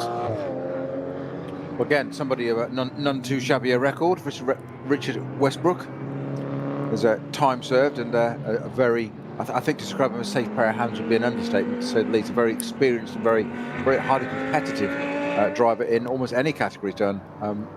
you've got him on the books, and you know everything's okay, don't you? Yeah, and exactly. He's one of quite a few of these drivers who were very, very busy in the digital NLS series. So he just got his eye in already for the course of the season. But what used to get me was the fact that they'd have a race, and then they'd just get to the end of the race, and then they'd just walk back into the living room, wherever they were. And you had driver pairings. So one pairing that was absolutely fantastic, but one was in Argentina and one was in Spain, and never met each other before. Agustin Canapino, one of those drivers, and Alex Arana in the digital world. You were taking a long, hard look as the Rover Racing BMW came out, and the 170, Supra. yeah, the Supra, and it was flashing at lights, and it appeared to have a problem going out of the pit lane. It looked a bit crabby. It did look a bit crabby. I think what he was doing, actually, I think he was potentially aware of the pace of the BMW behind it, and very courteously was actually keeping out of the way, and was probably just hunting on its low end of the revs whilst he was letting that BMW by, which normally would let him by on the track. But very courteous bit of driving by the Novo Run Supra there, saying let the BMW out and get on with it and out of your way. One of those things where you accidentally stall it, you drop the rev so much and it won't fire up, and everything is unravelled after 3 hours. Yeah, and that's when the team say to you, why have you been courteous? It's racing. Yeah. You do your thing and they'll get round you. But that's what we've just witnessed anyway. So, the number 29 Audi is now pedalled by Drudy. Yeah, Matteo, I remember his father, Luca, racing for many, many moons. He used to race in Formula 3, a little bit of Formula 3000, and clearly those racing genes very, very strong indeed. Matteo's done a great job for Audi the past couple of seasons, and let's see what he can do. He's got an hour to show us his class, an hour and 1 minute, until the checkered flag may fall, but I think we'll see it fall probably a similar time to yesterday. We had 8 minutes, what did I say earlier? 8 minutes 4 hours and 5.5 minutes of racing. So they got well into that 29th lap, 28th lap. Sorry. Yeah, so you still have to get your head around this, don't you? That we've literally, just as I speak, ticked over into the final hour of this round 3 of NLS, and we've still only completed 20 laps. It's still, you still look at that sometimes and go, what? Hang on a minute. How does 3 hours of racing with an hour to go equate to a mere 20 laps? Did we miss tea or something? But such, say, 24-kilometre, 14 miles in the old money, if you want to call it that, circuit, and that's the point. And that's why pit stops timing so critical. Right, one of the other Audis into the pit now. Christopher Haase, number 32, also from the Audi Sport team. Second place car. And will Marciello come in behind? Yes, he will. There's a KTM between them, so Marciello in from 3rd place overall. So I'd say Marciello was really closing in. Oh, he's going to have to... And the Schnitzer BMW is in as well, but again, they've got some cars from the other classes between them, and really a driver doesn't want anyone else. They want to have clear line of sight of the car they're chasing. I know it's chasing it in through the paddock in with a speed limit, but into the pit lane this time around. Let's just reiterate, the number 32 Audi Sport Team entry of Christopher Haase, Rafa Marciello in the number 2 Mercedes from Get Speed Performance. So 1st and 2nd on the track when they came in. And the Ferrari is leading the race, therefore. The 26 Ferrari is going on. He's going to come in next time around, one would presume, after 22 laps. I told you yesterday, didn't I? It might only be false at the moment, not non-representative you use, but the Ferrari is leading the race. Yeah, I was going to say, at what point is the checkered flag waved? Another car that came in the pits, just to reiterate this lap, it's the 32 Audi that's come in from Audi Sport Team, Christopher Haase, Rafa Marciello, the number 2 Mercedes, Sheldon van der Linde, the BMW Schnitzer entry, car number 42, and Nico Bastian, the number 17 HRT Mercedes, that's coming in. So Christian Kronos will be going, hooray, we don't have to clash doors anymore. I'm going to really press on in this lap. And I tell you who will be pressing on is Luca Ludwig. He does seem to be the fastest driver in that Ferrari. He just did an 8 minutes, almost 8 minutes flat last time around. This, if they're going to get a top result, last lap and this one is what it could well be built on. They want him to go as long as he can, but they don't want his tyres to fall away. But every lap he does, that's one less that the final driver will do on tyres that therefore will have more life. And the longer he goes, the shorter the pit stop will be. But there is that tipping point, that critical tipping point. Go the wrong side of it and you'll have the lap of shame when your tyre performance has gone away to nothing. Sounds a bit extremist, but that is effectively how it is. I was going to say, it actually sounds terribly accurate. That is the problem. And it is down to the driver to to control that and dictate that. You've only got to listen to it in a bit of Formula One. You know, the engineers will say, yes, we can do this, we can do that, or so and so. It's exactly the same in this category. But it's down to the driver to say, look, this is happening, this is how it feels. And that's the connection between a driver and an engineer, of trusting one another. And sometimes even to the point the driver's saying, no, I can't do this. And the engineer saying, but I know, almost like follow the science, to be topical, follow the science, it will do it, trust me, run it, it'll come out the other side of it. Don't let the lack of time now matter, it'll come into its own, the window will open, trust us. And that's where we were talking about this a lot in this endurance racing, about how it's a team effort. Drivers dealing with the press, engineers, the crew, everybody. You've got to work as a team and you've got to trust people. And sometimes you've got to be open-minded to say, I didn't think it would do that. Why? Trust me, it'll do it. We engineered the car. You just pedal it and get on with it. And that's what they have to do. Why do you think Kimi Räikkönen doesn't do endurance racing of any form? Leave me alone. Yes, I know what I'm doing. I've done this before. Yes. Then again, he's the sort of driver who actually would probably really relish this, because it's a different shake. And, you know, he took his years out to go and do the World Rally Championship. And a bit like Fernando Alonso, they simply want to do every form of racing they possibly can. I know he wants to, you know, not everyone approves of sort of trophy hunting, but I was a driver and I wasn't in a top Formula One team. That ain't going to happen. I'm not against it at all. What you think of his return, I do not know. But... No, that's what I was me. I said, don't, just want to digress for a moment on the pit stop there. Don't misunderstand me. Nothing wrong with trophy hunting. I question whether coming back is a wise thing. He's coming up to 40. I think his time is done. Bearing in mind his first championship was 15 years ago, and then the one that was 14 years ago. I just don't think it's a wise move. I think his Le Mans bit, his Indy bit, fantastic. Get the other category bit. We will see. Do the Baja 1000. What else can we do? Yeah. London to Peking road race. But look at Carlos Sainz Senior, off and made it. You know, a multiple World Rally champion and legend, went off to Dakar and made it exactly there. So I totally agree. I just think I'm just not sure whether Formula One's the right place for him to come back to. But that's a whole different discipline. So. Driver who's just taken over the 32 Audi is Mirko Bortolotti. Let's see what the man who never blinks can get up to in this, the final stint. They left him only 54 minutes of the race to play with. And the car that's absolutely flying is, of course, the number 29 Audi that pitted the previous time around. Now driven by Matthias Drudi. And that should be very well placed after this final round of pit stops. But some of the front runners are going to come in next time around. So after 22 laps. Leaving it late, so the position's artificial at the moment. They become very real when those final round of pit stops have been made.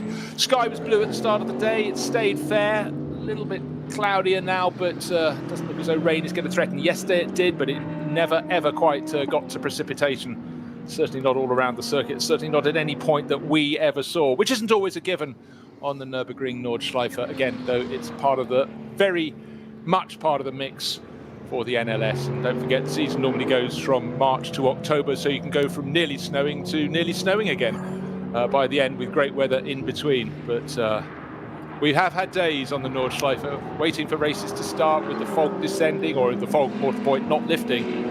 But right now, conditions absolutely perfect for racing, and these stunning teams with brilliant driver lineups putting on a show that just gets better and better. But don't forget, it's the tacticians who have a big role to play in this, and have the teams got it right. 98 Rover Racing BMW never really been in the hunt today at all. Qualified down in 18th position, and right now they've already had their final pit stop, so they'll be down the order, while those that have yet to pit, Lucas Howard down in 20th, but he will rise up the order from there a little bit. But when he's been in battles with other cars, we saw it earlier, the front of a 4-car train, a lap later he was the back of a 4-car train, then fell away. So the Rover crew not quite on the pace with their BMW, but the Walkenhorst Motorsport crew very much are, and the Schnitzer car. Now it's got Martin Tomczyk on board. That made its third pit stop.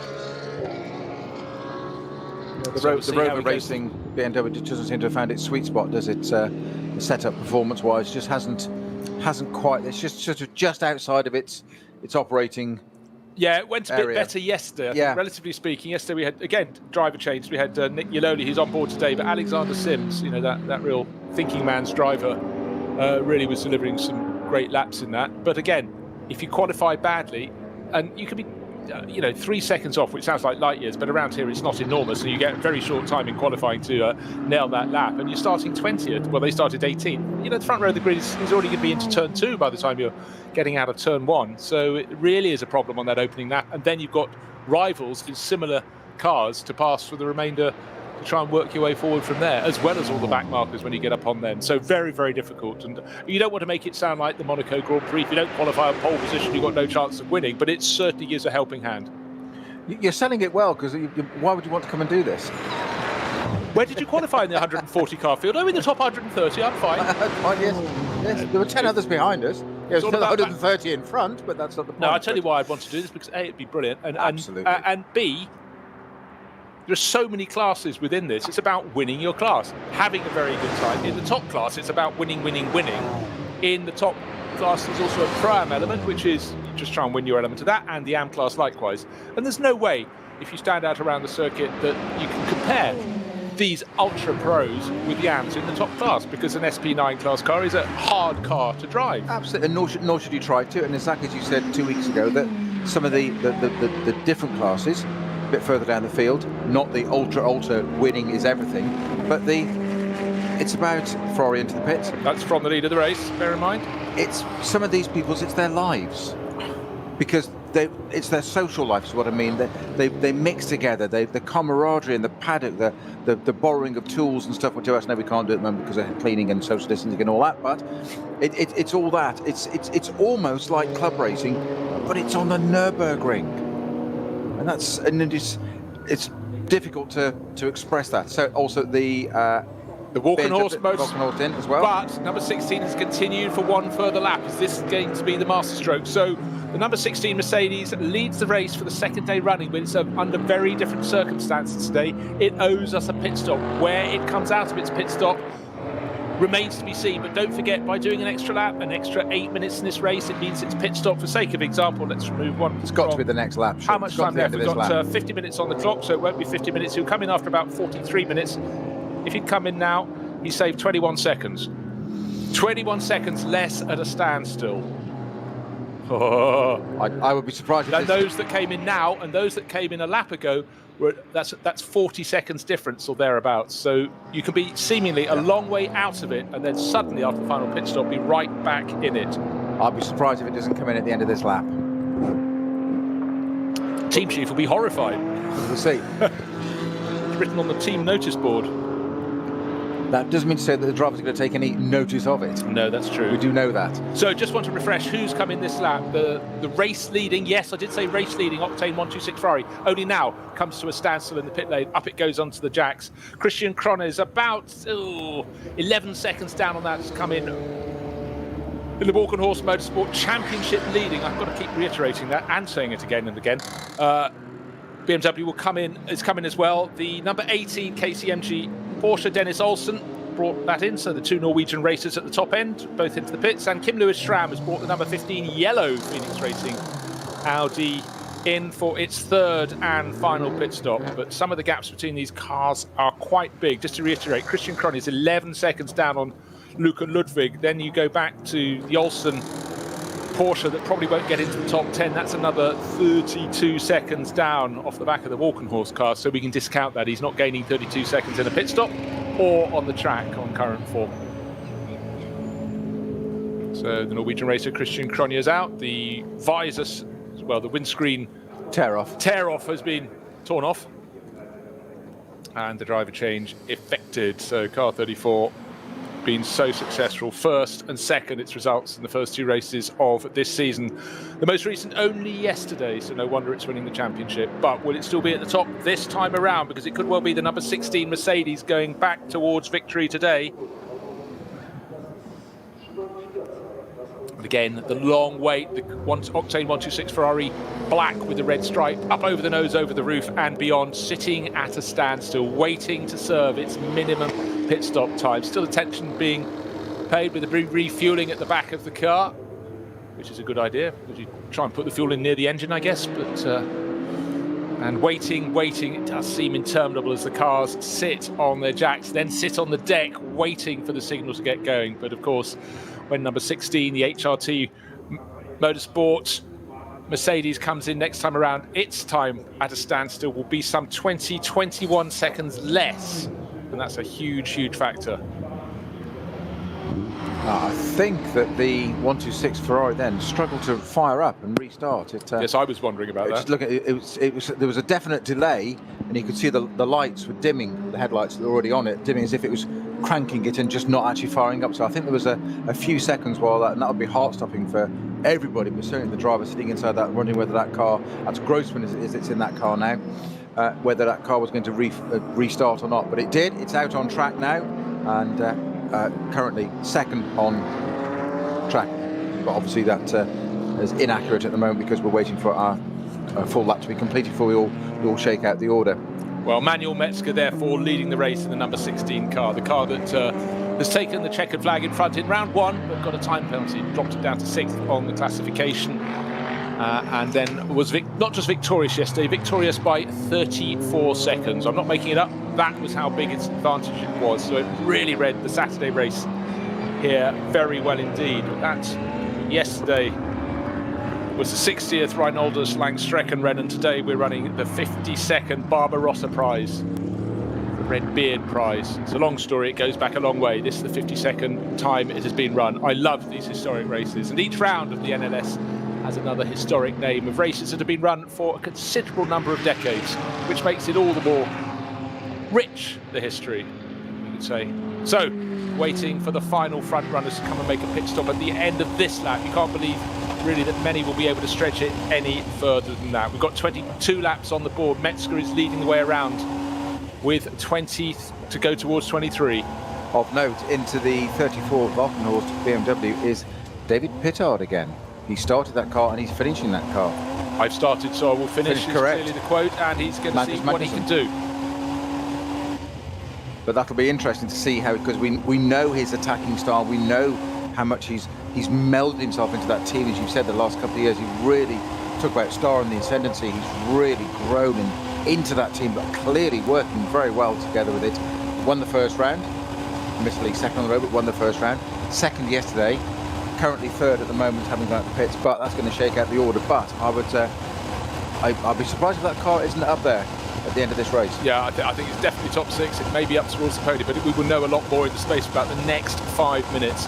But just to reiterate, for drivers to succeed in GT racing, they really have to work as a team, but they've got to understand the scope of what they're supposed to be achieving. It's not just about a quick lap time, because each lap is related to another one.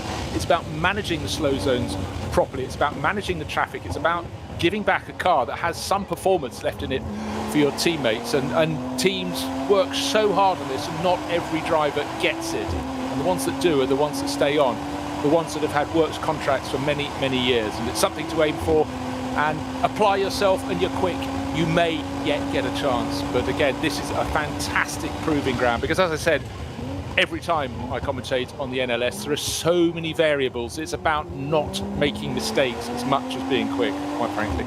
You couldn't make a more accurate and valid point, Bruce, that it's, yes, you have to have a pace and a degree of ability, stroke, talent, pace, whatever you want to call it. But that is almost, ironically, it might sound a bizarre thing to say, that's almost a smaller part of it. Yes, you can't not have the pace. That's a given, but it's not ultimate pace. It's not sort of world championship, Lewis Hamilton type stuff, whatever. The 90-odd% of endurance racing is about the bigger picture, the rest of it, getting it, understanding it, working with the team, being adaptable, being variable, being accepting things can change through a race, and being, dare I say it, in motorsport, a team player. And if you don't get that in endurance racing, you won't get very far, and you won't get the drives. You say you won't get the contract. It doesn't happen. We've seen it happen many times. You said yesterday, quite rightly, you highlighted that some of the younger drivers are having a successful single-seater career in the lower formulas, but it stalls a little bit. Quite often switch across to GT racing, and if they're smart and adapt, it does their career a world of good. They might then go back to something else. If not, they make a very good long career name for themselves in GT racing. Bruce, car on the pits. And it's number 16, Mercedes into the pits. And as they say in all of that, there's no I in me. No, hold on a second. It's something along those lines. There's no I in team. Correct. Very good. So number 16 into the pits, and that was sitting on the lead. Manuel Metzger will hand that over by process of elimination to to Adam Christodoulou, fourth driver in that cycle. Victorious yesterday, victorious by a huge margin. Where's it going to shake out today? The Ferrarian listed on our screens in second place has already made the third pit stop. It's going to be a whole distance down the track. In the background, I can see the Conrad Motorsport, Marco Mappelli-driven Lamborghini diving into the pits as well. So anyone who's got a later pit stop has played this quite well, but they've got a time deficit because they've fallen back down the order by making it later, but their time in the pits will be shorter. So Mappelli in, and I don't know if it's who's going to go back. If he might do a double stint. In fact, this final stint will be short, and he did double stint yesterday, so why not? That's the Conrad Motorsport Lamborghini, missing from the opening round, but definitely here yesterday and today, and entertaining us royally. Well, it's made its mark, but it might have missed the first round, but it's made its mark and had a fantastic race yesterday, and it's not looking too shabby today either, I've got to say. But we're into our final round of pit stops, the last one. 23 laps completed. We've got our HRT Mercedes Metzer and Mappelli in the Lamborghini in the pits now. So technically on track, it's going to be the Grossman-driven 488 Ferrari on our timing screen. Of course, that's all got to shake out in a few minutes' time when it gets into the final bit and everybody settles down. We'll see what's running to the end. Valkenhorst Motorsport car, as said, it's always there or thereabouts, knocking on the door. It's had a very good run in the first race, winning it in fact, finishing second on track, but winning the race outright. Bruce. So at a standstill, driver change being effective for the number 16 Mercedes that has been so dominant this year. Might be a slight glitch, but my timing screen says the car listed in fifth place has served 6 pit stops. I don't really feel that's been the case for the number 18 KCMG Porsche. Maybe they've added all the 3 from yesterday, so in fact it's up there in fifth at the moment. That will drop down the order, but it has been the car that's been showing well. Well, that's funny, because I did notice a little while ago, I'm talking within the last half hour, it had 4 pit stops, and like you, I thought it was erroneous, and I thought I won't mention it. The fact it's now jumped to 6 is kind of proving it even more that I don't think that one's quite accurate. No, one feels data entry error. Yes. If so, it's very impressive. That's more to the point, isn't it? If it has had 6 pit stops and it's still running fifth, that's pretty impressive. So that the pit lane far less busy at this stage than the race than it was a lap or so ago, but those that blink last, serve their final pit stops last, will they be going up towards the podium? Yesterday's dominant car, the number 16 Hout Racing Team Mercedes AMG, it's the one that's orange with the black flashes on it, the black colour markings. The sister car, the number 17 car, is dark red with black, and the third of the cars from the Hout Racing Team is the one in the Auto Arena livery, the black and white livery of Patrick Assenheimer, Dominic Baumann and Dirk Muller. That is in the mix as well, so you could call them greedy, but success is something all teams crave, and HRT are really, really making their mark. But those that pit last, will they be the ones with a smile on their face? Their rivals, including the Ferrari, blasting down the Dottinger Hoa through the dip, up towards the twisters, and then to the Tiergarten corners, desperate to get past the pit exit before the number 16 Mercedes emerges. Will it have done enough to do that? The Ferrari being fired around by Bjorn Grossman, but it looks as though they won't come out ahead. You've got the orange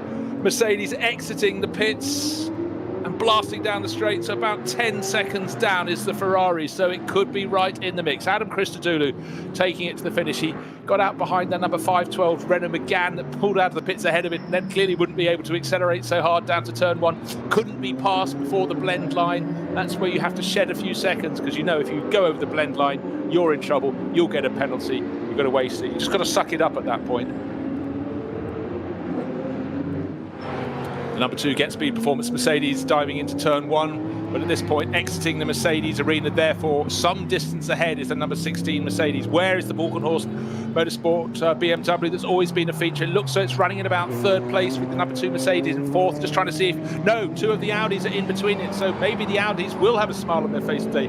Will they take a third and fourth place in this race? At the moment it's Mercedes from Ferrari, 2 Audis, BMW, and then the number 2 Mercedes. And then, for good measure, the Schnitzer BMW as well. So they've stayed right in the hunt. Yesterday, the winning margin was 34 seconds. It's not going to be that today. We could just be on for an epic conclusion to this race, though.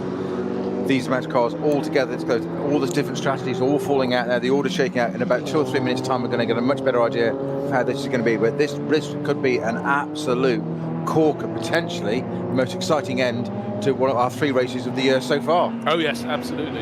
And just trying to see oh dear, sudden gaggles of car. The Walkenhorst Motorsport BMW had about 5 cars to pass. He's going through that tiny little stretch. BMWs. All BMWs as he tried to go the little bit that takes you left and left over a bridge onto the Nordschleife, where he just wanted to cut those apexes and have a nice swing through it. He's got past them, is delayed, but then the car behind, the number 2 Mercedes, now in the hands of, still in the hands of Rafa Marciello, has got to do them all over again. In his way round to the right, he goes on the outside, the hats and backs. No, 2 abreast, 3 abreast, no use at all for the Italian. He's got past another couple. He will pick them off, but they're all losing him a 1/10 of a second here, a 1/10 of a second there.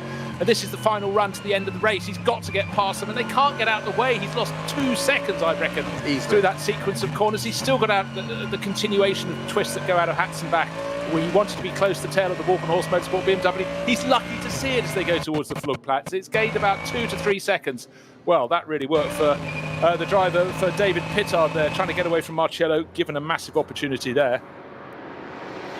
It's the way the cards fall, unfortunately. It's just how it was. That gaggle of BMWs there for them. I think there was a Clio in there as well on McGann, and it just didn't quite work out at the end. It's just the way the track laid out. It's just where they met their sequencing.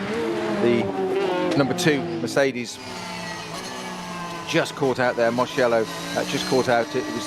Wasn't the leading car of that bunch of got. It was the second place car of that bunch of 5 he had to get through. That just, unfortunately, just held up a little bit on one corner, and you thought it was going to get out of the way, but it was a right-left, and he retook it and reclaimed his position for it. And as we said so many times, they've got their race to do as well, and it is always the rule of the racetrack.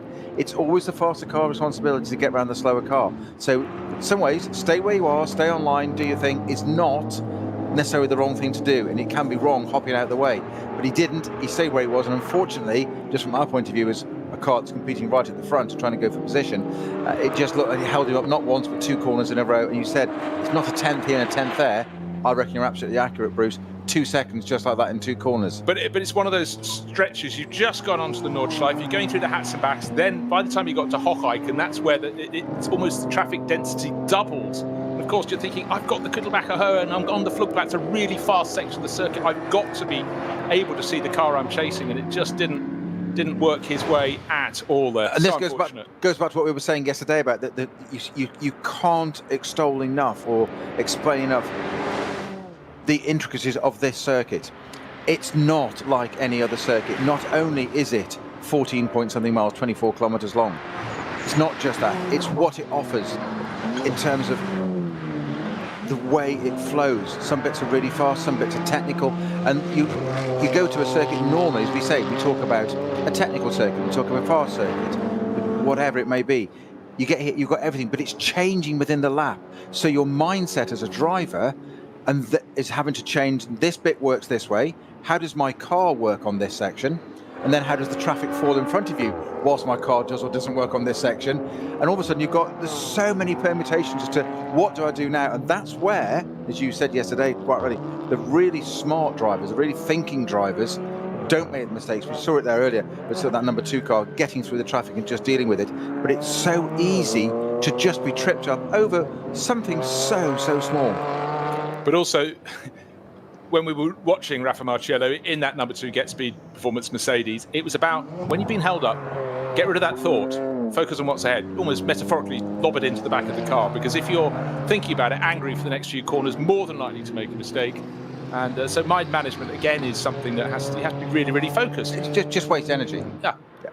And the problem with that is you're then not concentrating on the job in hand, because you're thinking about what's just happened, and it's taking up energy, it's taking up currency.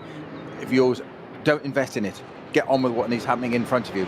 And at this place, more than anywhere else, you have to go and do that. Talk about it afterwards, maybe, but not in the car. Don't talk about it to yourself in the car. As we all know, conversations with yourself are never really a winning thing to be having. Haven't really run down through the classes. SP Pro at the moment is going the way. It's a very small class, but Black Falcon enter a Porsche sort of development car in that, and at the moment it's Carlos Rivas who's leading that class, SP Pro. Next class down, SP7, the Porsche Cup class car. One of the cars is just having a diversion there. 979 Cayman has Lots got of some side rubber damage. sponsorship from one of its rivals. That's a Mulliner Motorsport car, which was right at the front of that class. It's the class leader, but only by 5.7 seconds. Who put the rubber there? Was it the car that was giving chase? 966, which is the entry from Team Mathol Racing. But so very close indeed after, well, best part of 3.5 hours. But that was the car in the lead at the start of its batch, the second batch of cars, and it's still there now, but competitive class with these great, really well-balanced Porsche Caymans. Certainly traded a bit more than paint with somebody there, hasn't he? Because as you say, there's a bit of front splitter damage or front wing damage, tyre marks down the door. So it looks like it's had a little bit of a side swipe with somebody there. Yeah, just going on down through the classes. Car number 80 leading the Porsche Cup class, that's SP7 class. That's for the 911 GT3 Cup class. That's Huber Motorsport. They're really coming on strong this year, Huber Motorsports. The SP10 class is led by Gabriele Piana, who flits between the classes. He's in a BMW M4 GT4. SP8T, Tristan Vidas, another Black Falcon car. That's, in this instance, not a Porsche, but a Mercedes. And SP3T, haven't talked about that too much. That's Bonk Motorsports. That's number 310, which is a great-looking Audi, bright green race livery. But we can safely answer our own question, who's leading the race? It's number 16. It's the HRT Mercedes. Who's in second place? It's the Ferrari. It's how they were in the opening stages of the race, first and second.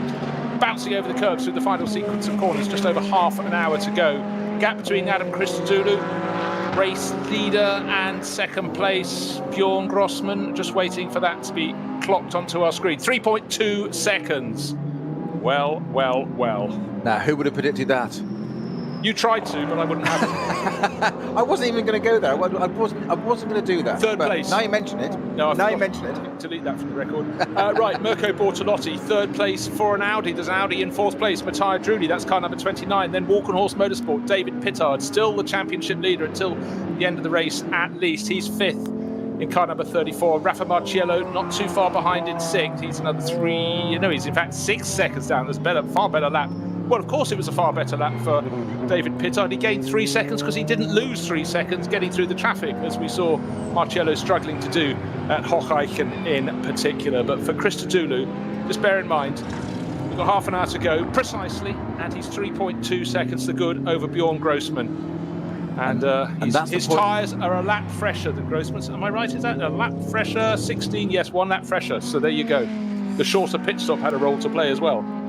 And that could be the difference. That could make the absolute difference. The point I was going to make is not just that the Ferrari's up there, but who'd have thought that a car would be only 3.2 seconds off that leading number 16 Mercedes at any stage, the last stage of it, let alone it be the Ferrari. That's the really pertinent point. And that was also the gap. 3.2 seconds was the gap at the end of the first stint yesterday the 16 Ferrari had over the Marco Mappelli driven Lamborghini. But by the end it was 10 times that. It was 34 seconds. So it's been a phenomenally good run from the Octane 126 teams, and I think a lot of teams just got it rather wrong yesterday with their tactics, and the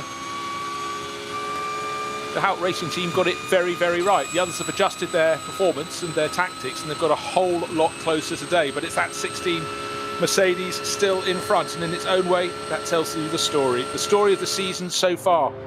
Will it be an Audi on the podium though? With them running in third and fourth, you have to say the chances are very good.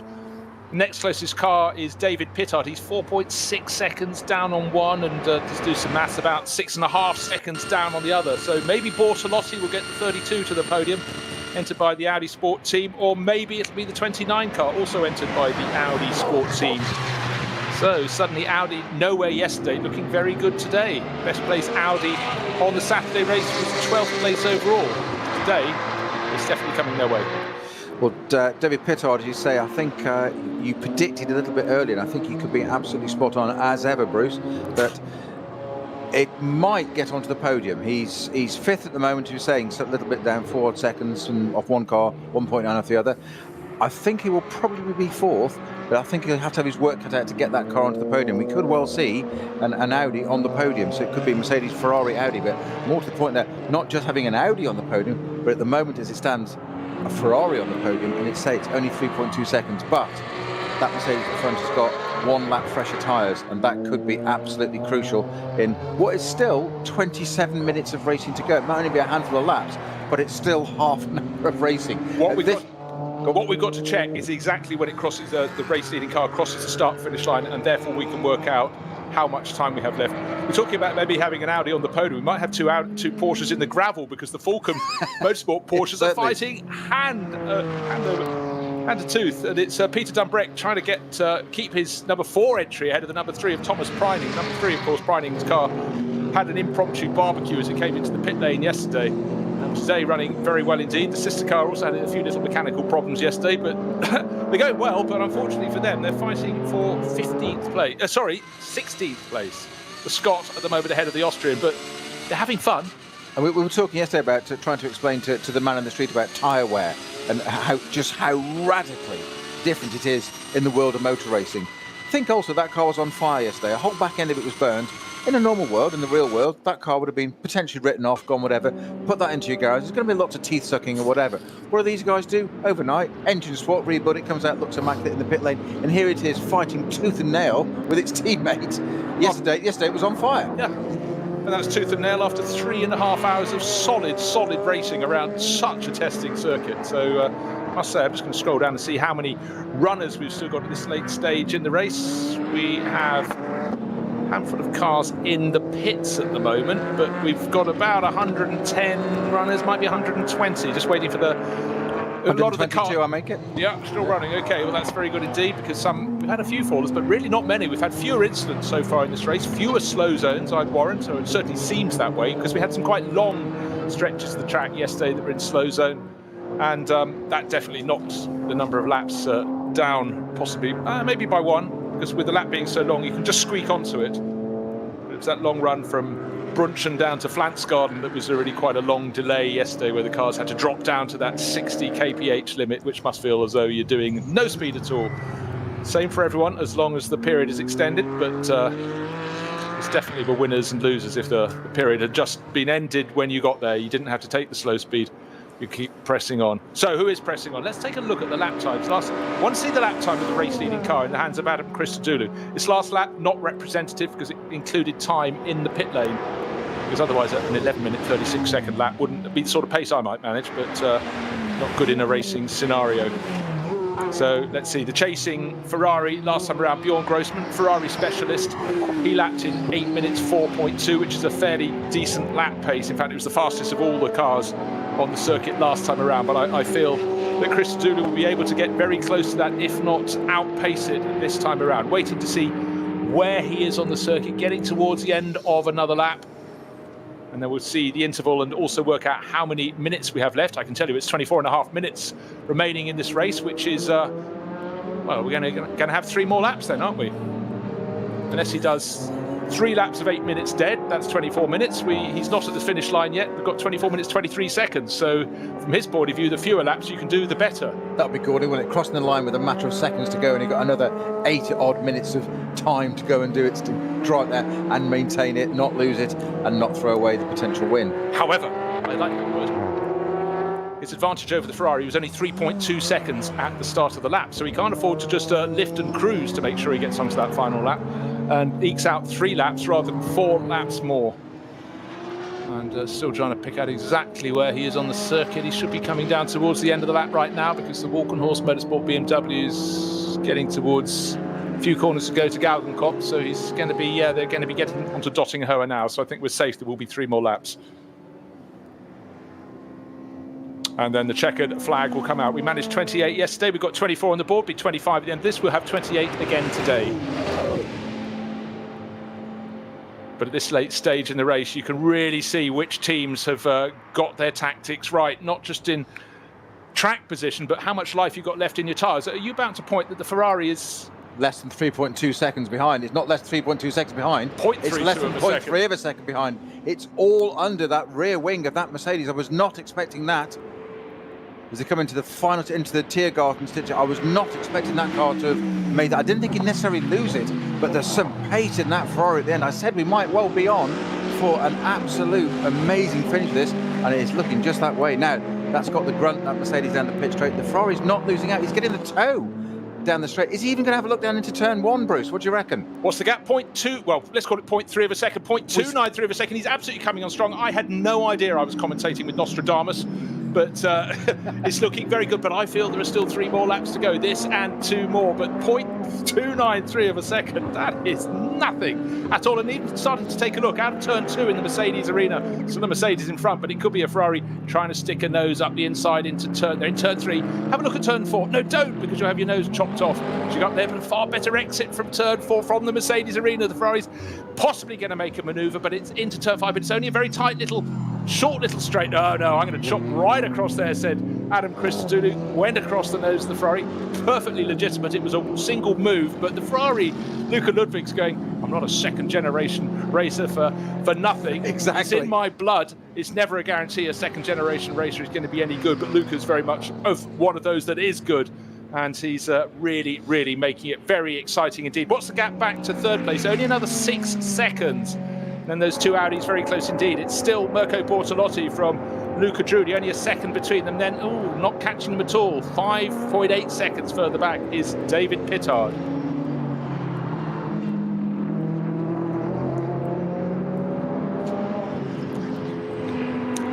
So getting into the final stages of this race, and it's getting very, very exciting indeed.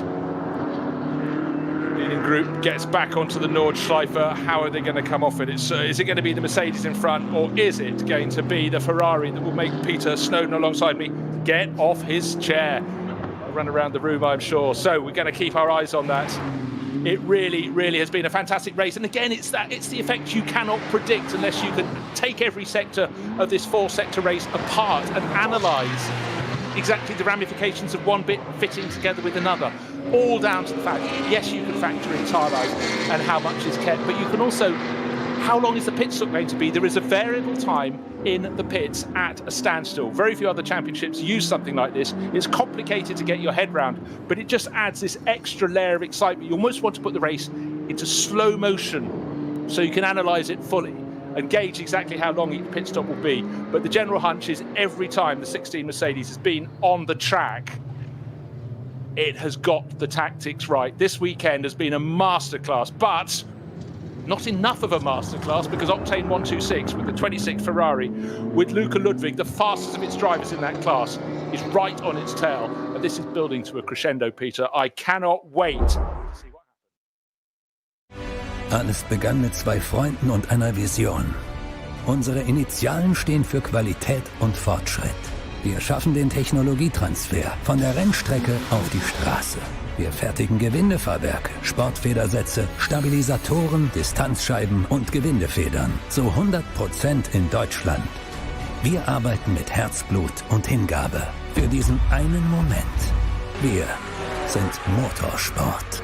Wir sind H&R.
Deep pause, gather our thoughts, gather our breath for the charge to the finish. It's so much more than we thought, but we've got a new slow zone thrown into the mix. Ex-Muller, it's happened before, it's happening again. Car number 444, not moving on our little time charts, so just having a quick squiz. It's not one of the front-running cars, but 444, it's down. It's a Pixum Team Adrenaline Motorsport Porsche Cayman.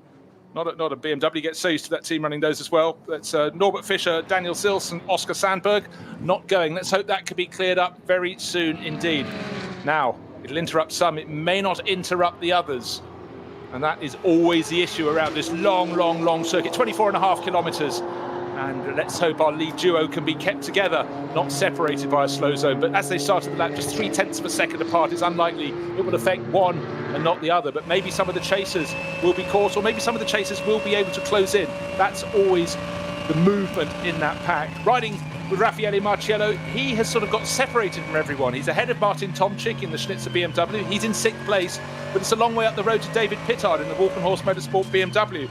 That's another 6.5 seconds up the road. So suddenly a car that I fancied would get its 3rd top 3 finish is going to be lucky to get any higher than 6th overall. But really, it's all eyes on the Dottinger. And have we got the Ferrari in front? Yes, we have.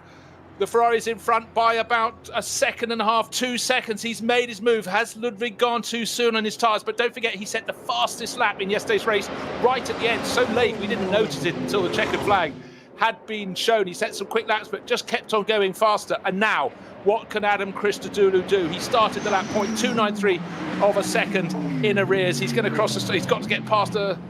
BMW and M4 BMW just about keeps out of the way, but he's lost about another half second in the final sequence of corners. Suddenly it's looking very, very good indeed for Bjorn Grossman, leading across the start-finish line. 26 laps on the board. His margin, 2 seconds? Waiting for the interval to be put on the screen. 2.26 seconds.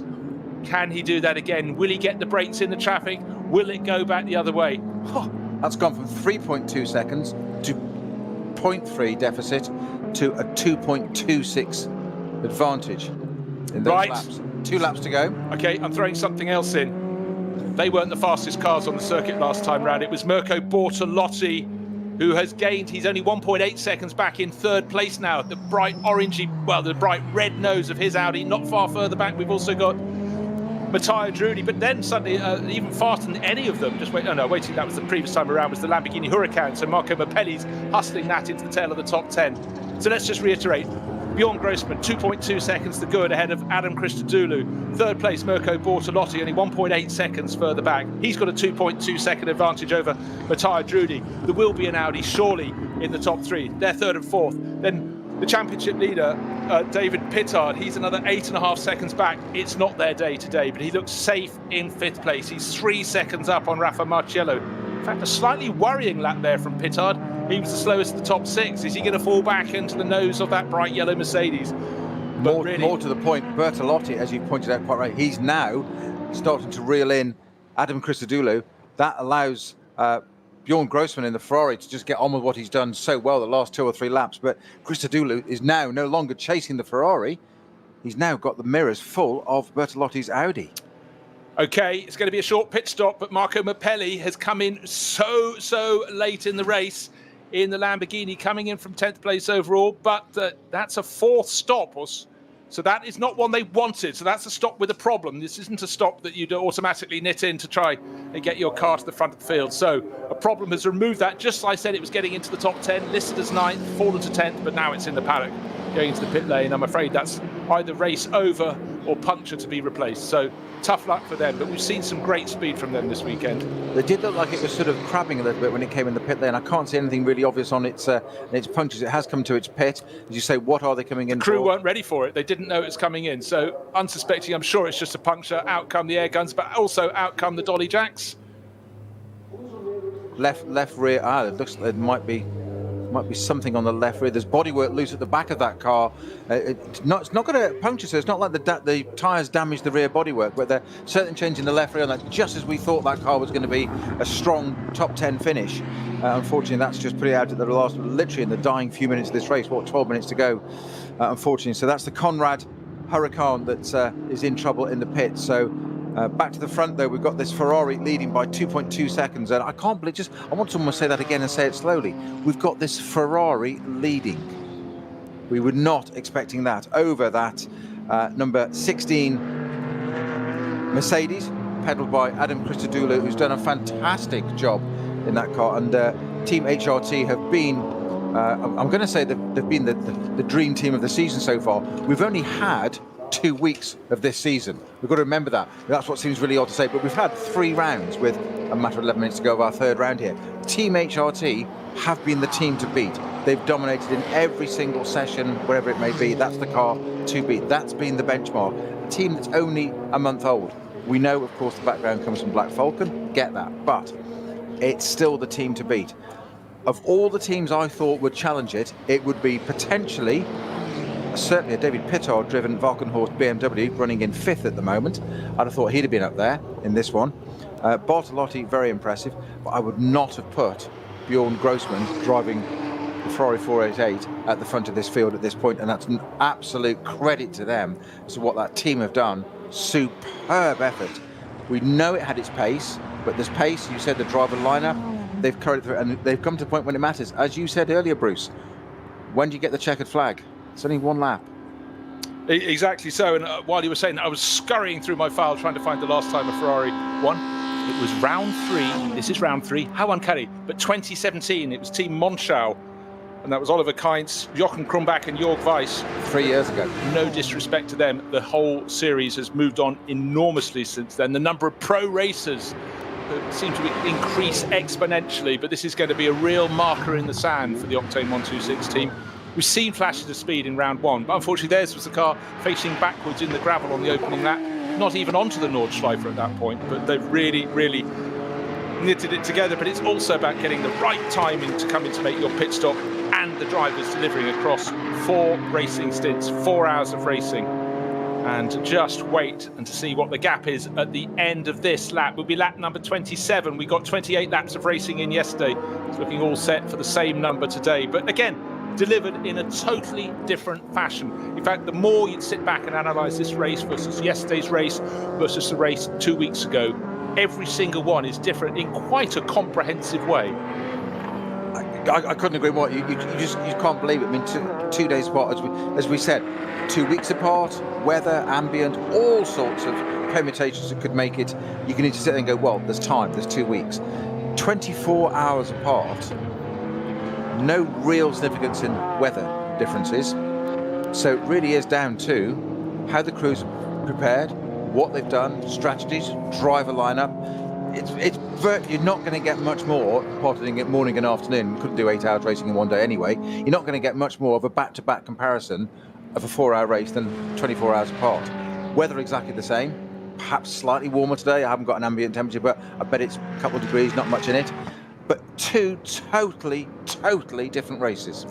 And also, every time a team comes in and does something like the Hout Racing team did yesterday, the other teams, it forces them to think, it forces them to do something different. Some will have got it right, some will have got it wrong. Certainly getting it right in the SP7 class, that's the class for the Porsche 911 GT3 Cup cars, is the 62 crew.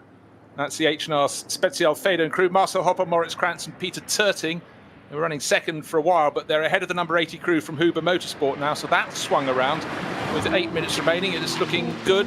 Not so good for Huber. They took victory in the class yesterday, not happening today, but again, right in the mix. But for Peter Terting in particular, that's another strong run in the Porsche Cup class. So, just waiting to get the final lap underway, and because there are only 7.5 minutes on the clock and the fastest lap of the race, just a whisker under 8 minutes, it means that when the leading car crosses the start-finish line, it'll next cross the start-finish line when it's the finish line, because it's the end of the race. 2.26 seconds. Remember that was 2.226 last time they crossed the start-finish line. The Ferrari having just got ahead of the Mercedes. But you know what? The Mercedes is suddenly getting back under the rear wing, getting a tow as they go through back markers from the Duttinger Hoa up the rise. There's only half a second between them. There's a bit of a drag being got there by the Mercedes. It's catching a drag, but those intervening cars just broke the drag, which just gives a bit of breathing space. If it was this close next time around, it would be extraordinary. It's less of a gap than last time around. Don't forget the Mercedes was impeded through the final sequence of corners So for Peter wearing his I Love Ferrari t-shirt, he's going to have to take that off before the end of the race. It looks like a Merc could be coming. And don't forget, they've got the punch out of that final corner. But this isn't the final lap. This is the penultimate lap. Now we're on the final lap. The gap between first and second is, under a second, 0.84 of a second. And the Audi's behind us super close. So we're going to have a change. It's going to be Bortolotti, head of Drudy. It is still, but by the smallest of margins. That's another 0.6 of a second between them as they dive down into turn one. You have to go back now another 5 seconds back to David Pittard. 5th place looks as high as Walker Horse Motorsport can manage today. 6th place for Raffi Marciello in the number 2 Mercedes. Boy, oh boy, yesterday's winning margin was 34 seconds. Today, the top, I'm waiting for the 8th place car to come through. Number 17 HRT car. When that comes through, that's probably within 34 seconds. Well, certainly the first 7 cars by less than the margin between first and second yesterday. And Adam Christodoulou, this is why he goes racing, jinking one way, jinking the other, almost getting his nose up inside the Ferrari. Haven't got out of the Grand Prix loop yet. They turn to the right, down into drop, nose to tail. The Ferrari neat and tidy, running over the curbing on the outside, into the compression. Now they're going to fire up to the Vidal chicane. And if you want to do your passing, do it before you get on the Nordschleife. Can it be done up into the chicane? No, Luca Ludwig's wide. He's got the inside line covered very well indeed. Christodoulou has to ride the curves, trying to keep it neat and tidy. Surely can't put his nose up before they go onto the Nordschleife. But what is half a car length between them as they turn left over the brow and left all over again? Not even is this a one-lap race? Not even half. What a pressure cooking situation for both of them actually. But for Bjorn Grossman in that Ferrari heading there, holding out that Mercedes, that huge grille filling the back of his car from there, his mirrors, trying to get past it. They're onto the Nordschleife now. As you said, it looked like the Mercedes really had to get that done if he could possibly on the Grand Prix circuit. He wasn't quite able to do it. It wasn't for the lack of trying though, Bruce. He was all over it, both beautifully driven. Bjorn Grossman placing the Ferrari absolutely perfectly, not running wide. So simple just to run a little bit wide over a curb, have a little tiny twitch under that pressure, because you're busy watching the car behind, not watching where you're going. Thing to do, try and shut it out. You can't shut it out because he could be down the inside. And we saw at the bottom end before the Vidal chicane there, the Mercedes nearly touching. Never for a moment was it going to happen to the two professional. But you couldn't get more close. To talk about applying pressure to that Ferrari in front. Just took a look at the lap times. The race-leading Ferrari, 8 minutes 2.4, 8 minute 1.0. That is the advantage of a tow up the Dottinger Hoa. But then I went back and I said that David Pittard's completely out of it. He was near no one for a tow. He did 8 minutes flat on that lap. He's in 5th place. He's got to gain, 5 seconds to go up to 4th. But that was interesting. There was still life in that BMW from Valkenhorst at the end of the race, because this is the final lap. 4 hours of racing, very nearly completed. And for a lot of the teams, they'll be going, but I was near the pace yesterday, but I'm nowhere near it today. It's a moving target in the NLS. If you don't think, and they say a week's a long time in politics. A day is a very long time around the Nürburgring. Clearly changes it all incredibly. The number crunching that is going to go on when the teams go away, go back to their bases. A lot of them just across the main road in Moispath. They're going to have to number crunch this because, as I said, each of the first 3 rounds wholly different. But how some teams gained relative performance, the extent they did in the course of a day, is extraordinary. And how they've done it across the space of, as you say, 3 races in 15 days. The opening 3 rounds, the 2020 NLS delayed, of course, for the obvious reason of the global pandemic. But some teams have really thought very well on their feet. Be no disgrace if the Ferrari does get past. It would be an amazing story if Luca Ludwig is not in the car. It's Bjorn Grossman for this final stint, can hang on. But, dearie me. Yesterday was a game of chess. Today is a game of pressure. It's wrestling, isn't it? It's just, it's bare knuckle fighting. Yeah. Really.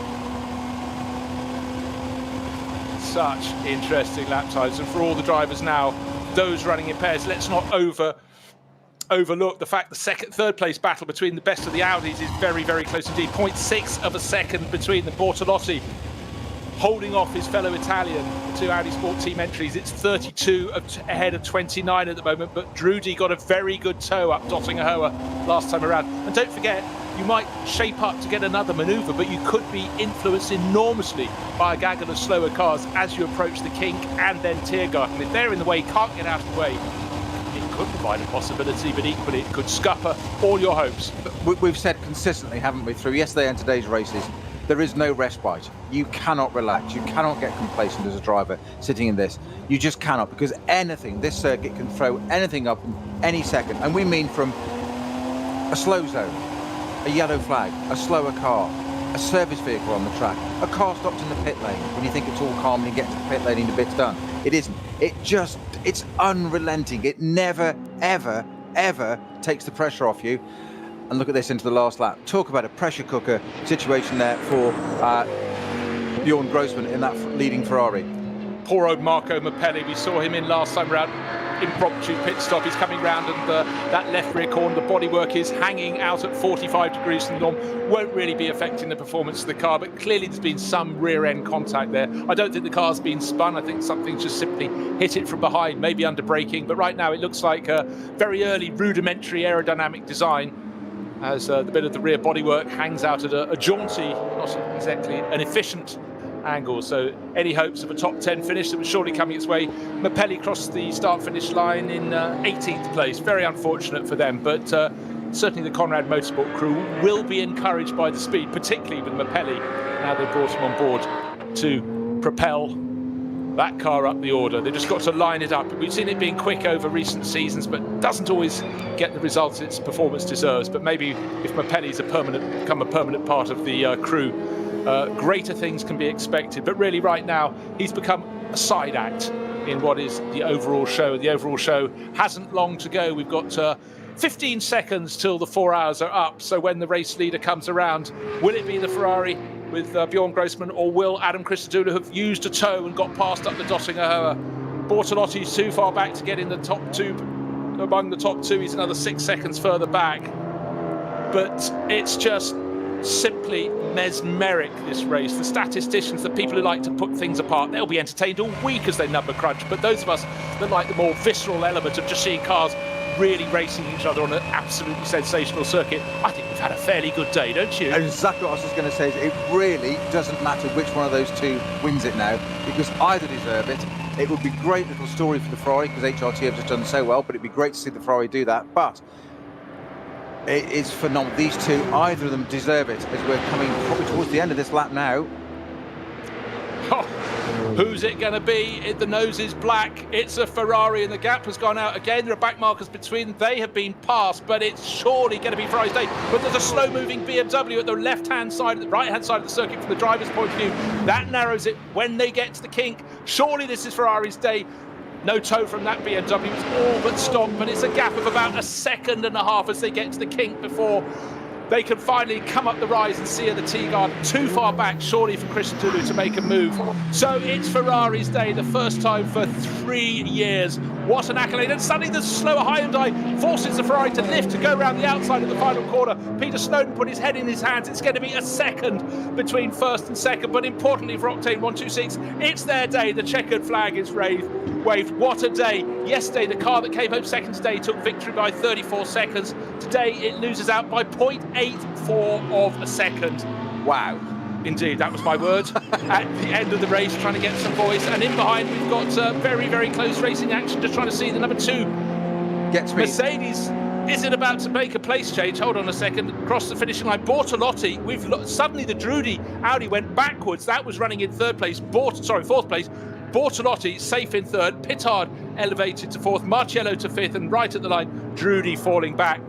But applause all around. What a run there from Bjorn Grossman, not just to get close to the 16 Mercedes, but to pass it, to have it go back in front of him, to pass it again and then resist that pressure. Wow, oh wow. What a fantastic last lap of a 4-hour race from both of those guys, actually, to put that pressure in the Grand Prix loop. You put the pressure on. Well, we may actually have some more place changing into the final sequence of corners. You've got 2 Phoenix Racing Audis, the number 6 Mercedes right between the Porsche Cayman keeps out of the way. Oh, the tail nearly came round on the number 15 Audi. It might be for outside the top 10. Beretta nearly dropped it. Mercedes has huge grunt, but right now I'm afraid there will be no place change. Muller couldn't quite get past Richard Westbrook, who earned his money by holding on the front end of the yellow Audi, not as it left the showroom. There's been body contact, I'd suggest, probably in the last half of a lap. But even those at the tail end of the top 10, fighting to the very finish line. A very different race to yesterday, and real credit to all the drivers involved. Today was just an enthralling event. The statisticians and tacticians will have loved it, but those that just simply like close, tight racing had more than enough meat in their sandwich. It was excellent days racing, and one really will have to sit back and analyse what happened further down the order, why cars that ran in the top 10 were no longer there at the end. So much to watch. Sit back, I'm going to have to lie down in a dark room for a while after that, I think. Of the excitement of those 2 days. There's never a dull race at the Nürburgring. It just doesn't happen. Something will throw into the mix, as you say, quite often the weather. But that was just incredible. Just wow. Just extraordinary closing stages. That I'd said about 40 minutes off the end of the race, I thought we might be on for an absolute humdinger there. And there was a little bit of hope in that as well. I didn't think it would be anything quite. It exceeded all expectations of my thoughts of this could be quite a close finish, Bruce. A bit more than a close finish. Well, we knew things were going differently to yesterday, but the fact of the matter, when you suddenly see two cars from top teams, Rover Racing's BMW and Manthey Racing, coming across the finish line, also ran in 13th and 14th. That lets you know how much this championship, the NLS, has moved on and on. Falcon Motorsport, they will come home 15th and 16th. Peter Dunbrett will just, I think, hold off Thomas Preining. But again, they are a team that have won year in, year out in what was the VLN. But the NLS, it's like the pencil has been sharpened and it's got a really, really sharp nib right now. It is exquisite racing and the standard just keeps on rising big time. If your team tactician hasn't got his facts right, hasn't adapted to the changing ways of breaking a 4-hour race down to get a competitive lap time or a competitive format for your race, however good your drivers are, you are nowhere. So lateral thinking, it can be done. We've mentioned this time and time again in the last 2 days, the 8 hours of racing, that statisticians, team crew, scratching their head, thinking differently, all the lengths they go to, the effort they put in to make it possible. We thought at one point that Team HRT couldn't be beaten on track. Yesterday they won the first, they missed the first race, admitted they were fifth out of pit lane penalty. They won the second race, 34 seconds they won it by.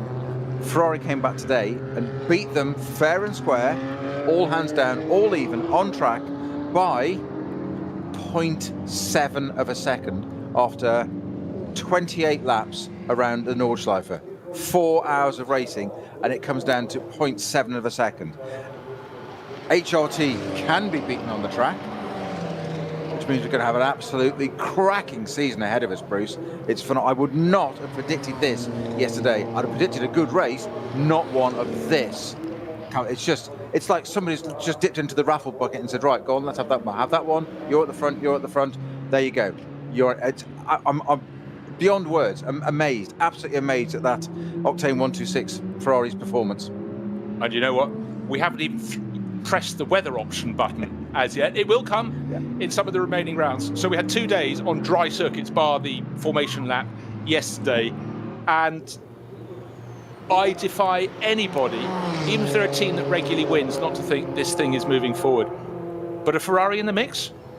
Who knew? We knew it was fast, but I said before the race, is it speed over individual laps, or can they knit it together? But the Octane 126 crew running up to beneath the podium to wait for Bjorn Grossman to get out of the cut, social distancing, good, well, nicely spaced apart, and huge delight. And you know, at any level of racing, the emotion when someone produces a result that wasn't necessarily expected, it truly delivers for the team. All face marks up, that's good to see. They've read the rule book. Yeah, social distancing slightly out of the window there, but in terms of face masks, they've read the rule book, that's fine. But it's you say, come on, the emotion has got to take over at that point, as you say, when you deliver a performance like that. How can you not go and hug one another in that team? That is what it's all about. Absolutely fantastic result to see there. Incredible, and just cannot take enough hats off to that team. Amazing. And you have to ask for every team that suddenly fell down the order. I mean, what, for example, happened to the tyres on the number 29 Audi, Matteo Drudi? I don't know if he had an incident, but he was right with Bortolotti, but he fell back behind the Walk on Horse Motorsport BMW that moved up to fourth. Marcello in the Get Speed Performance Mercedes up to fifth, only just 18 thousandths of a second ahead of the Audi on that blast to the line. But something, whether there was a puncture, maybe from contact, who knows, but certainly for 29 Audi team that had featured so strongly. It was a cruel end to the race, but on these small margins, every team will have a story to tell about what went right and what went wrong. But you have to say it all went very, very right indeed for the Octane 126 team. And they will be truly, truly delighted with that performance. Bit of housework time. Francois Perrodo brought the number 8 Mercedes for Get Speed Performance to victory in the Pro-Am class, sharing with Manu Collard. That was in 17th place overall. The SP9 AM class, Arno Klaassen took the finish for the number 50 entry. So it wasn't Huber today, it was the rival team, Team Equipe Vitesse with their Audi, shared with Michael Heinrich and Rudy Adams. Be delighted there. And going on down through the classes, SP7, the Porsche Cup class, we mentioned that went to the number 62 crew. So that'd be very pleasing indeed for the H&R Special Faden team. SP10, that's for the MGT4 class cars. It's 192 that takes the victory in that class. It's Hoffer racing by Bonk Motorsport. Michael Schrei, Michael Fischer and Gabriele Piana took the victory at the end of that class. SP3T always look down to, well, let's look to Cup 3, because in the end it was 979 winning the Porsche Cayman class. Cup 3 class, Mühlner Motorsport, Torsten Jung, Moritz Krantz, who brought it to the finish, and Peter Turting. SP3T, 806 was the winning number. The winning raffle ticket was drawn from the bucket and handed to the 806 team. And that was Matilda Racing. They were the Seat Leon Cupra that stuck to the tail of those 5 Caymans at the start of the race and stayed there as much as it could. Heiko Hammel and Matthias Vassel. But today, really, the talking point is mighty HRT, the team that rose to the zenith, has been chopped back down by under a second. But it's not any team that did it. It was a Ferrari team. The first Ferrari win here for 3 years. This time around, it was the Octane 126 team that will have the biggest smile on its face. The drivers, Bjorn Grossman, who brought it home, Simon Trummer, Jonathan Hershey, and Luca Ludwig. What a great job they all did. Didn't they just... But one of the beauties of the NLS is simply how if someone comes in to look at the timing screen for 5 minutes in the middle of the race, even at 3/4 distance, they still can't really tell what is going to happen unless they're sitting here with that chart listing how many seconds they have to be at a standstill. But it's not just that. Yes, if you pit a lap later than everyone else, you're going to be 20 seconds less at a pit stop, but 24.5 kilometers with tyres not wanting to stay on your car anymore, just turn to lumps of rock, you can shed so much time. It's about calling it right, how to keep a sweet spot in your car. And then the drivers have to deliver. But it really, this season, it's proving the point. You have to get the right race tactics in here. Engineers should not be buying the drinks. They should be bought the drinks after a race if your engineer has got it right. Not everyone did today, but for Octane 126, this is their day of days. And whether they build from here, we do not know, but they clearly changed their tactics. Yesterday, they finished at the tail of the top 10. I seem to recall it was in 9th place. A quick look at the screens. So it was. But at the end of the race, yesterday they were 1 minute, 21 seconds in the rear. Today, they were 1 second in front. What a vital second that was. Well, 2.5 seconds in front is the point of what they've improved. It's quite incredible. And the thing is, 2 weekends' time, beginning of August, we've got the next round, NLS 4. It could be completely different again. And that doesn't take away from anybody's effort and achievements that we've just seen this race. Some of it's still going on because the next category cars are still finishing. And we're just talking about the top cars. Not taking anything away from their efforts and thinking and strategy. But 2 weeks' time could be totally different again. And as you said, we still haven't had that one other little thing thrown into the mix yet. Weather. We've got another element, not just the weather. It could be 5 degrees warmer, and that could really stop people doing 8 lap. And we did see some 9-lap stints today. Yeah, tyres unable to cope with that, not able to do it. So that could change it completely. So what can play to one team's advantage at a point and how that car works? How can you get 2 totally different cars? Look at those 2 cars at the first and second there. We haven't commented on this. We talked about strategy, driver lineup, and whatever. Mercedes, big, heavy front engine car, as we've said. Grunt. Ferrari, exquisite Italian, sweet handling mid-engine car. Totally different layout, totally different type of car. And yet, 4 hours of racing, 0.7 of a second apart. How many variables are there in this? How many permutations? But they did it. Absolutely incredible result for both of them, actually. It's extraordinary.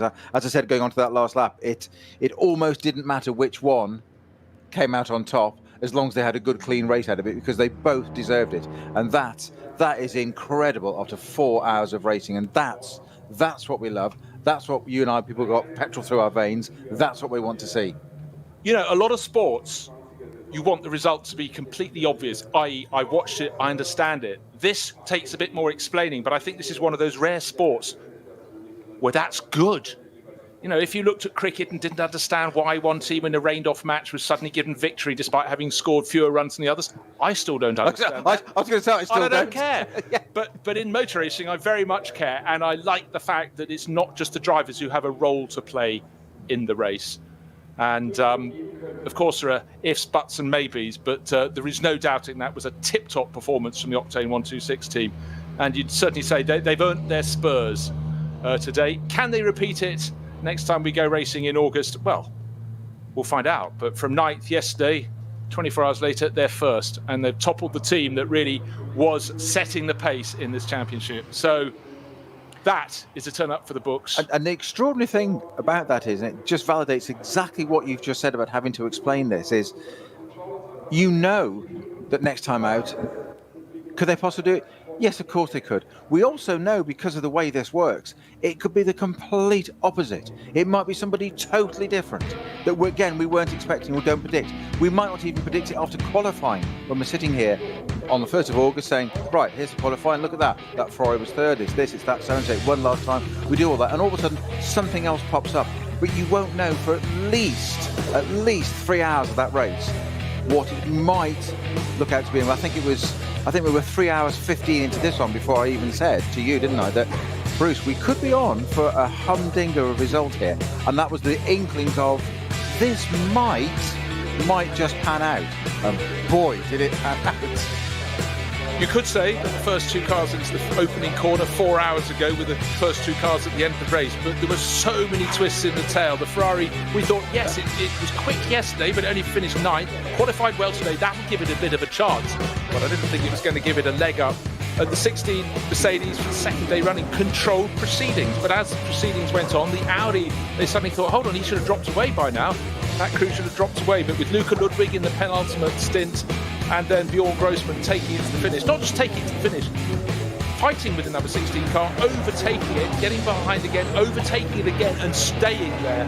That really laid down a marker for Bjorn Grossman. Many other people played different roles in the race. We had very different race tactics, of course, with that number 5 Audi, Phoenix Racing. Frank Stippler driving an extraordinary first two stints, but he pitted very early with a very long second stint, but then unfortunately it started to go away from the team, and once we got to that third and final round of pit stops, suddenly we could see the Audi were still in the mix, but not for overall victory. Maybe a podium. In the end, 2 of them fought over the podium, and one of them got there. That was Mirko Bortolotti, took the 3rd position. There was a bit of body work rubbing through the race, notably the Walkenhorst Motorsport car. Christian Cronje's not too impressed when he was given a bit of a rub, but it was the story of the Ferrari just coming through, coming. But surely I thought the grunt of the Mercedes onto the straights would give it some form of advantage. But the Ferrari always had just enough of a gap going onto the dotting her to be in front when it counted. That was when the checkered flag came out after 4 hours. So super close, and one of the place changes to the top 6 happened right on the line with the number 2 Mercedes going up into 5th place. But what a day, and what a slowing down lap for Ferrari. Honours to them. And that was all the things you said consistently, particularly this last 2 days, these last 2 rounds, round 2 and round 3. You've used the word consistently, correctly, grunt for that Mercedes. It's got it out of the low-speed corners. It's that engine. It's deep. It's a bass note. You can feel it. You can literally hear it, but you can feel it. You can see it. It's visual. It's visceral. It's there. It's got that grunt. But the end of that lap, coming out to Dottinger, on through the Tiergarten, and then straight onto the last straight there, it's got the grunt. What absolutely stunned me, and what I thought we might be on for a result here, was when the Ferrari was chasing it, and I thought the Mercedes would pull away, and it didn't. It closed the gap down, albeit by a few centimetres at a time, but it didn't lose out. And I suddenly thought, hey, we could be on for something here. This Ferrari might just, not only is it quick through the twiddly bits, I didn't think it would have the grunt the Mercedes did, and it clearly did. And it wasn't that the Mercedes had a bad run onto it. There was no issue about that. The times were there. There was nothing wrong. It's like that Ferrari's got something that I wasn't quite expecting. And boy, did he use it to his maximum advantage. Well, I'll tell you why. We also weren't used to it. It was in yesterday's race, though it rose up to 9th place, it wasn't often on camera because it wasn't often anywhere near the leading group. So we were looking at the BMW versus the Mercedes onto the start-finish straight, and the Mercedes definitely had the more grunt to get going. But today the Ferrari showed it too has plenty of grunt and clearly works around the back part of the circuit as well. So how bad's that? Another manufacturer not only in the mix, but taking a win. Yesterday we had periods with 6 different manufacturers in the top 6 positions. By the end, it looks so it was Mercedes against BMW. But today, it's shown Audi have got their act together. Porsche still not, but Ferrari in the mix as well. Lamborghini cameo roles. We know the pace is there to be in the top 10, possibly the top 6. So I say this is boiling up very, very nicely indeed. And what is not to like? The only bad thing is we have to wait until August to do it all over again. But 3 races in the space of a very short time, just 15 days. 2 weekends ago, we kicked off at the end of June. The next time we come out is the 1st of August. Gosh, that really is in no time at all. 3 weeks from now, we'll do it all over again. And I really think there is going to be a lot of head scratching between now and then. And who gets it right, we will see. It's been a great, great weekend of racing. 8 hours of racing, 8 hours of overtaking, 8 hours of very, very clever tactics, some possibly less so. But overall, the standard in the LLS just goes up and up and up. And I just think anybody not playing now, if they fancy doing the Nürburgring 24 hours later in the year, they are losing a march because we're getting very much towards the end. So it's goodbye from me, Bruce Jones, and from Peter Snowden. We're now going to draw breath and start breathing regularly again in about 4 hours' time. But we'll be back full of breath all over again for the 1st of August for NLS 4. We've enjoyed this weekend enormously. We hope you have too with us on Radio Show Limited. It's goodbye from both of us.